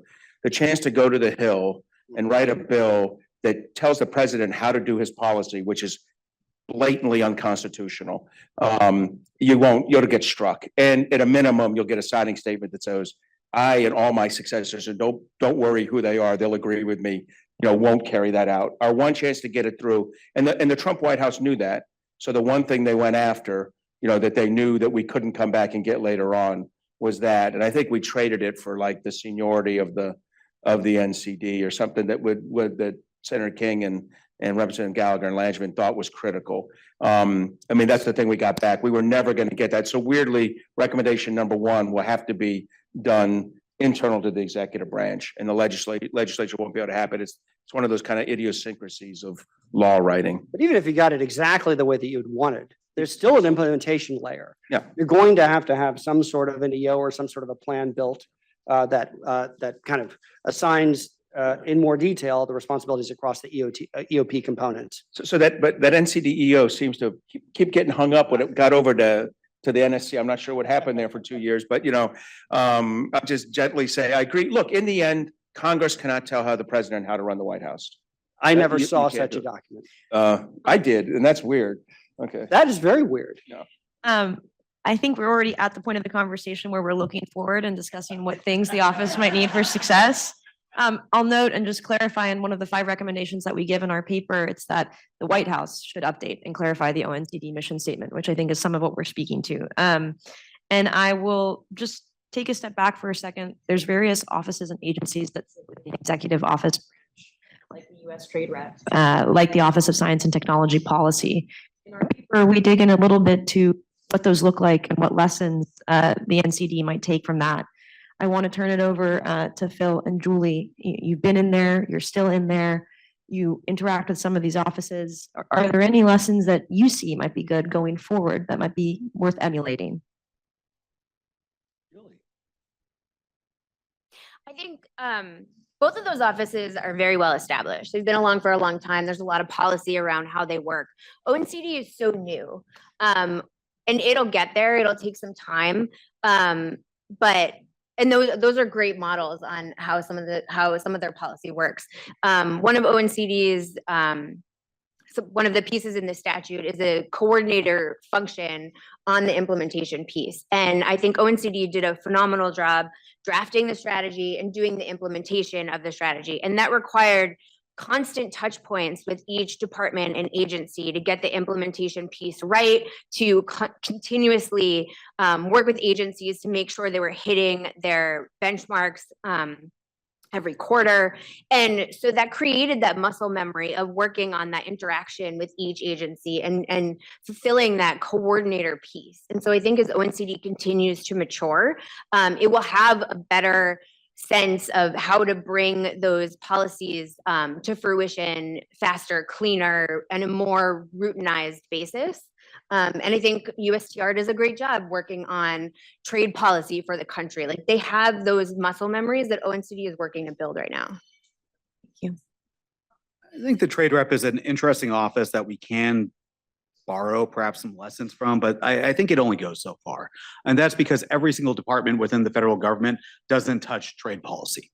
Every single department within the federal government does touch cybersecurity because they're working on their own networks. And because we still have FISMA that sets that every single department's responsible for their own networks, right? So there is an element that every single department has a piece of this. So there's only so many lessons that perhaps we can take from the trade rep. I might also highlight, and I was a little surprised in the report when I was reading it, that I did not see a reference to the Office of the National Drug Control Policy. They have very innovative budgetary authorities within their space. I think that's also a model that might be looked at if that is something that would want to be exercised further by ONCD in the future. Yeah, I would ignore everything else about the National Drug Control Policy Agency except for that. I agree. Look, the first thing they got to do to answer your question, they got to get back to 90. And what they really need to do is over the next 2 months, still be hiring civil servants. There's open billets, hire civil servants into those jobs who can continue and keep it going. Great And history, Mark. I know we are, yeah, but there's a limit to what it's like federal judges, there's a limit to what Biden's gonna get done and there'll be a limit to what you can get done. We got to get to a critical mass fast. I agree completely with what you said about OMB. It's make sure you get the deal with Voight and the incoming OMB team that Ms. Young gave Chris Inglis. That was a great deal. See if you can get that locked in. Here's the real risk. Look, Ann Neuberger is a smart person who was given a big job when she came in to run with SolarWinds going on, and she, single-mindedly processed and did it. I think some opportunities were missed. And I'd say, well, that's not gonna happen again, except much like SolarWinds, we have Salt Typhoon hanging over this group as they come in, and really, Salt Typhoon bothers me because I was like, holy crap, you mean comm sucks too? But I mean, Volt Typhoon bothers me more because it's China saying, Salt Typhoon's espionage. Volt Typhoon is operational preparation for the battlefield. It's a country saying to us, we're at war with you, and we're putting shit in your stuff in your systems so that we can, at a future point, disrupt or delay your ability to do military mobility and respond to a crisis. We're in a crisis. But I'm hoping the incoming team that National Security Advisor, presumptive Waltz, will say, look, I'm going to have a senior director here, and NSC is going to run international with the State Department team, and with CDP's Nate Fix squad, and offensive completely, with Cyber Command, NSA, and the intelligence community, and then allow the NCD to really take a big role. I think I agree the dual hat would be very useful for the CRG. In other words, the NSC still has their hand deeply involved in it. And then get those NSM 22 rewrite and more importantly, the PPD 41 done rapidly so you have the bureaucratic infrastructure to support the long-term thing. But I just described 5 things that can take 4 years or they can take 6 months. This is a choice of the administration about prioritizing it. And they've got a lot of number 1 priorities like Ukraine, Taiwan, tariffing the crap out of everybody, that they got coming. And I'm not sure cyber, the future NCD is going to be in. Plus, we haven't even mentioned the fact that Rand Paul has to confirm the NCD director. And I'd put that on the, oh crap, that right next to the scissor director on the things I don't expect to see happen fast. Well, Mark just articulated an interesting way to divide responsibilities. And you said international, offensive, kind of the counter threat, over here on the NSC side of things, and the domestic resilience, on the ground domestic response, kind of on the ONCD I side. actually have a tattoo of that because I've been saying it for 3 years. Yeah, but yeah. So, That's how I see it. at least that is in as close alignment as you can be with the responsibilities of this is the president for national security affairs. And that's kind of a role that if the president wanted to change what that position does, we need to be hearing that from the president. Yeah. In the last 10 minutes, and I'll ask if anybody has any questions, please raise your hand and I'll make sure we have time for them. But 3 years on, the office looks different than when it started. As you noted at the beginning, there were 40 folks who will be sticking around through 47. I don't want to cut it short. 47 through January 2021, with more being hired in the interim. We have, I think, a growing recognition domestically that the office has a strong role to play in coordinating security policy. I think there's also growing awareness of the international ramifications of that. And obviously Ambassador Fick and the Office of CDP at the Department of State is another important element in this pie, along with OMB and CISA. I want to leave us on a tone of optimism. We mentioned a lot of things that the administration should and can do. What things haven't we covered, and what things should we remind ourselves of in the next few months? I would argue one of the first things that ONCD would need to be successful is a nominee named and confirmed pretty quickly. There's always cyber incidents going on. There's very, headline making cyber things going on right now. I think it would be really important for that to happen. And I think continued support from Congress in terms of appropriations, resources, leaning on the office and trumpeting the work that they've been doing are pretty key to ONCD's continued success. So do you know if Senator Paul has a relative who works in cyber? All right. That's about the only way I see that one getting done fast. All right. Steve? Yeah, there's nothing that I would disagree with Julia about on this. Congress does have a role to play here, both in moving these things fast once they're named. But then we also need to get in our senior leadership team. We have restructured the office so that there is a single national cyber director, a single deputy. There are then 2 arms to the office, a policy development, policy implementation team.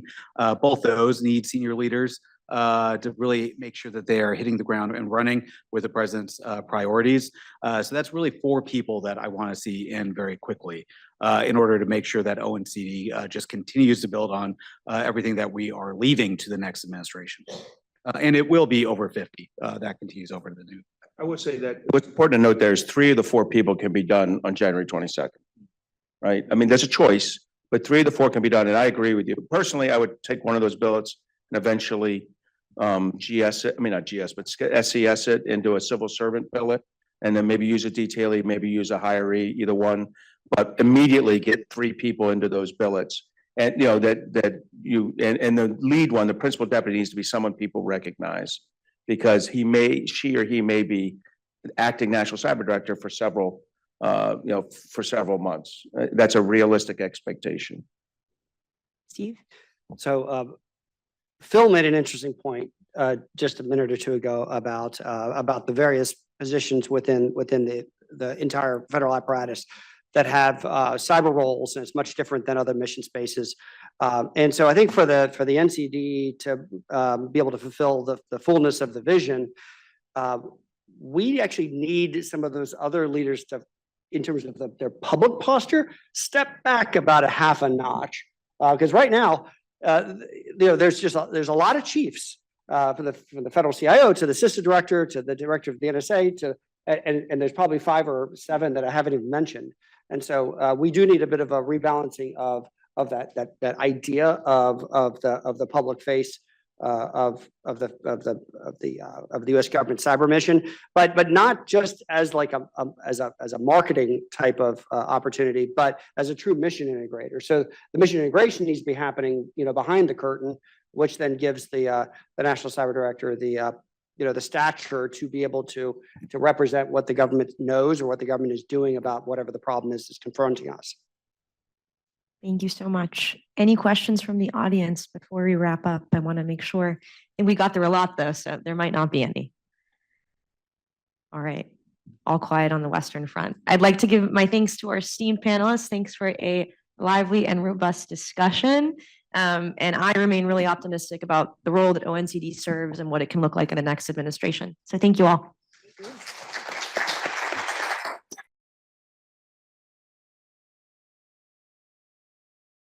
always save the best for last. I was debating if I should say that or not, but I'm going to say it. But thanks, everyone. We're really excited to talk about generative AI today and its relationship with cybersecurity. My name is Chelsea. I lead the Joint Analytic Reports at the Cyber Threat Alliance, and I will allow the panelists to introduce themselves, starting with Mike. Let's see. Is this working yet? Maybe. Yeah, get it going. No? No. One second.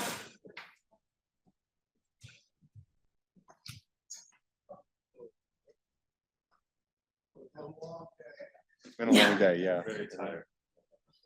Oh, the batteries are You turned dead. it off.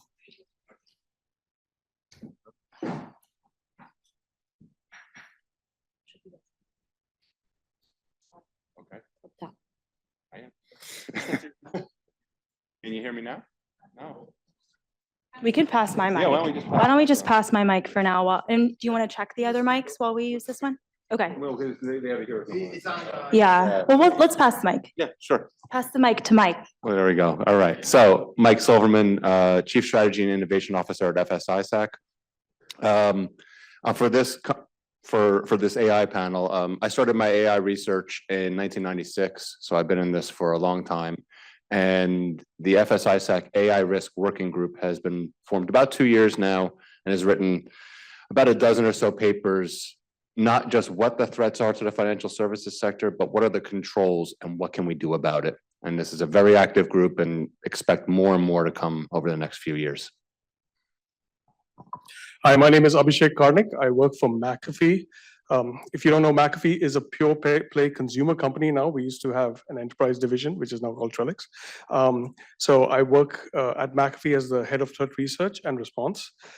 Our focus has been on consumer threats, right? We've seen a huge spike in social campaigns recently, and we're trying to figure out how to solve solutions for the masses, essentially. And so that's what I've done in my previous life. Not too long ago, 3 years ago, I used to manage enterprise security and response for McAfee, which included enterprise as well as consumer. Good afternoon, David Beabout. I work for NTT. So I have multiple different hats. I have the unenviable position sometimes of being the Chief Information Security Officer for one of our operating companies, as well as leading out our international public and private partnerships. So I'm coming at this from the perspective of practitioner, managing and controlling risk within the organization, looking how we can actually federate that across multiple different operating companies at scale. And also from a critical infrastructure perspective, right? As we think more about this topic, can we get more integrated into what we do every day? Our reliance is going to only increase. I think we can all agree on that. And we're going to eventually have to have this as such an important core part of what we do, that the importance and the risk of it going away when we're so dependent is going to really increase the amount of time we take to ensure that it's resilient, capable, but also managing down the risk. So. Doing so the context for this panel is at the CTA, we're building a joint analytic report right now about generative AI and its influence with cybersecurity. So these folks up here are representatives from our committee that has come together to produce this piece. We are soon to publish. So our piece is called Navigating the Generative AI Threat Landscape and Cybersecurity. The focus of the JAR is to focus on how adversaries are creating AI-assisted threats, so exploiting components like the GPT to manipulate generative AI. And then this conversation became so passionate and cognizant of the impact that AI is having on cybersecurity that we've actually expanded our focus in a supplement that we'll be publishing in tandem with the piece to include adversarial threats. So that's when adversaries directly target models, and we recognize that there's security in the AI ecosystem. So I just wanted to preface that both are in scope for this discussion, and then also to help support our conversation, we want to add that there are particular terms that can try to help organize some of the areas in which AI exists in cybersecurity. So to paint that picture, we recognize the influence on text, image, audio, and video. So I encourage our speakers, as we go through some of our examples, we can try to get more granular to speak to the impact that AI is having in those mediums. So the panel is titled Generative AI, Myths, Realities, and Defenses. So a big heart of the Joint Analytical Report is to speak quantitatively, and we want to get to some of the realities of what's happening on the ground. So let's dive into realities. Our first question is if you could share a specific example of how Gen AI has been used to conduct a successful incident. I didn't want to put Mike on the spot first, but you're closest to the mic, so you get to be the first one. Well, sure. FSISAC represents the financial services sector. So we have seen absolutely a rise in C-level impersonations, or trying to have insider threats or have employees conduct inappropriate or just incorrect processes based on the threat. So transferring money to where it shouldn't be, or allowing access, or things of that nature. That's absolutely been on the rise, given the emergence of Gen AI. We've also seen calls to from the customer side of bad actors trying to manipulate the banks to giving up money. I'm gonna try to put this. Mimicking customers, but also convincing the customers themselves to take inappropriate actions, the second level. So something we're seeing a lot of, some of, is where someone is convinced by a deep fake or by generative AI or some sort of tool that their loved ones are being held for ransom. And to pay this ransom, or your loved one, is going to be hurt or whatever. So they call their financial institution to transfer the money to this fraudster. Now, the person, this is a complete deepfake. The fraudster, the loved one was never in harm, but the person who's being defrauded calls up the bank and makes a legitimate transfer. Right now, of course, financial institutions always ask, is this being done under duress and other sort of questions, but people answer incorrectly because they know that their loved one may be captured or hurt in some way. So the short answer is yes, we've absolutely seen an increase in the quality and the accuracy of especially audio and video deepfakes within internally and externally to financial services. Thank you. Yeah, I think I agree with you. Essentially what AI has done is lowered the bar for entry for attackers, right? And so what used to take months for them to clone, for example, voice clones, is now just a service up on the internet running 11 labs, or there's a bunch of them out there, right? Same with video. In the last 1 year, I have seen an evolution of live deepfake technology, which is where they're actually on a camera with you and in real time morphing your face and your voice at the same time. So I think in cybersecurity, the first application of any sort of technology is on social engineering attacks. And that is always the weakest link, right? Across enterprise or across consumer, it's the weakest link. But I think what's changed is the ability for attackers to truly apply the technology. Now, we're seeing it, we typically speak about scams. So yes, cryptocurrency scams are an application of deepfakes. You'll say Elon Musk, Jeff Bezos, a lot of people promoting scams, Joe Rogan talking about medicine. We've seen it on Ozempic, which is a big thing. So these are the different areas that we've seen such scams. But even on the malware side, we're seeing things like OCR. So very recently, we came across malware, which was using OCR on mobile devices, right, to take snapshots. And for crypto, you have a mnemonic key, right? You've got to remember these random words. Well, you can't save them anywhere. You can only visually see them. And so it's able to extract that information and pull it down. But, and I think most of you are aware of jailbreaking, prompt injection. These are the more typical ones we hear about. But in the back end, these LLMs are being abused for a lot more than that. Definitely agree with the deep fake. Certainly the ability to tie the video, the voice, the live piece of that. I think there's some well-known examples of individuals being hired into organizations that are security companies and It wasn't until the bad guy made a mistake that they were actually discovered, but they got through the whole process, got hired, and got on the door. That's obviously a concern. A little bit of a different perspective, though, I would also say that the scene that is, I think, unique here, it's enabled by Gen AI, is that I agree that the attacks are not necessarily brand new or novel, but the ability to have an attack vector and then learn from its mistake and re-vector and do that at speed, at volume, is really concerning, right? So we have to play by rules and by risk management, things that we have in place to protect ourselves for good reason. The bad guys don't. So empowering this in a creative way that helps them learn and get better as they go with every single attempt, as fast as they can get them out the door, that's a huge challenge. We were supposed to be contentious, and we're not. We're saying the same thing and agreeing with one another. Jeez. Well, so for my next question, this became a point of contention at times in the group, just to determine if we can detect AI generated content and if it matters. So I introduced previously the notion of different mediums, so text, image, audio, and video. So maybe I'll start at the other end of the table, and if you'll bring the mic this way. If you guys could speak to, depending on the medium, can you detect if something is AI generated? And then the contentious part, do we care? I think it really depends on the medium.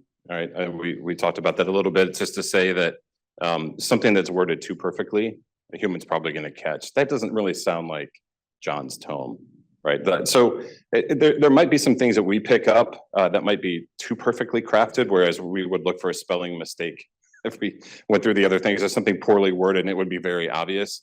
Now we're talking about something that kind of goes in the middle there. I think that makes it a little bit more challenging. In terms of being able to detect, I think another one too, if we look at a more technical perspective, if we really want to get on the more sophisticated end, you could do a pixel by pixel kind of comparative and see if there's some sort of patterns that come out for Gen AI generated imagery. So there are some ways to do it, but it's certainly not wide. The capability to detect is certainly not widespread, and it's not necessarily unique. It's more of the same. It's just kind of crafting it a little bit more appropriately for the target. So I think if you want to detect it, you need to think about a few approaches. So firstly, like if you're talking about malware that is AI generated, right? Malware tends to be polymorphic, right? Like there's not much after you take a piece of text and you compile it and you write a program, you eventually compile it. And then when you compile it, you run it, the detection technology doesn't change, right? But I think the complication comes in with text generation. Like we've seen a huge impact on phishing attacks. Like, I think one of the challenges we have is that not everybody has the answers.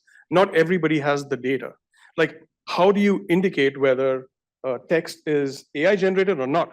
That's a difficult problem to solve, right? Because essentially a large language model is just a probabilistic, it's the probability of the next word that it's trying to predict, right? And so in order to detect that, you can build a very custom model to detect text generated by ChatGPT, right? There are companies that do it. Zero GPT is one example of that. But the problem is that even if I do that, there are other websites which try to humanize AI, right? So it tries to take the AI and sort of revert it back to what makes it sound more human. So like you said, if it's too perfect, it's probably AI, but they will intentionally introduce errors. They will make your sentences less crisp, make it a little more verbatim.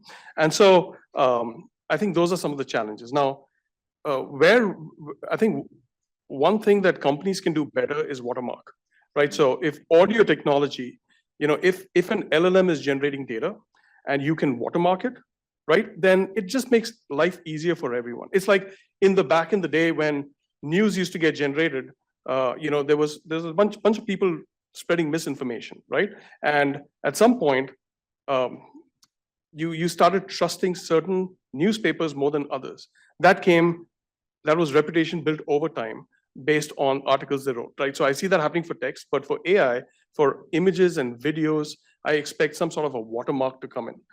That being said, we are still building solutions without that today. So it's not straightforward. There's a lot of time and effort that is spent in collecting data, which is fake spam, fake text, fake video, fake audio, and essentially use AI to fight AI. So we're trying to train our models to look for those discrepancies in the models coming out of these different companies and find what makes them AI generated.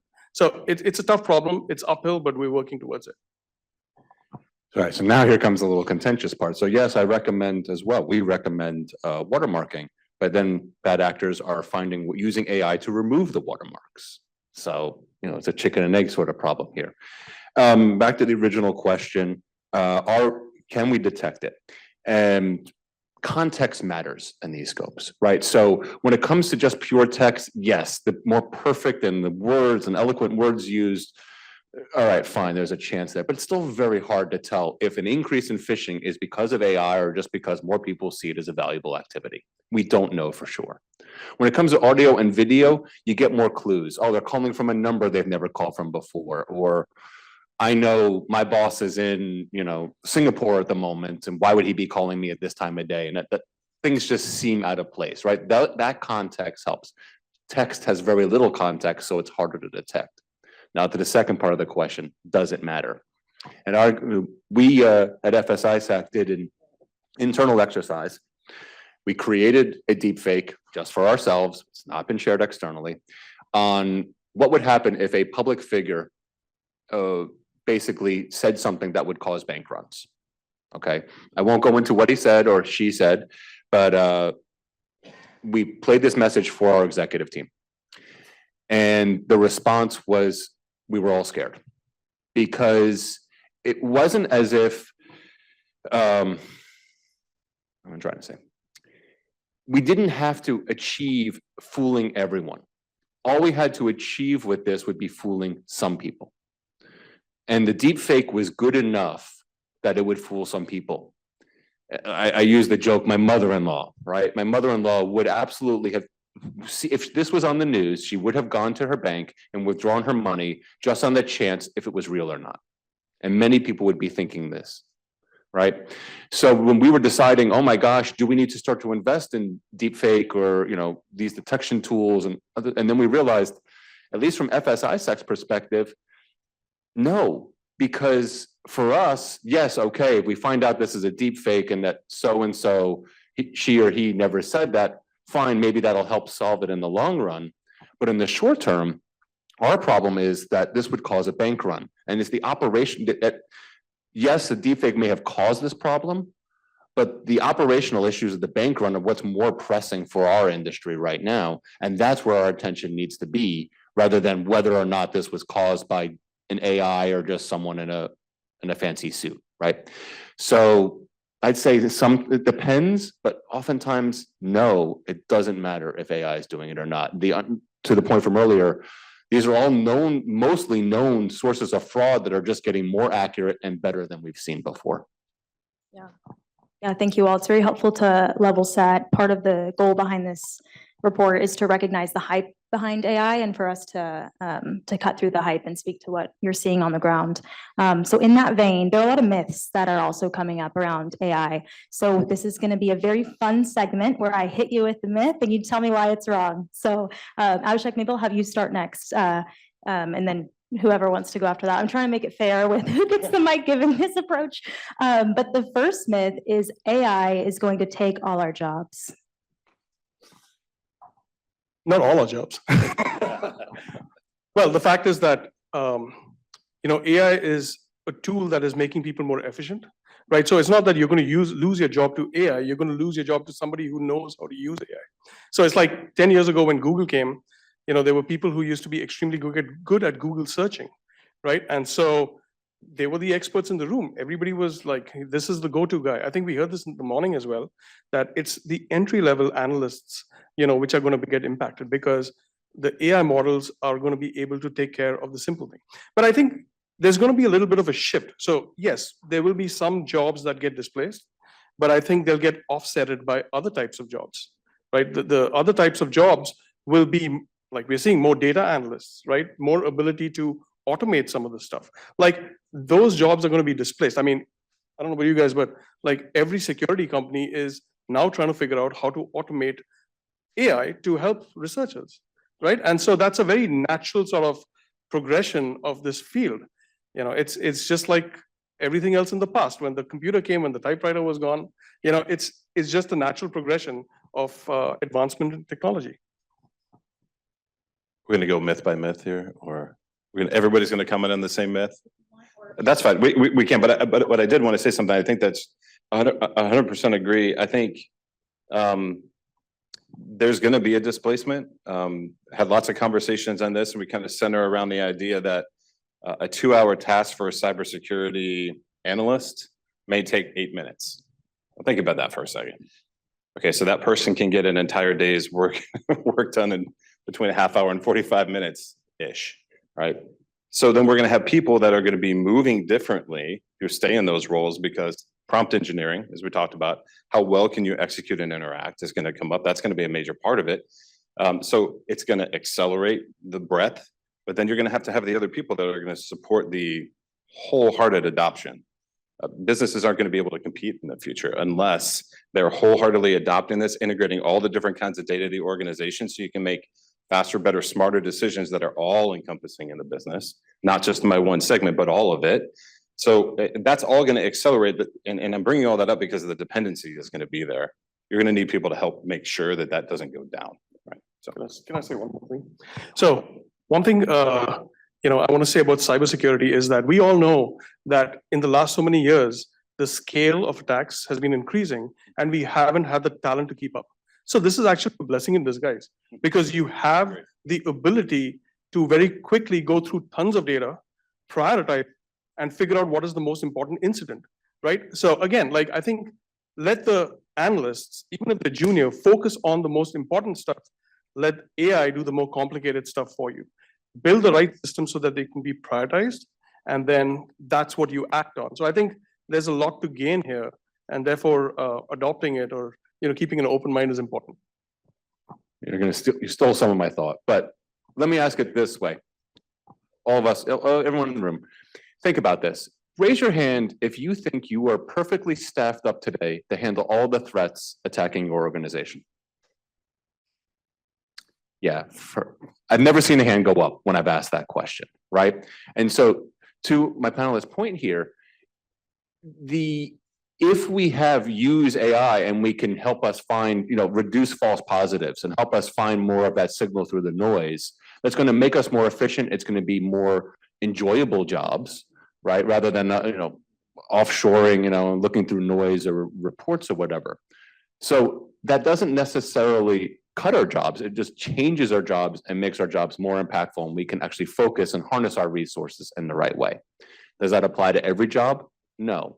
I've heard a lot of people now, let's say, doing social media posts. They used to have a whole team doing social media writing, and they can now take that power into themselves. And generative AI can write some pretty good social media posts that are very convincing and make the case for action that people are looking for. So it depends function by function, but I'd say in the security space, no, I don't think it's going to take our jobs anytime soon. All right, one more myth in this segment. AI is replacing the majority of attack techniques.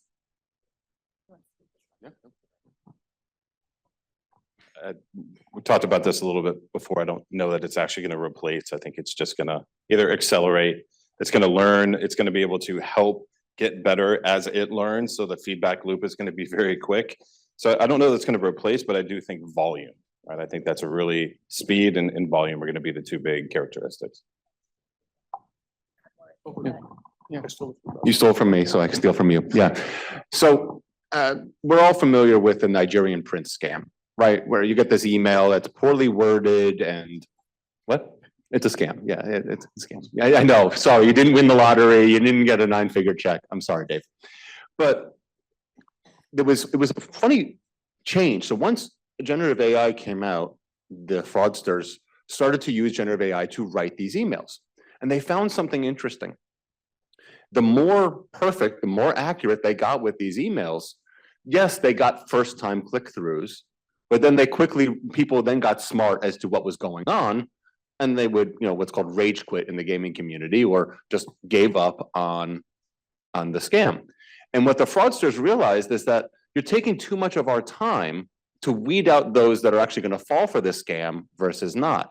So they actually reverted back to the old method of writing emails poorly because they realized the pass-through, or the ones that actually fell for the first email, were actually more likely to convert to fraud. And it was a better use of their time and effort than to use AI. I found that fascinating. Thank you. So yeah, I feel that, by the way, MITRE has a whole separate framework called Atlas for generative AI attacks. So if you haven't read that, you should. It sort of breaks it down just like it breaks it down for other techniques. But I think there's more of a pivot, even between the existing techniques, there's sort of a pivot over to specific techniques. So what we've started seeing is, for example, credential theft. So a lot of the malware authors find it expensive to use LLMs. I mean, it's not cheap, right? Paying for using an LLM at scale. So what they're looking for is credential theft. Right? They're trying to find those keys that somebody left online. And if they can get into Amazon Bedrock, right, and utilize the LLM that somebody left open, sort of what they're looking for. So that's one of the techniques that you're seeing. I've also seen, like we've seen, like recently there was a post about somebody who tried to create a cryptocurrency bot, okay, and he pulled something from GitHub. Turns out it was a supply chain attack because somebody populated GitHub with a fake Solano URL, right? And so his automated script that he generated with AI, had the fake URL, and he ended up paying $2,500 to somebody. He doesn't know who, right? So it's sort of hurting them in some cases, but I think those are sort of the incidents we see. But what I do see is different now is that we will see a lot more adversarial attacks. So, we've spoken about AI-assisted attacks, but what we haven't spoken about AI adversarial attacks, which is attacks against the models, right? It's not new. Again, like ML is not new to security. We were the first adopters of ML in scams, phishing, in network detection, anomaly detection, right? But I think in the case of in the most recent case of supply chain attacks, or in the most recent case, you've heard about Sora. It got leaked recently, right? Which sort of forced OpenAI to release the model, right? So that was one example. In another case, there was a security researcher. I don't know if you know, ChatGPT can store your memories, like based on what you type. It's sort of whenever you identify yourself as, hey, I have a daughter, or I want to make a trip to Europe. Pull it up in ChatGPT, you can find it. You can ask it about its memories. So ChatGPT is trying to remember who you are, right? And recently, Microsoft announced that they will be able to create unlimited memory for their models. Now that's kind of scary, right? That's a whole change in tactics. Like imagine somebody getting access to those memories. They've just accessed a lot of your personal information. And this isn't even a concept anymore. Somebody proved it to Google recently, to OpenAI recently, and they demonstrated it where they got OpenAI to open up an image and infiltrate the memory of your personal memory on ChatGPT. I thought that was fascinating. So although you have new techniques, it's a mix. It's a mix of credential theft. It's a mix of using polymorphism. So again, polymorphism is not new in our world, right? Malware has been using it for years. What's changed is that you can orchestrate the polymorphism. So instead of just doing it in Visual C++, right, or whatever language you use, you can have the same code generated in JavaScript, in Python, in different languages, so that it appears different every time. So these techniques are not old, but they're sort of morphing to adapt to the technology, right? And you are seeing certain techniques, of course, are evolving, which is why MITRE came up with Atlas, which is a whole different way to define this. And again, I can talk more about adversarial attacks, but I think we'll go to the next question. Yeah, that's great. Yeah, you guys are awesome. Okay, so from this point forward, we now want to dive into the defenses. So what can we do about this? So let's start off just asking, how would we approach defending against a Gen AI-driven threat?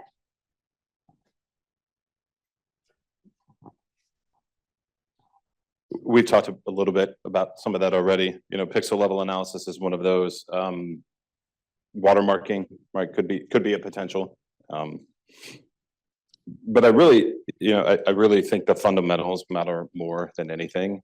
for doing the fundamentals, the actual, if we're defending the actual models and we're looking at the things that are in place defensively, if we're defending the models themselves and what we're going to use them for, the standard attacks still apply, right? They might be faster, there might be more volume, but we still have to think about the basics.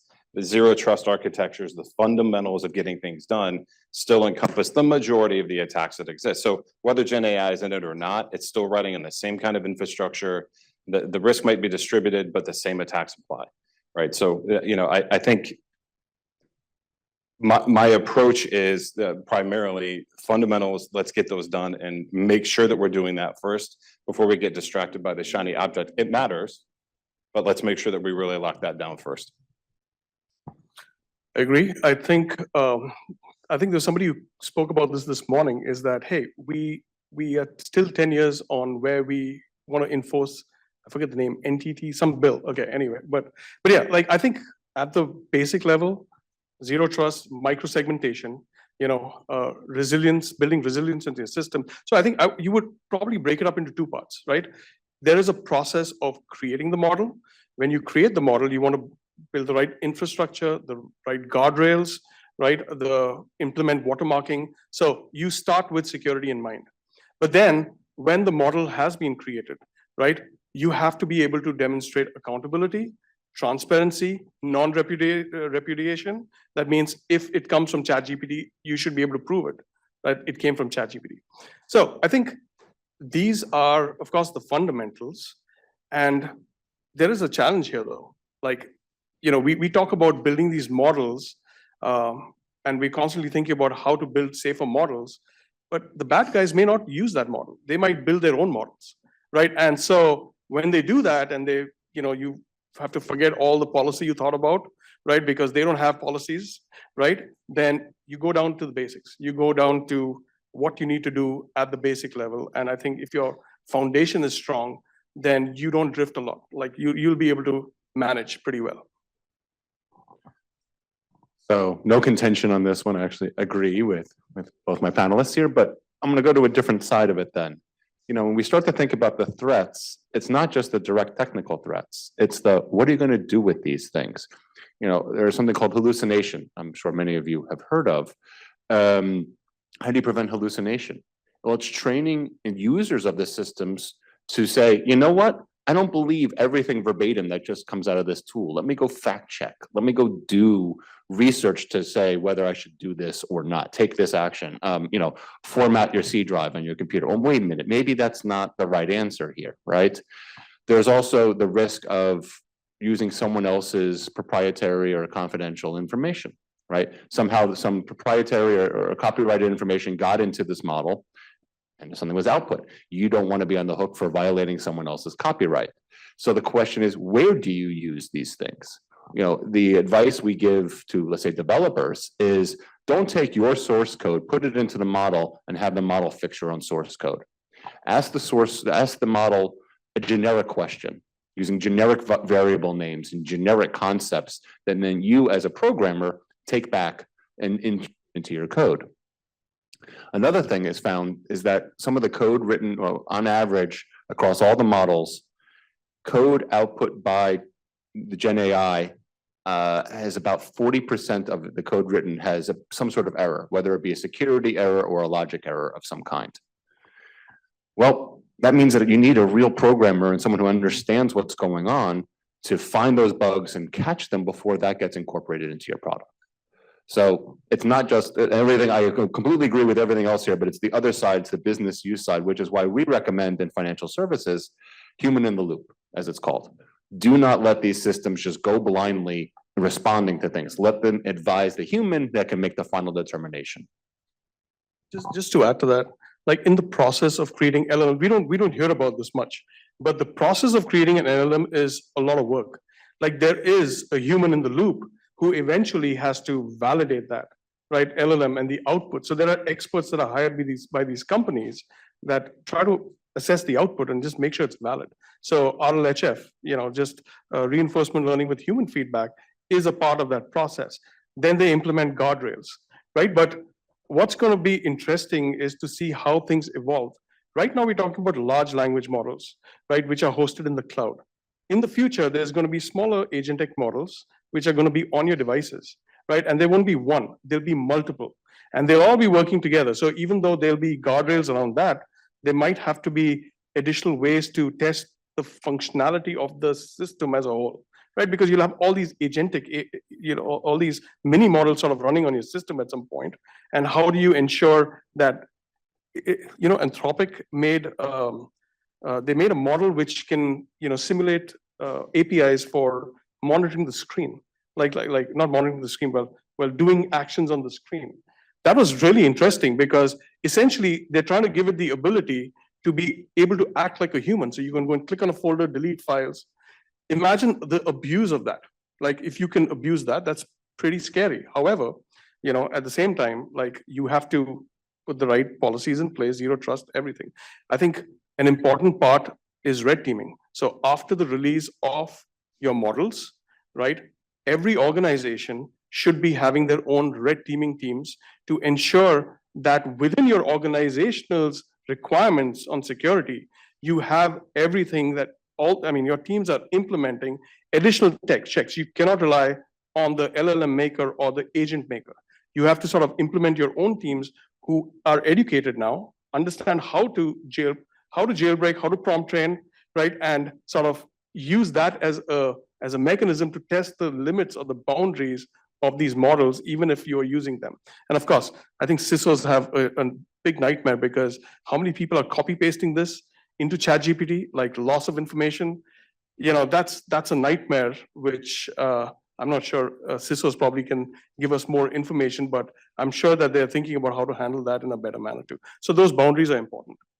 Yes, they're a nightmare. Yeah, that's right. Sad face. Yeah, so the data privacy and the leakage piece, but what I love about what you said from a red teaming perspective is just, there's the red teaming of the tool, but there's also the red teaming of the applicability, to that point. I think you have to make sure that we are keeping the human in the loop. We also have to make sure that we're excited about having all this data. We want to make good decisions. We want to have great insights. It's going to be so helpful to the organization and help things evolve, help my work evolve. But again, back to the fundamentals, we have to make sure that we aren't leaking the data we're not supposed to, because guess what? Data privacy and regulatory things still matter. Cutting and pasting and dropping it into it, you can't undo that. You can't untrain it out of the model. It's gone, right? So the same thing, the human has to be in the loop. And I also think for these tools, from a red teaming perspective, maybe you can use Gen AI for this, but the idea of sitting down with these tools and thinking, could I make this decision and stand up in court and say, I'm confident I know how this happened? 100% important to do. Our digital forensics teams and investigators do that all the time because they literally are going to go to court. But we haven't seen it yet. But I do think it matters that there's going to be a time where someone's going to have to stand up in an organization where Gen AI has been a part of their security program or some operational thing and have to defend it. And they're going to go, well, but I did the thing and it said it was okay, right? That's the best we can do right now. So validating this and the chain of things that you can go back and say with confidence, or you accept that as a risk, and is that okay, right? This is where we're going to get into the human part of risk acceptance. So one more piece of risk I would say is that, like the other day I wanted to write a YouTube crawler for something, and I've never studied the APIs for a YouTube crawler, right? So I asked ChatGPT and it quickly gave me a short script that does the whole thing, right? And I was like, wow. Now, don't you think the bad guys are using LLMs as a way to, hey, how does Shodan work? Like, what is your company's information which is embedded into the LLM that you don't even know about it? Like, so you try to sort of understand, you have to, just traditional security in some ways, like what in your organization is present outside? Like what's been scraped by all these big LLM companies? What information do they have on you, right? I think that you already almost need like a dedicated person to do that, to find out what about your company is available, because social profiles, fake profiles, or even people being targeted in the Hong Kong attack where like somebody had to do the reconnaissance and they found that information somewhere. So you have to be cautious about not only what's out there today on these platforms, but what's in the LLM. Like what knowledge does it have about you and your company, right? So sort of that could be a part of red teaming, I would think too. Great. Well, given that we're nearing on time, I'd love to use the opportunity for a final question, more in nature with the, essence of this conference. What we have the audience thinking about in person or online is government. So thinking about policy, what is the role of government policies to defend against this newer threat vector? So a disclaimer, FSISAC is apolitical. We don't recommend or support any specific policies. But what I can say in general is we're all about what's going to gain more trust in the ecosystem, right?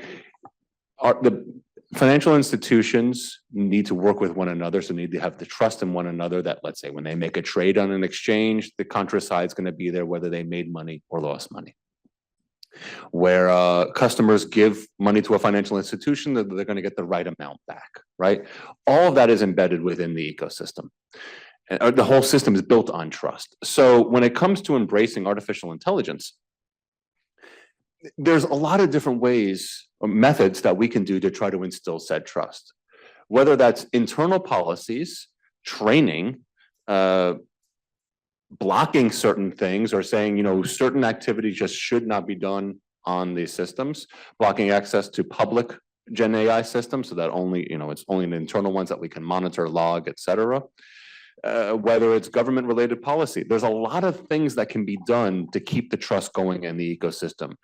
I don't think there's one push or if we just write one particular policy, everything's going to be solved. My response to this is that it's a multi-pronged approach across employees, internally, externally, and with the help of governments and regulators. Yeah, I think so. A couple of things is in any sort of security, you want to figure out how do you make it expensive for the attackers, right? Like how do you make it expensive for them so that they don't use those tools? So I think that's one. Guardrailing has helped. Like whatever said and done, what we thought will happen in 2024, the scale at which we thought AI would be applied didn't happen. And that didn't happen, at least not in all types of attacks, but that didn't happen primarily because you started seeing guardrails being rolled out. So that's one thing. I'm usually, I would think that, do you want to put restrictions on technology or do you want to put restrictions on the application of the technology, right? So where is AI going to be applied that you don't want it to be applied? Like, are you going to be leaking government secrets? Are you going to be giving, I don't think the, adversaries in different countries are trying to generate malware yet. I think they're trying to figure out what have these companies learned and put in their LLMs that nobody knows about? Like, how do I learn and do more reconnaissance, is one thing. So I think when it comes to building even legislation or whatever around this, we don't want to slow it down. I think you have to figure out what is the risk versus reward. It can't be a blanket statement. It might be different for different sectors, right? You have to evaluate the risk versus reward for every sector. You want to be able to, I don't want it to slow down cancer treatment. Like if it can solve problems like cancer, go for it, right? But you don't want somebody getting into an arms race and catching up with because that information was made available to someone. So that's sort of the thing. The policy has to be, it can't be a blanket policy. It needs to be broken up into what the application of AI is. I'll be a little qualitative with this to say that I think we need to be able to have policies and support that are going to create an environment for organizations to fail together and learn and move quickly off of it. If we're stuck in a zero defect mentality and there is a ton of penalties for making mistakes, we're not going to get anywhere. We're not going to be able to get there quick. So really having an environment to be able to do that and the policies to support that, it's going to create the environment for us to be able to keep up. One other thing to think about here is whether there's a government policy or not, okay? Financial services firms especially are already starting to do what they need to do internally to protect and keep the trust going in the ecosystem. They're not waiting for the regulation to tell them this or that, right? They know, they've learned from copious examples in the past of embracing new technology, what they need to get ahead. So I guess my takeaway is whether there's policy or not, I don't know, I can't say, but it doesn't mean you should be waiting for it. You should be doing some of these things that we've recommended right now. We've got about 6 minutes left. We could open up to maybe a question from the audience if anyone would like to ask a question. It's the last question of the day, so you get that opportunity. Okay, well, I've got one in my back pocket, so we'll use that for the last couple minutes. This is a good closer. If you might have a key message or a takeaway that you'd love organizations to understand when thinking about defending against AI. Who wants to go first? All right. Good. He's ready. Hey, jump in. Hey, so we've talked a lot about the technology. We talked about a lot of the pathways. We talked about a lot of the attack vectors, and we've been sort of outwardly focused on that. I really do think, coming back to the human in the loop, do your people who are responsible for supporting, maintaining, and using to help keep up and defend, do they have the support they need to show up how they need to show up? Everyone's going to have to show up and think about this differently. Your way of being is going to have to be more effective, and it's going to have to be different. So are we paying attention? Are you paying attention to the people in your organization who are going to be in contact with this? Do they have the support they need to get there? So I think all of us need to embrace AI. Like it's just really important to understand that. I think there is like I think some people are showing skepticism, but the fact is that I mean I see optimism here. Like we have to iterate. Like at the end of the day, it's not like you build a policy today and that's the end of it. AI is evolving, right? If you haven't read that there are different levels of AI, just like there's levels of automated cars, there's levels of AI. And we're probably at the second or the third level. It's going to go to level number 4 where they talk about general artificial intelligence. So I think things are going to evolve and we have to adapt to that. So part of it is embracing it, but then you also have to iterate through this process. So my closing thought is, remember what's going to help keep your trust with your own customers, constituents, whatever it may be, and learn from the past. So anyone remember when these things came out in the late aughts? The default reaction from most enterprises was, right, this is not a professional tool. You only use it for personal things, right? You do your corporate email on corporate devices and would never need something like this. Now, could you imagine getting any work done without having a mobile device of some kind, right? And we're only talking, 15 years or so? Something like that, maybe closer to 20, something like that. The initial reaction from CISOs, at least in financial services, when they heard about this, last March, was block.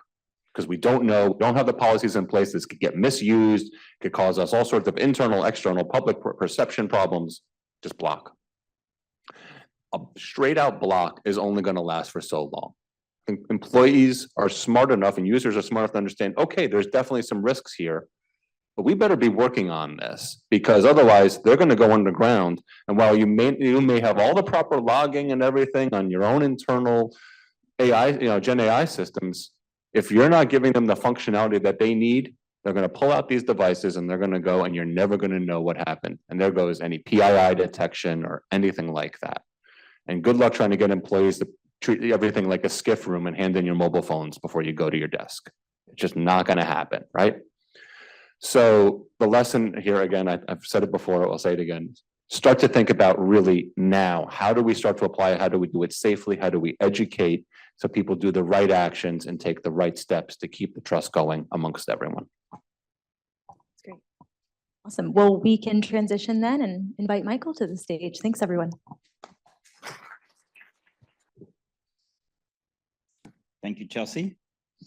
Thanks to everyone who's still hanging in here at the end of the day. And I'm very mindful of the fact that I'm standing between us and adult beverages. So I will endeavor to keep this short. I want to say, first of all, I want to say thank you to all of the speakers and panelists today. I think we had a really remarkable lineup. It was a very great set of discussions all across the day. I want to give a big round of thanks to the Glen Echo Group and all of the work they've done to publicize and help run this. And of course, the folks here at Venable and the Cybersecurity Coalition and Bree in particular and her minions that have put all of the logistics into place. And then, of course, my thanks to the Cybersecurity Coalition and RA for all the work that has gone into making this successful. I think, one of the things that I have been thinking about a lot recently in many different areas is how much of our space is actually about choices. That so much of what we assume to be a fundamental law of life is not, in fact, actually a law of physics. And that it is not a result of the natural forces of the world, but it is a result of the choices that we make, whether that's individual choices or collective choices as societies. And we have a number of problems that we are facing that we tend to sort of assume that they're intractable because they've been there for a long time, or because they represent, something that we've seen over the course of our lives. We just assume that it has to be that way because that's the way that it's always been. But the truth is that the way, and by the way, I could be giving this talk on certain economic policy, housing policy, school policy, but I'm going to stick to cybersecurity because that's what I actually know, right? But the way that software is written, the way that the internet actually routes packets, the way that the security burden has been allocated across our ecosystem, all represents choices. Choices that we have made about how to do it. And we don't have to do it that way. There are other ways that we could choose to do it. And so to me, this is, realizing this is actually in many ways quite liberating because it makes you realize that there's a lot of freedom, of degrees of freedom that we have. And in fact, I would argue that in cyberspace, which is an entirely human created domain, and while there are some physics and math that actually apply, as a human created domain, we probably have more degrees of freedom in cyberspace to make choices than in almost any other domain that we have. And so what this means is that the choices and the policies that we work on actually matter, and they make a difference. And we can actually improve the security of our digital ecosystem if we so choose. If we decide to do it, we can do it. We just have to decide to do it. I think what this comes with, though, is you have to realize that, to quote a science fiction author, Ton Stoffel dude, so there ain't no such thing as a free lunch, right? If we make different choices, there will be different winners and losers as a result of those choices. And so what I think about here is that we have to acknowledge that the current system benefits some and harms others. And if we want to change that, then those allocations of benefits and harms will be changed. And so we have to take that into account as we think about what choices we want to make and where we want to go. I think it also means that we have to be willing to absorb some political costs and to pay a political price, because not everyone will agree with you when you start down a path. And it takes time, and it takes a willingness to absorb some of those political costs. I would also say it requires acknowledging when you are wrong and changing your mind. I will tell you that, I was one of the big proponents of the automated indicator sharing system from when it came out. It did not work, right? So wrong. We were wrong about how that was going to work. And we have to be willing to acknowledge those kinds of things. We also have to be willing to take risks. And I think this was actually something that was hinted at in some of the panels today, but none of these things are risk-free. But in my view, one of the places where we also have to begin to take some additional risks, for example, is in the international space. Because clearly the way that we have been going about it and the way that we have allowed cyber criminals to take advantage of our society is unacceptable. And I think that we are going to have to figure out ways to reach out and touch those bad guys in ways that involve some political risk of hacking off and irritating both, frankly, our adversaries and some of our allies. But unless we're willing to take those risks, we will never actually be able to achieve the end state that we want. So with all of that in mind, what I hope you have taken away from today is a whole set of different ideas that you can go back and think about. Where do we want to make changes? What do we want to do differently than we were doing, yesterday and today? And we actually do have the opportunity to make things better. We don't have to just accept the fact that cyberspace is a very dangerous domain. We don't have to actually have it be that way. And so what I hope you've taken from the day is that there's a lot of opportunity out there, and that, in the end of the day, we can make these different kinds of choices. And so with that, I will just say, perpetual optimism is a force multiplier. So, we can take that, and with that, we can go and have a drink. Thank you very much.